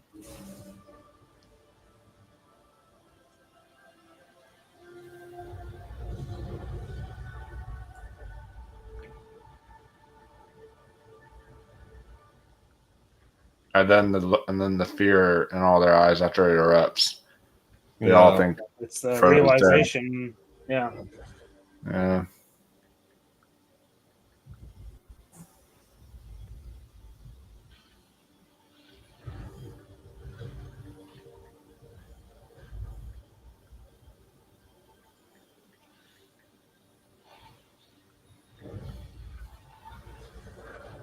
See, like right there, if Sam was not there to literally carry him out of that volcano, he would have burnt alive. Yeah. Yep. Okay, now we're looking like Mustafar. Fight me. Yeah. By that you mean more green screen. Ha ha ha ha ha. Yeah, and you're a Green Ranger, fucker. It's done. That's how I'm gonna feel after we finally get done with this watch along series, because they're all such long movies. So I was just like, oh, it's done. Oh, don't worry, because we got 32 minutes of outro to watch too. Oh yeah. And hey, that's not to mention the handful of delays this stream has had. Just saying. But then again, I think we all felt the same way when we were done watching the miniseries. Only difference is this one was much more pleasant to sit through. I know. Technically, I just mean we felt that it's over. Like a burden has been lifted off our shoulders. Yes, indeed. And also, I wish it was a miniseries, because if it was a miniseries, that means it would have been one and done. Unfortunately, they have not only a second season, but a third season on the way. So, well, I'm talking about the Shining miniseries when we did a watch. I thought you were talking about Rings of Power. Okay, never mind. No. No. When we did a watch party remember series that. for the Shining miniseries for the dumpster, and of course I had to split it into 3 parts rather than just do all fucking 5 hours at once, because, well, you can only digest so much of that shit show at a time. Yeah, I get you.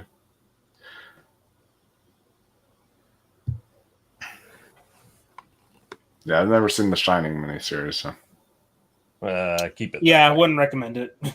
No. that was the one that was directed by Stephen King, right? It wasn't directed by him, but he did adapt the teleplay. Okay. He got Mick Garris to direct it. And in his mind and eyes, it's better than Kubrick's movie. Simply because it's more like the book. In this case, fuck that. Yeah, I know. Okay, so this is something that I've been seeing. Apparently, people are saying that the reason there was a third eagle was because it was meant to carry Gollum. Huh. Well, maybe that, or maybe because there was a bunch of eagles in the sky during the time. It was just like, maybe it was just a situation like, hey, don't leave me hanging here. I want to join you. Though that is pretty interesting. Kind of a sad thought. It's like, yeah, there was a third one just for Gollum, but he was never saved. Yeah. Yep. Sam said it himself. Killed by his You own can't save him, corruption. Mr. Frodo. What's that? Killed by his own corruption. No, what Sam said. You can't save him, Mr. Frodo. Yeah. He did say that. He did.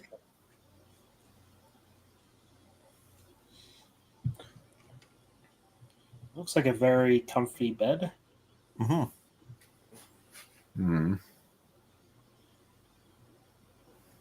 All right, because Frodo never saw Gandalf again until now. That's true. Yeah.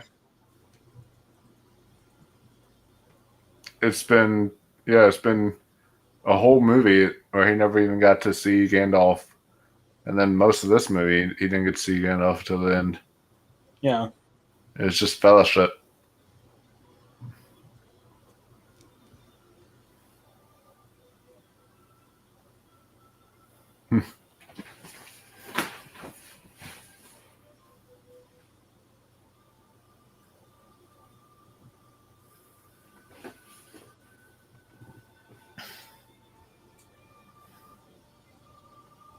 Gimli!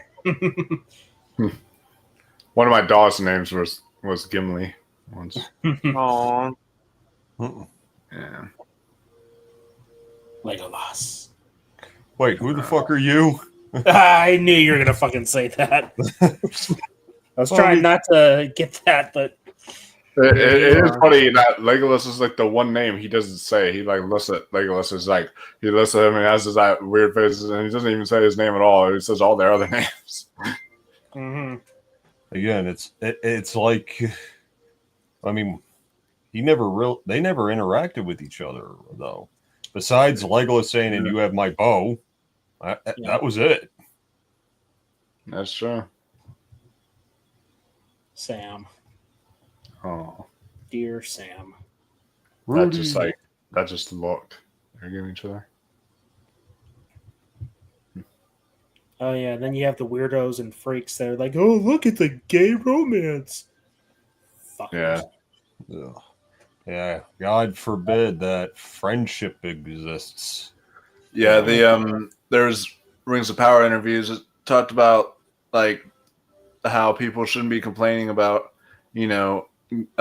queerness in our show when there's been queerness all throughout Lord of the Rings, and they were like trying to compare, and they were trying to compare Sam and Frodo and go fuck yourself. And then Merry and Pippin as queerness. Yep, go fuck yourself. Not even sort of. No ifs, ands, or buts. Go fuck yourself.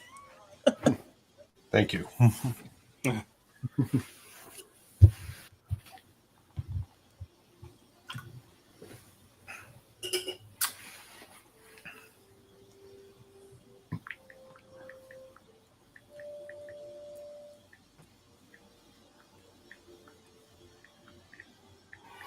Yeah, I think I had a King of Gondor Aragorn as well. Yeah. Action figure.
Wow, she is beautiful.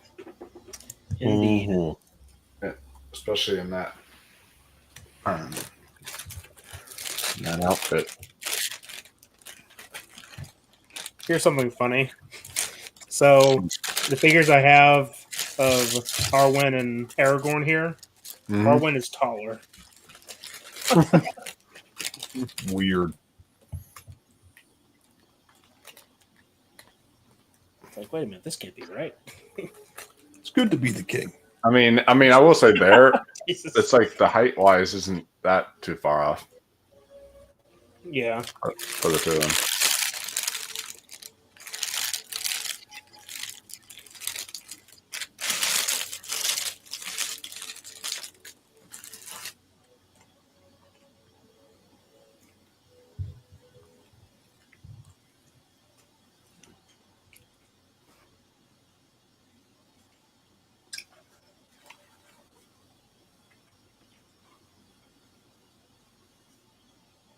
Oh, one of my favorite lines right here.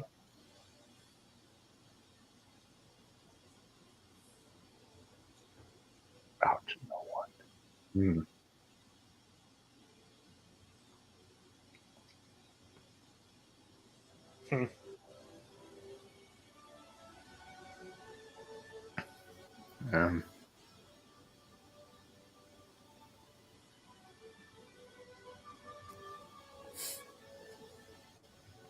Well, all four of them had parts to play in winning the war, so it's nice to see this.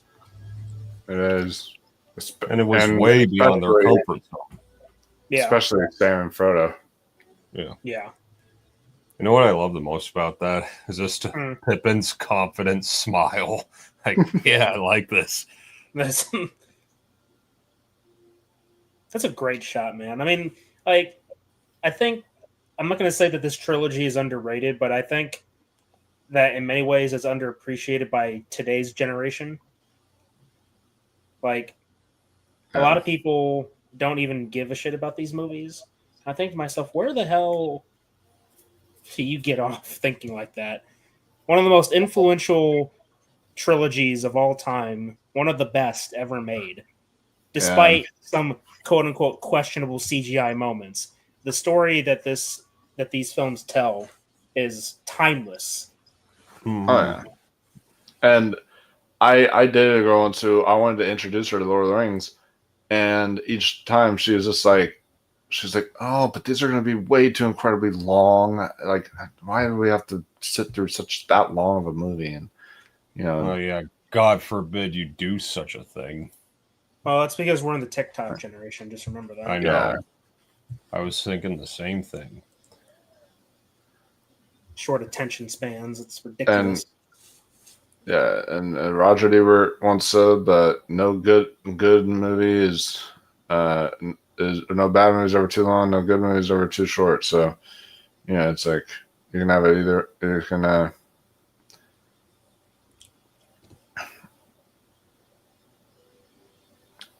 it either way.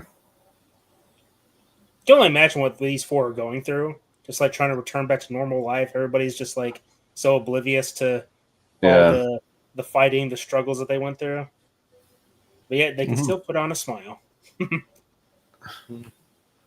And find their confidence. Yeah, because now there's that girl that he has had a crush on.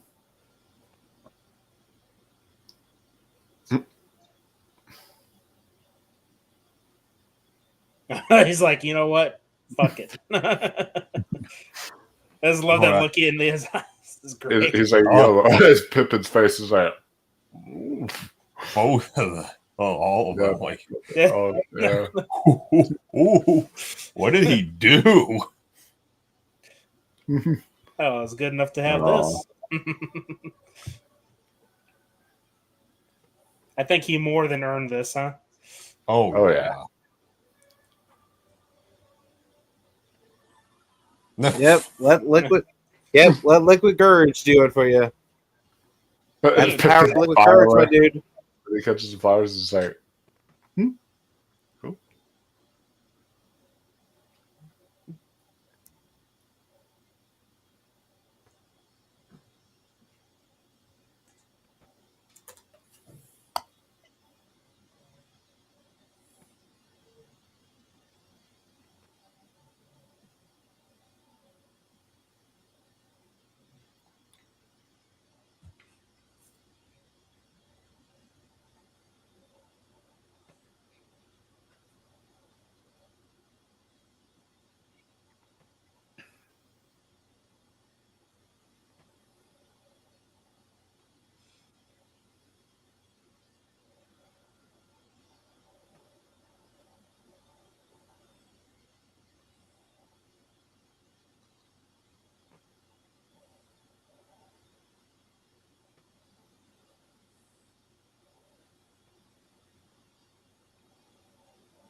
There and back again. The Hobbit's Tale by Big Bilbo Baggins.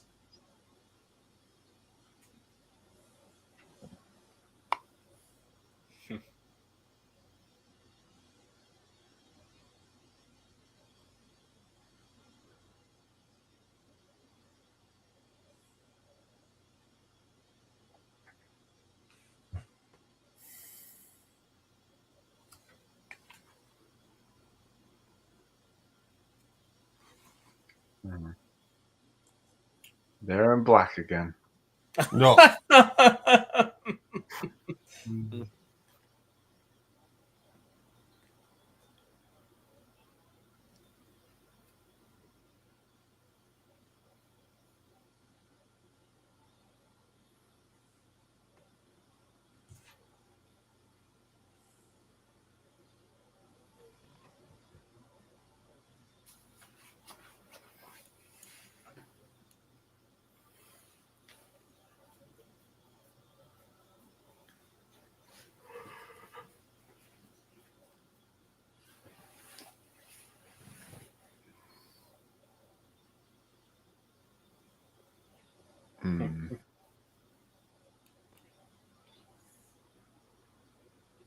The makeup there on him too, to make him look even older too.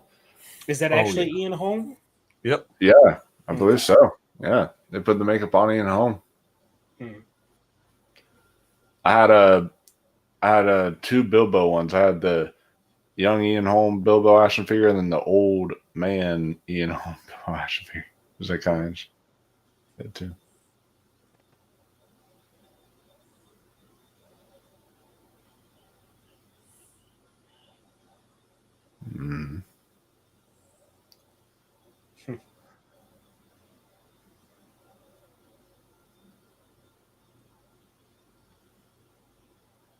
Nope.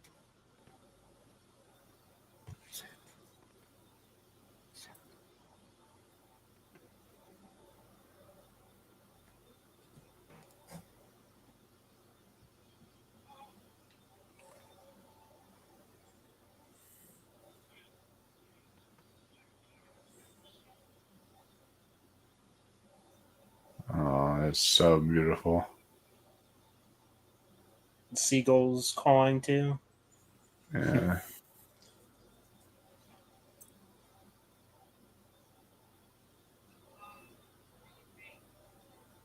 Hey, look, there's Galadriel's husband. Oh, Gandalf got his staff back.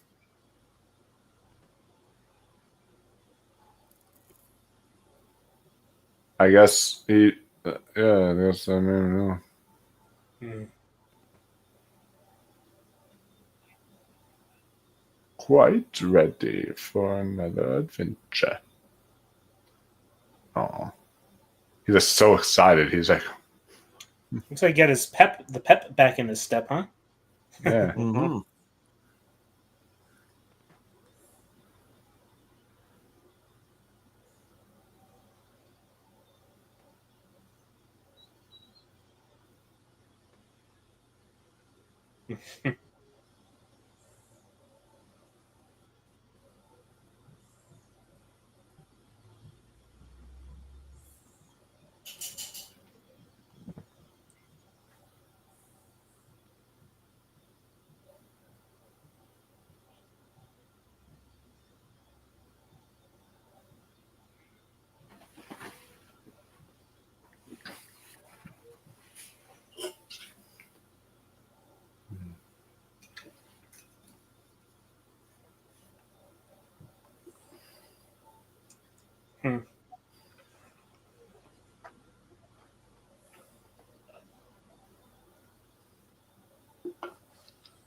Now, if I remember correctly, in the books, they talked about why Frodo had to leave.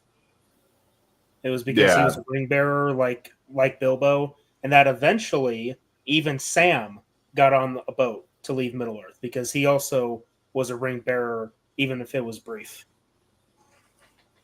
Yeah, that's what I've. If I remember correctly, yeah, that's what.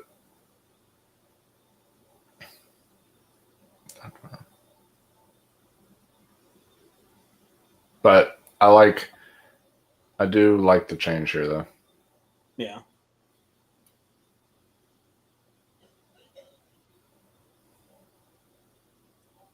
I forgot what the reason was though for why he had to leave.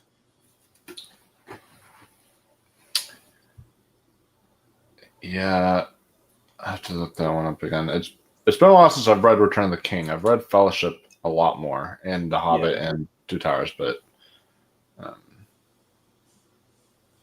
Well, the thing is, though, I can't remember if it was in Return of the King that it had Sam actually meeting Frodo again, since he left Middle Earth as well. Yeah. That might have been in the appendices or Silmarillion. I can't remember.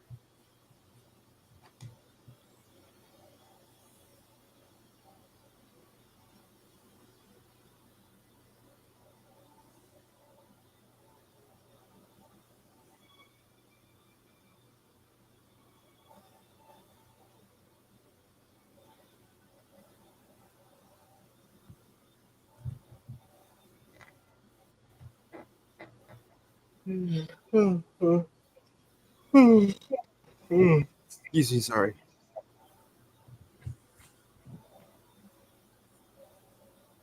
yeah.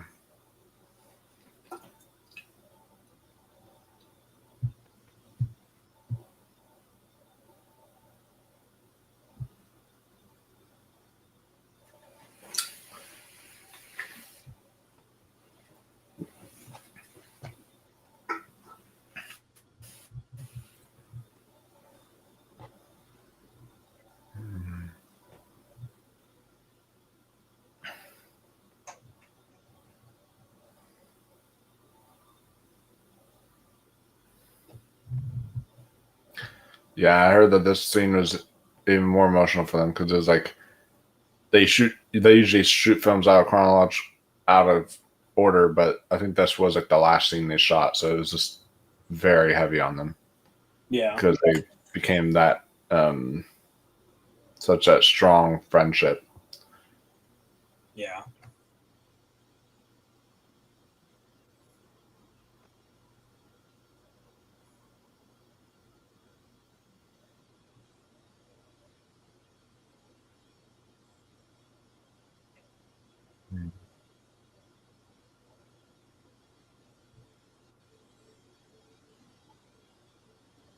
It's a great shot.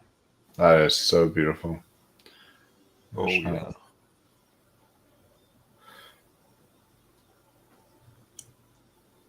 Would have been really cool if that entire area was a full set built. Oh yeah. That would have been incredible.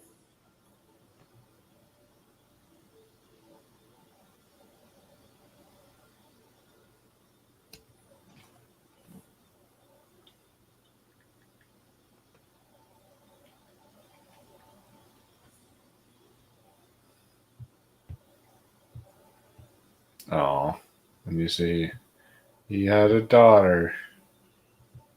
That's actually his daughter in real life too. Yeah, Aww. it is.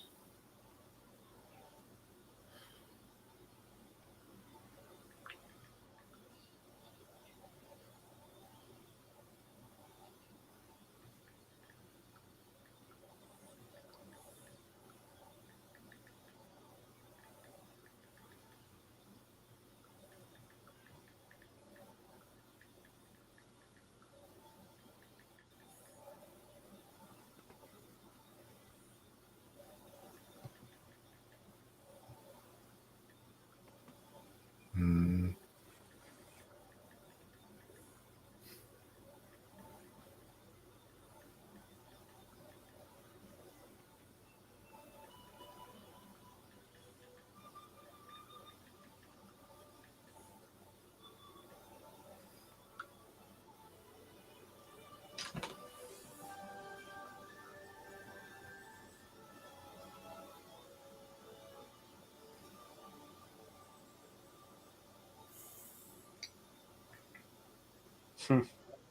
We made it. That is probably the most satisfying the end cards probably in any movie ever.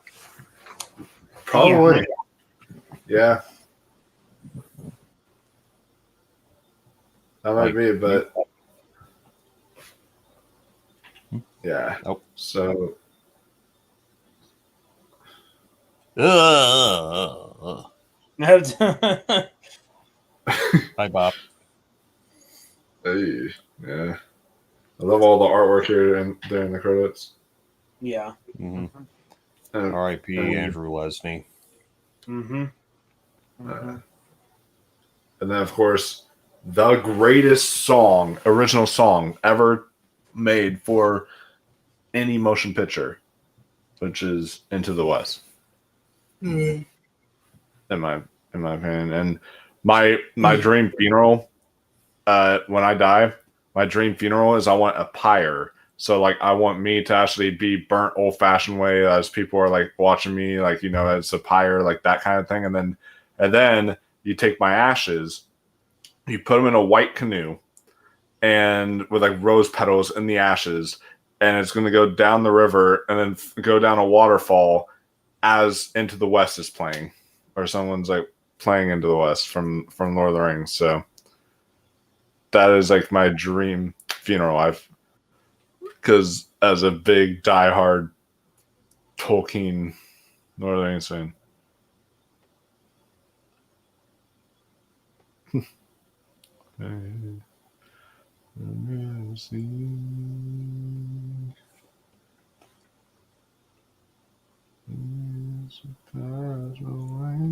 Bernard Hill, salute to you, sir. Christopher Oh, Lee, yeah. salute to you.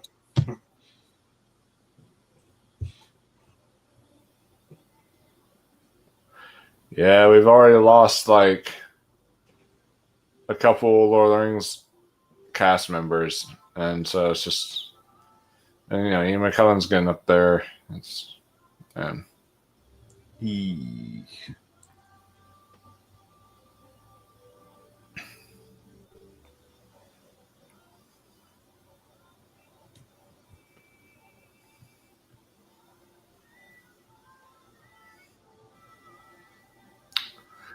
Yeah, John Noble is great. Mm-hmm. Yeah, see? Yeah, It so was Ian Holmes, salute to you. Yeah.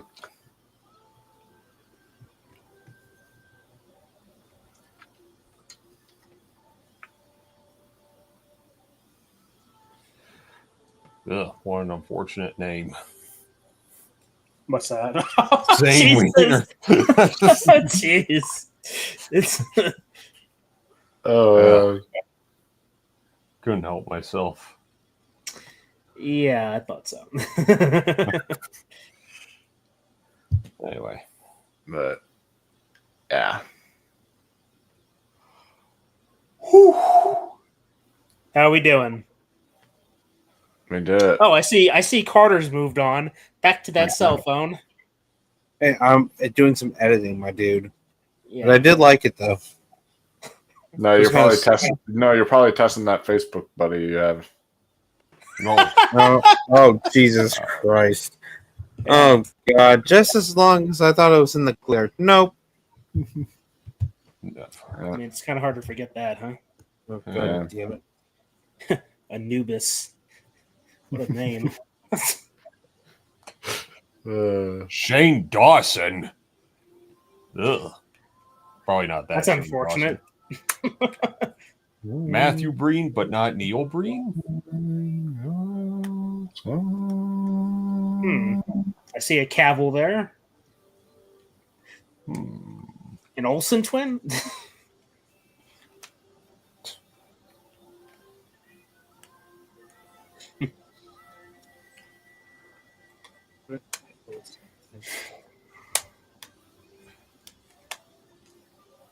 This is a really great song. Oh yeah, that's what I was saying. That's why it's my. That's why I want it as my funeral song. This is like such a. This is the greatest original song for a motion picture, in my opinion. It's so good. I mean, for my funeral, I'd still take "Always Look on the Bright Side of Life" from Monty Python's Life of Brian.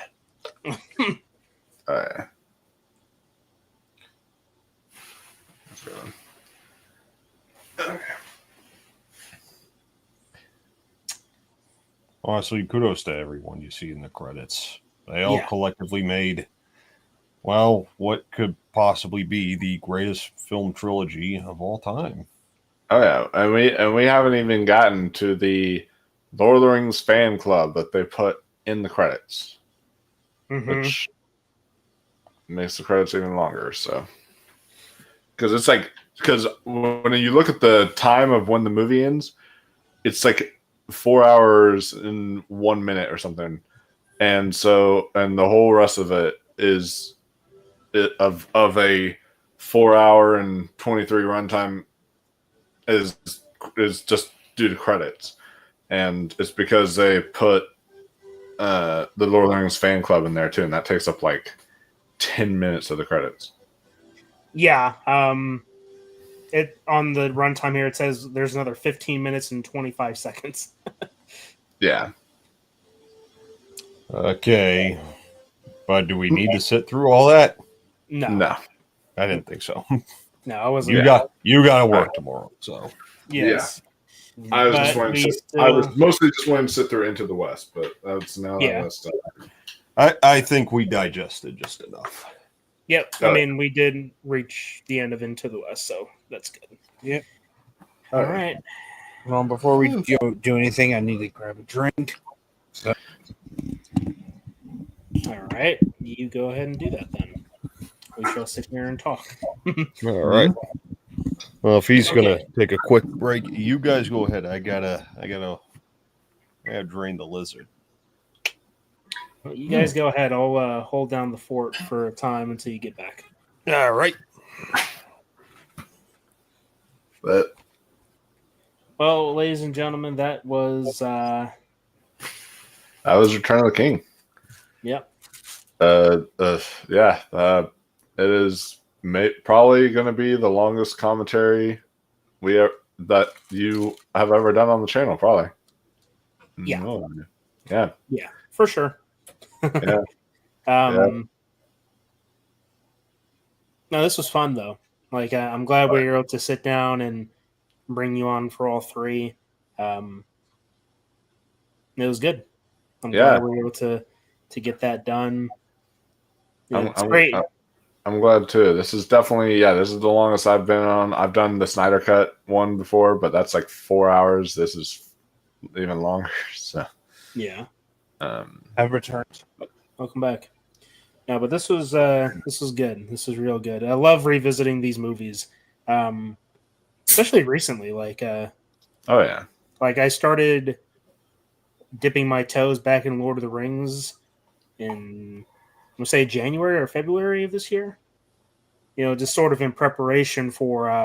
Well, actually, it was before that because I was already thinking about doing this watch along series because I was going to bring Sauron into our story, and so I thought, well, you know what? If I'm going to bring Sauron into the story, it means that we got Lord of the Rings on the horizon, which means we got to call you up.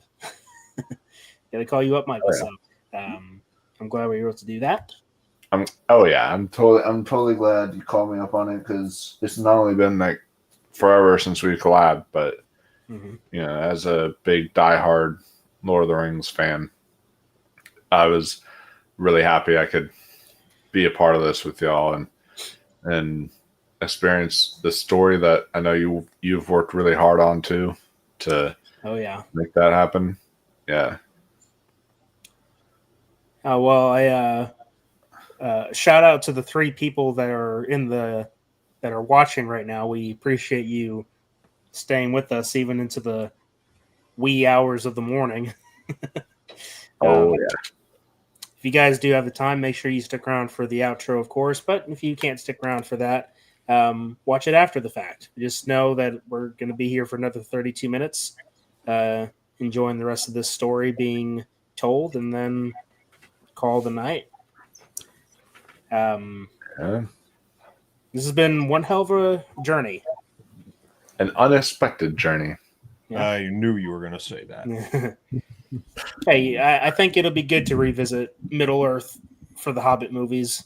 Gained a little bit more of an appreciation for them or an enjoyment of them when I decided to put both. I didn't start with Unexpected Journey, funny enough. I started with Desolation of Smog and then went through to battle the 5 armies while I was actually editing tonight's outro. So back when I was doing it. So we'll eventually return to Middle Earth. We'll call you up again, Michael, and then we can enjoy that trilogy too.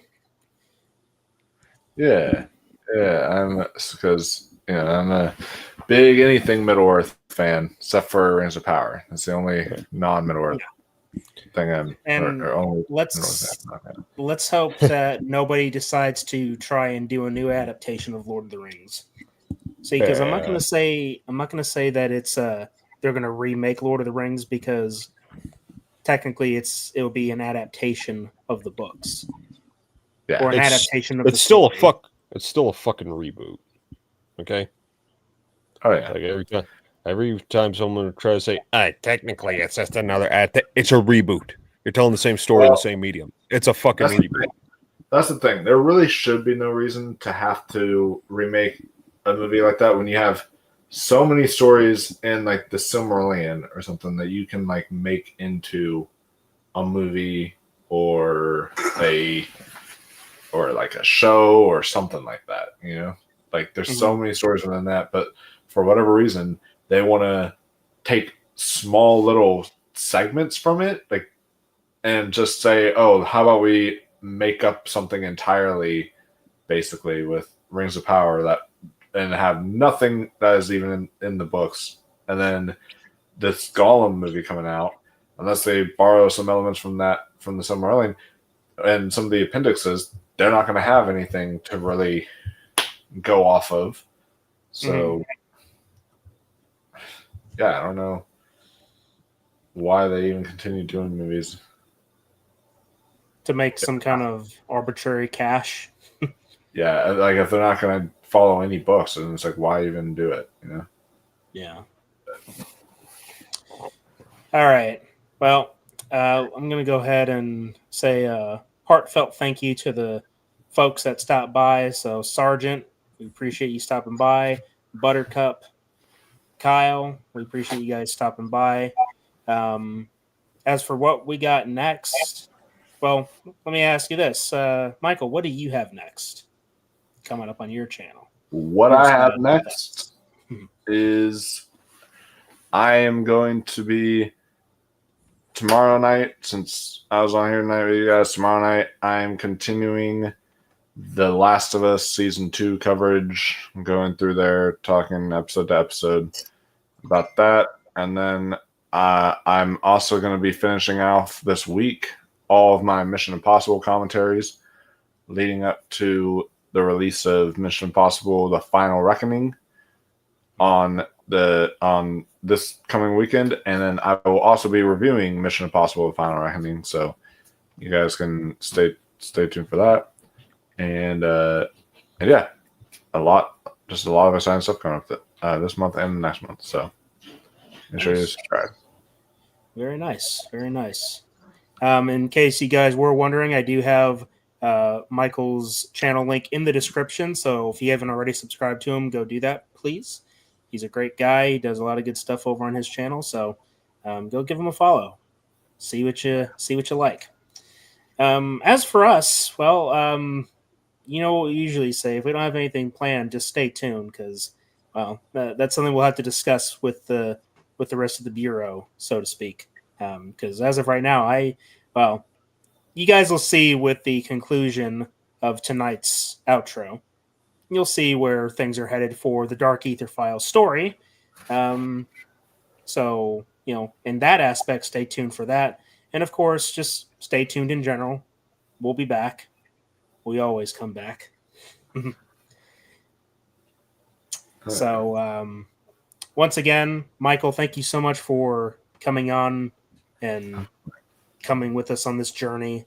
It's been great having you. It's been fun going through these movies. We appreciate you sticking around with us. Fuck yeah.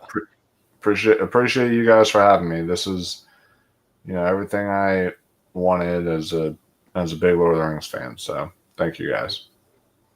Well, thank you. Well, ladies and gentlemen, with that all being said, make sure you stick around for the outro. Special to our Patreon supporters. Their names will also appear at the end of the outro. And with that all being said, thank you all for watching, listening, and supporting. And as always, ladies and gentlemen, fellow investigators, remember that the entertainment is out there.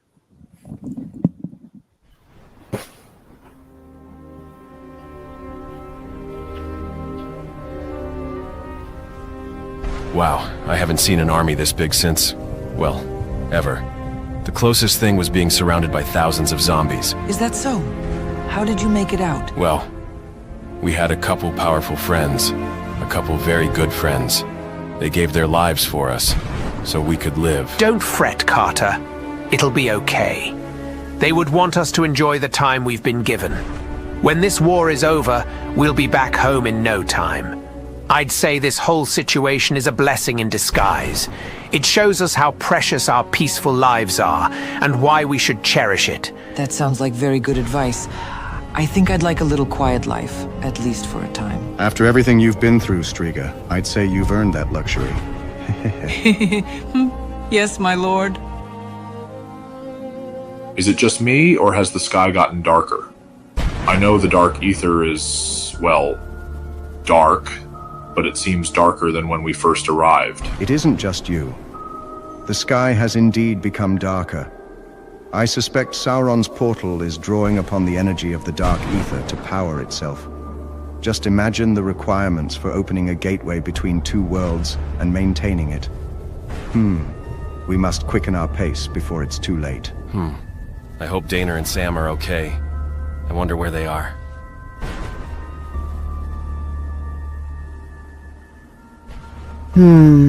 This land truly is rooted in evil. I can feel the darkness all around us. If Sauron is as dangerous as you say, Lisa, we need to destroy that portal before his army can go through. Well, we won't have to wait long. Look.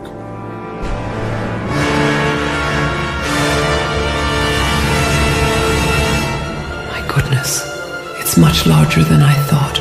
There must be thousands of orcs down there. How are we going to fight through all of them to get to that portal? Holy shit. Look over there. There's a huge army marching towards the valley. They don't look like orcs from here. Let's check it out. Oh, Shiza, watch out! Well, what do we have here? Some little lost lambs making their way to the slaughter. If you're here to stop our lord, you're in for a rude awakening. The age of men is over. The time of the orc has come. Looks like meat's back on the menu, boys. Ha ha ha! God, I hate these pricks. Are you guys Daner? Samantha? You guys are okay. I'm so glad you're all right. Guys, come over here. Look who I bumped into. Samantha, Dana, long time no see. I knew you two would make it. What the hell? Richtofen? How? How the hell did you survive? You fell. Never underestimate the Dr. Daner. Regardless, it's so good to see you all. Wait, where's Dempsey?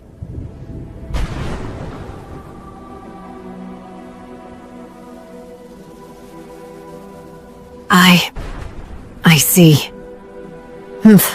Sauron will pay for this. I'll see to it personally. What happened to you guys? It's been almost a week since we've seen you. Well, we had a little run-in with Thomason. She claimed to know where Caleb was, but she set a trap. Fortunately, she's been dealt with. By my own hand, no less. Sadly, we haven't found Caleb. But we did come across someone who helped us with Thomason. Her name is Lisa. Lisa? Is it really you? I can't. Oh, Lisa, my love. Vlad, you haven't aged a day. To see you alive and well, it brings so much warmth to my heart. Mother, you're okay. Oh, I'm so glad you... I never thought I'd see the day when my family was reunited. This is a great blessing. Hey, I don't mean to break up the family reunion, but we've got a big problem to deal with. Come check it out. My God, the portal is self-sustaining now. We need to get down there and destroy it. I'm afraid we're beyond that point, my love. Nothing we do will affect it. The only one who can destroy that portal now is Van Clutter. Then we need to get to him quickly. There's no other choice. We're going to march right down there and mow down all who stand against us. Then, we go for Sauron and Caleb. It is very likely we won't survive attack. If this is our final attack, then let it be an attack that will echo through the Dark Aether. Let our sacrifice inspire others to stand against Sauron and his unholy horde. Well said, Takeo. Let's get down there and save the world. Yeah, let's kick some orc ass. Hoorah!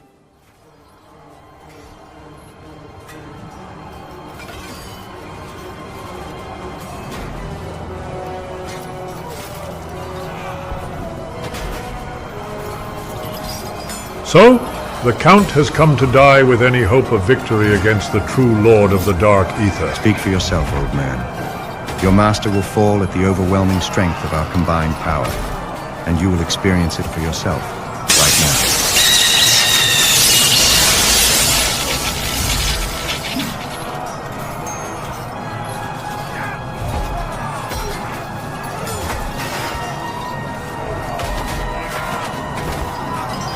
These creatures are formidable, but we are more formidable.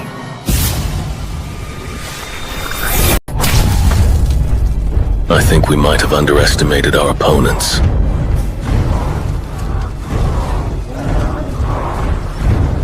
No, we didn't. It's just that the enemy was prepared for an all-out assault, and our fighting force wasn't enough. I'm sorry, everyone. You know, this is starting to feel a lot like our fight with the Overlord. Hey, Daner. Yeah, you're right, Carter. I'd ask, how is it that the same shit can happen to the same people twice, but this is pretty much our lives now, isn't it? Saving people, hunting things. I guess we've got our own family business. It has been an honor fighting alongside such brave warriors. See you on the other side, my friends.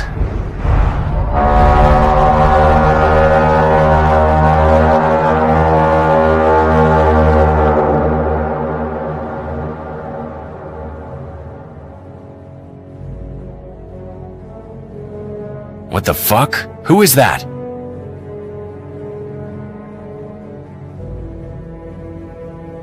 So, they actually managed to fight their way here, huh? I'd say it's time to put that bastard Sauron in his place. For too long, this Dark Lord has subjugated and oppressed this land.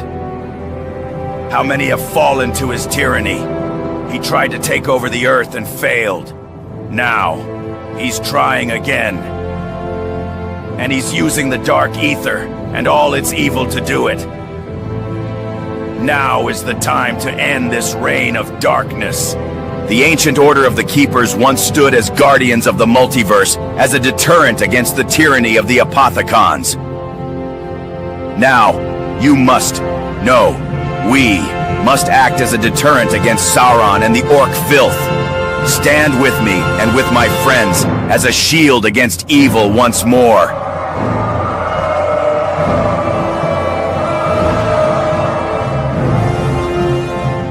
Let us show evil the consequences of their actions.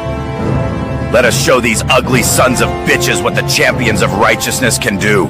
Our goal is to slay every orc we can, protect the agents of the Dark Aether Files, and secure the area surrounding the portal. We need to buy our friends as much time as we can to shut that portal down, or everything we're fighting for will be destroyed. We can't let that happen. Now for freedom.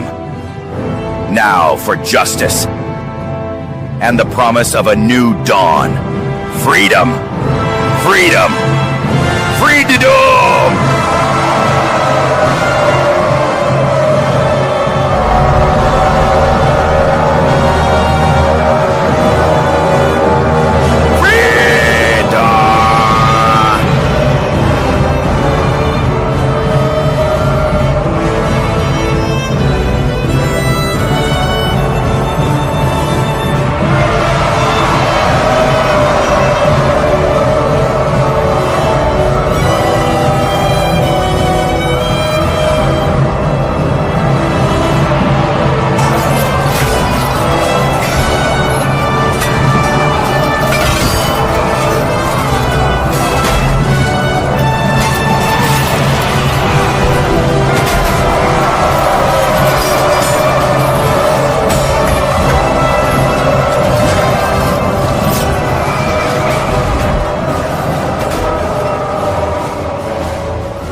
It's impossible.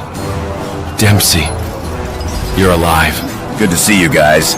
Looks like someone wasn't done with us yet. Hey, Richthofen. I suppose so, but we don't have time to dwell on that now. We need to get to that portal and stop Sauron.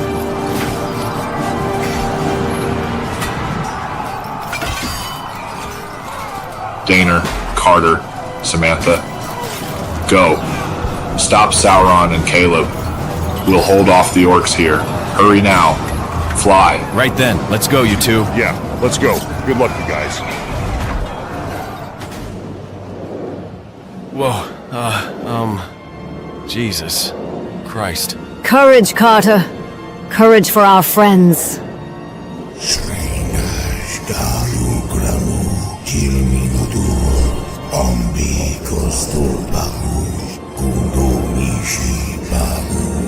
I'm sorry. We don't speak evil bullshit. Enough is enough, Sauron. Stop this bullshit and give Caleb back. Don't bother speaking to him. There's no reasoning with an ancient Dark Lord with a thirst for dominance. Just watch yourselves. His powers are unknown to us. You can't beat him, Special Agents. Allow me to contend with the Dark Lord. Huh? Dracula? What are you? Sauron, ignore these children. You and I both know they pose no challenge. Fight me instead. Let us settle this civil war with a final duel between us leaders.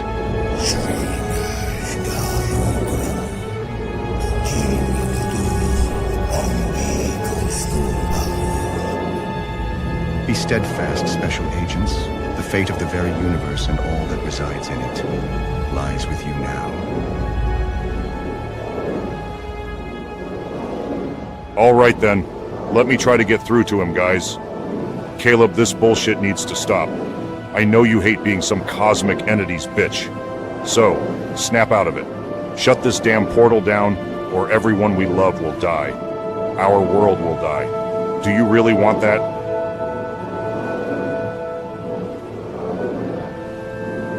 Damn it, Caleb. Say something.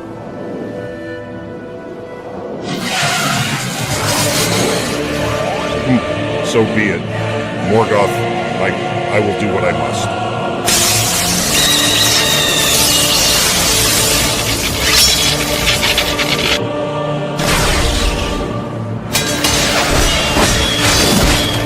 Carter, hurry, while Daner has him distracted.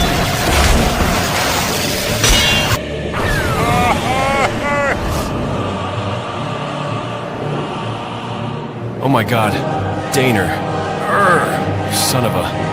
I'm not holding back this time.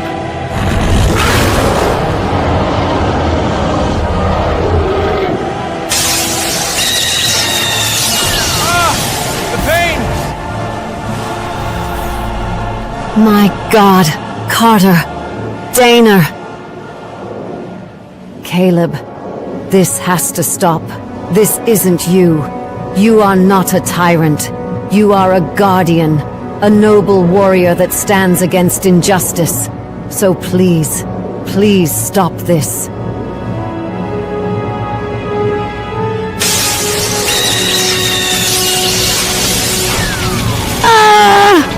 Samantha! Oh, you bastard! How could you do that to her? It's okay, Carter. If this is what it takes to bring him back, I'll gladly give my life for him. It's okay, Caleb. This act will... awaken a power that has been dormant, and it will help you where we could not.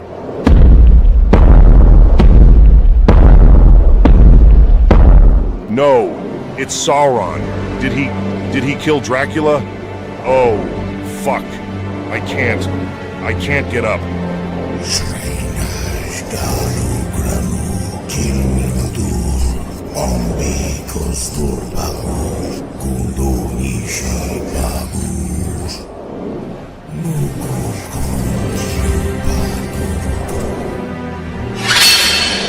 Samantha, no!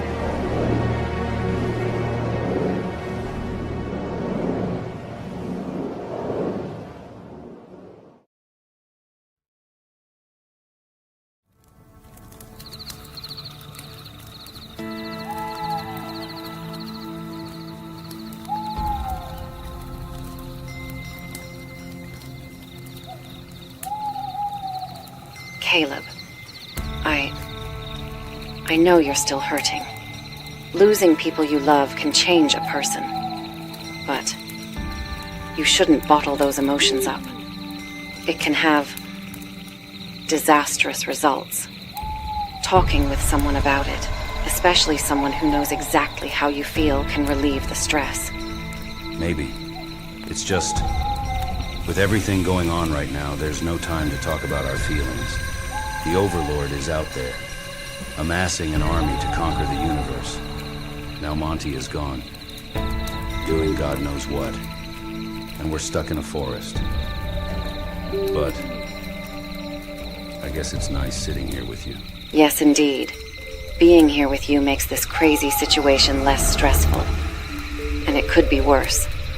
We could be trapped in the Dark Aether like I was. So, what are you going to do when this war is done?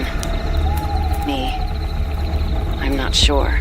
Well, probably help Richtofen with more monster hunting. There's still plenty of supernatural entities roaming out there. Though before that, we should go out for a date. You know, to help relieve the stress. Not very smooth, but cute nonetheless. Maybe we will have that date, and maybe more.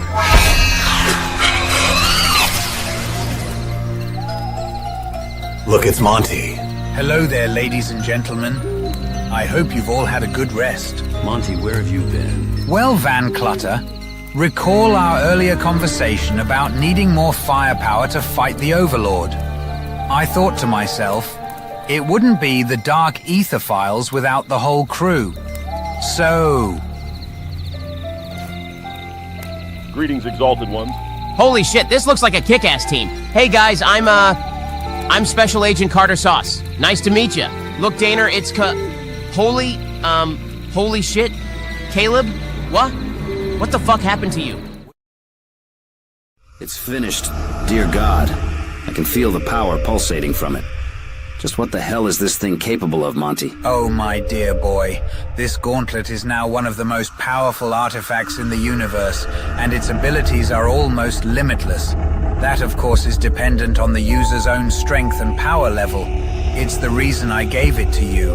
You have a power within that has not made itself known yet. But, in time, this power will emerge when you need it most.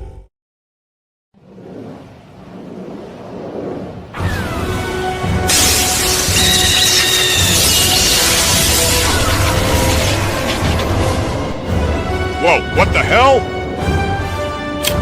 Okay, goddammit. What's the game here, huh, Caleb? Just whose side are you on? It's okay, Carter.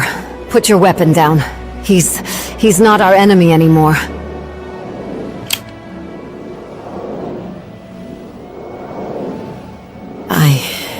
I hope you understand how much you mean to us, Caleb. Hey guys, we gotta get the hell out of here. More orcs are coming. Caleb? Is that really you? Samantha, is he? It's okay, Edward. He's no longer our enemy. We don't have time for chatting. We must go through the portal or we're all dead. Wait, but what about the portal? When we get to the other side, all of us will combine our powers to close it. With Caleb helping us, it can be done. Now hurry, let's go.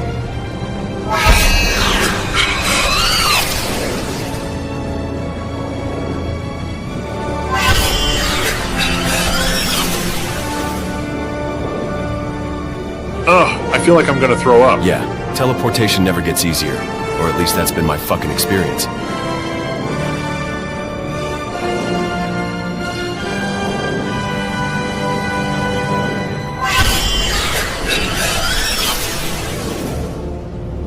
Ah, teleportation! It always makes Nikolai's stomach go inside out.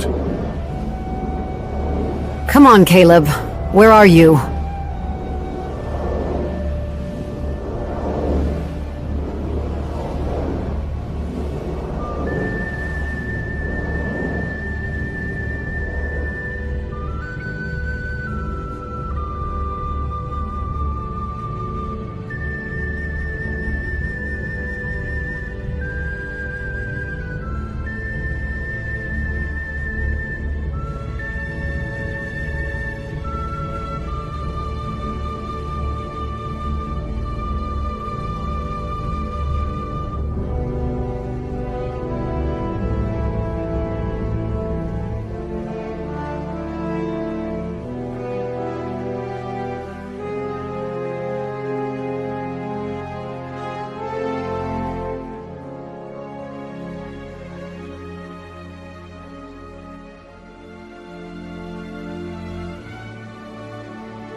Caleb?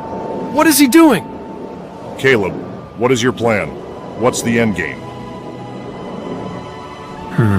Oh, I see. He's going to do the only thing he can. What? Edward, what do you mean? No! No, no, no! Caleb, no! Oh, Caleb.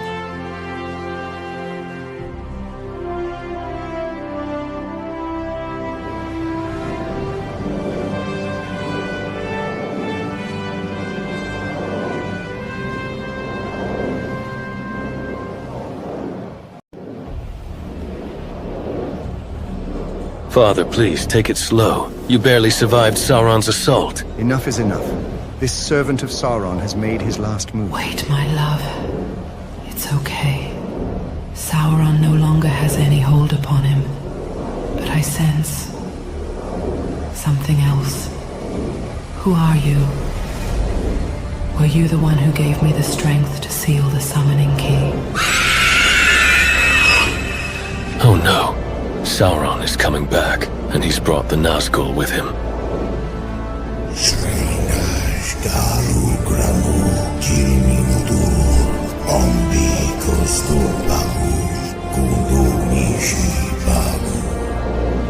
Damn it. I'm still too weak. What are we going to do?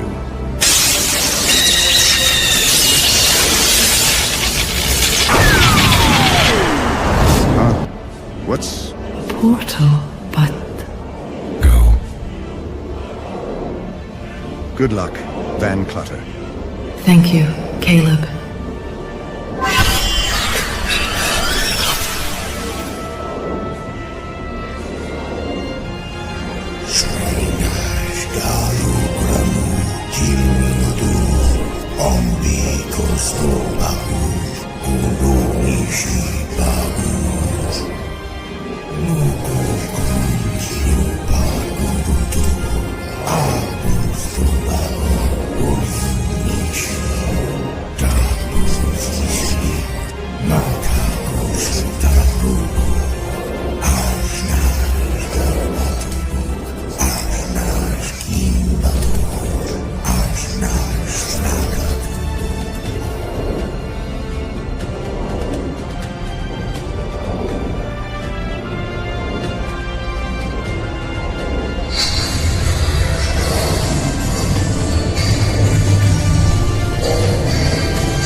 Writing the dreams of a far future, Dark Lord.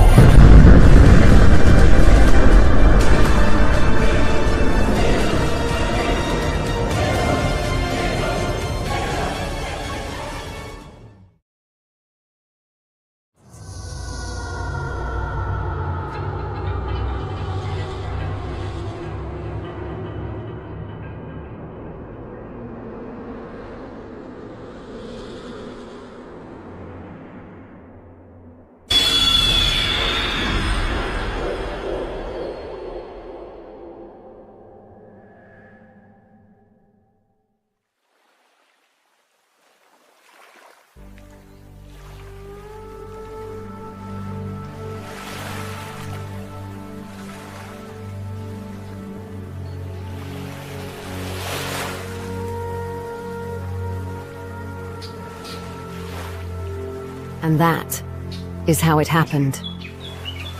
That is how Van Clutter, Caleb, died.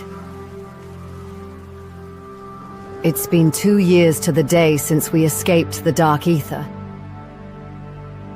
The trip home was bittersweet. We had won, but at a great cost. It's been 2 years to the day since it happened. All that time, we expected an invasion, an army of evil to march through various portals with a thirst for blood. But it never occurred. There were no portals. no evil creatures to spread their darkness. He did it. Through all the pain and evil in his state of being, he sacrificed himself to save every living being in the universe. He stood against tyranny and paid for our freedom with the ultimate sacrifice. Van Clutter died as he lived, protecting the innocent, fighting darkness. And we, his family, will carry on that mission. Whatever battles lie in store for us, we will never forget his final act of heroism. Nor will I ever forsake the kindness he showed me. I am home. We are ready. This is Samantha Maxis of the Dark Aether Files. Signing off.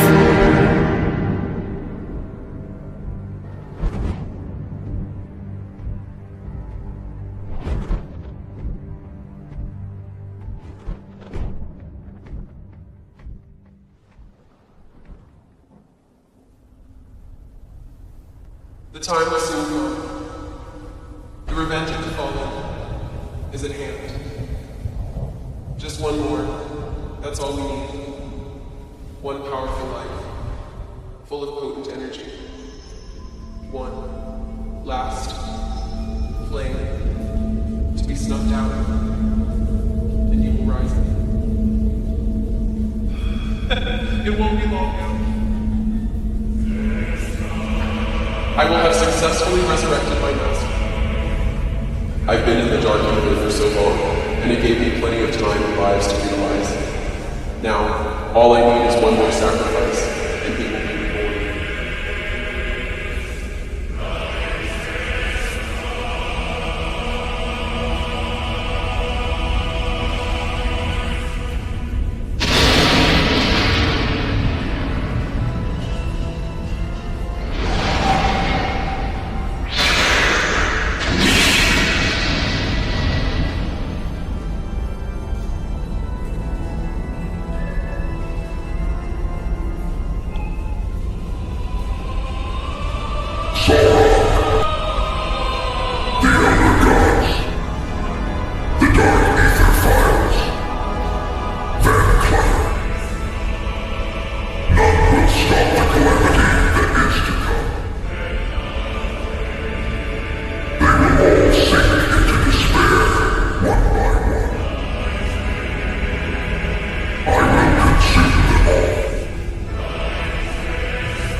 Special Agent Spooky Clutter. I'm Special Agent Carter Sauce. Special Agent Dr. Richtofen. And until next time, fellow investigators, remember. The entertainment. The entertainment. The entertainment. The entertainment. The entertainment.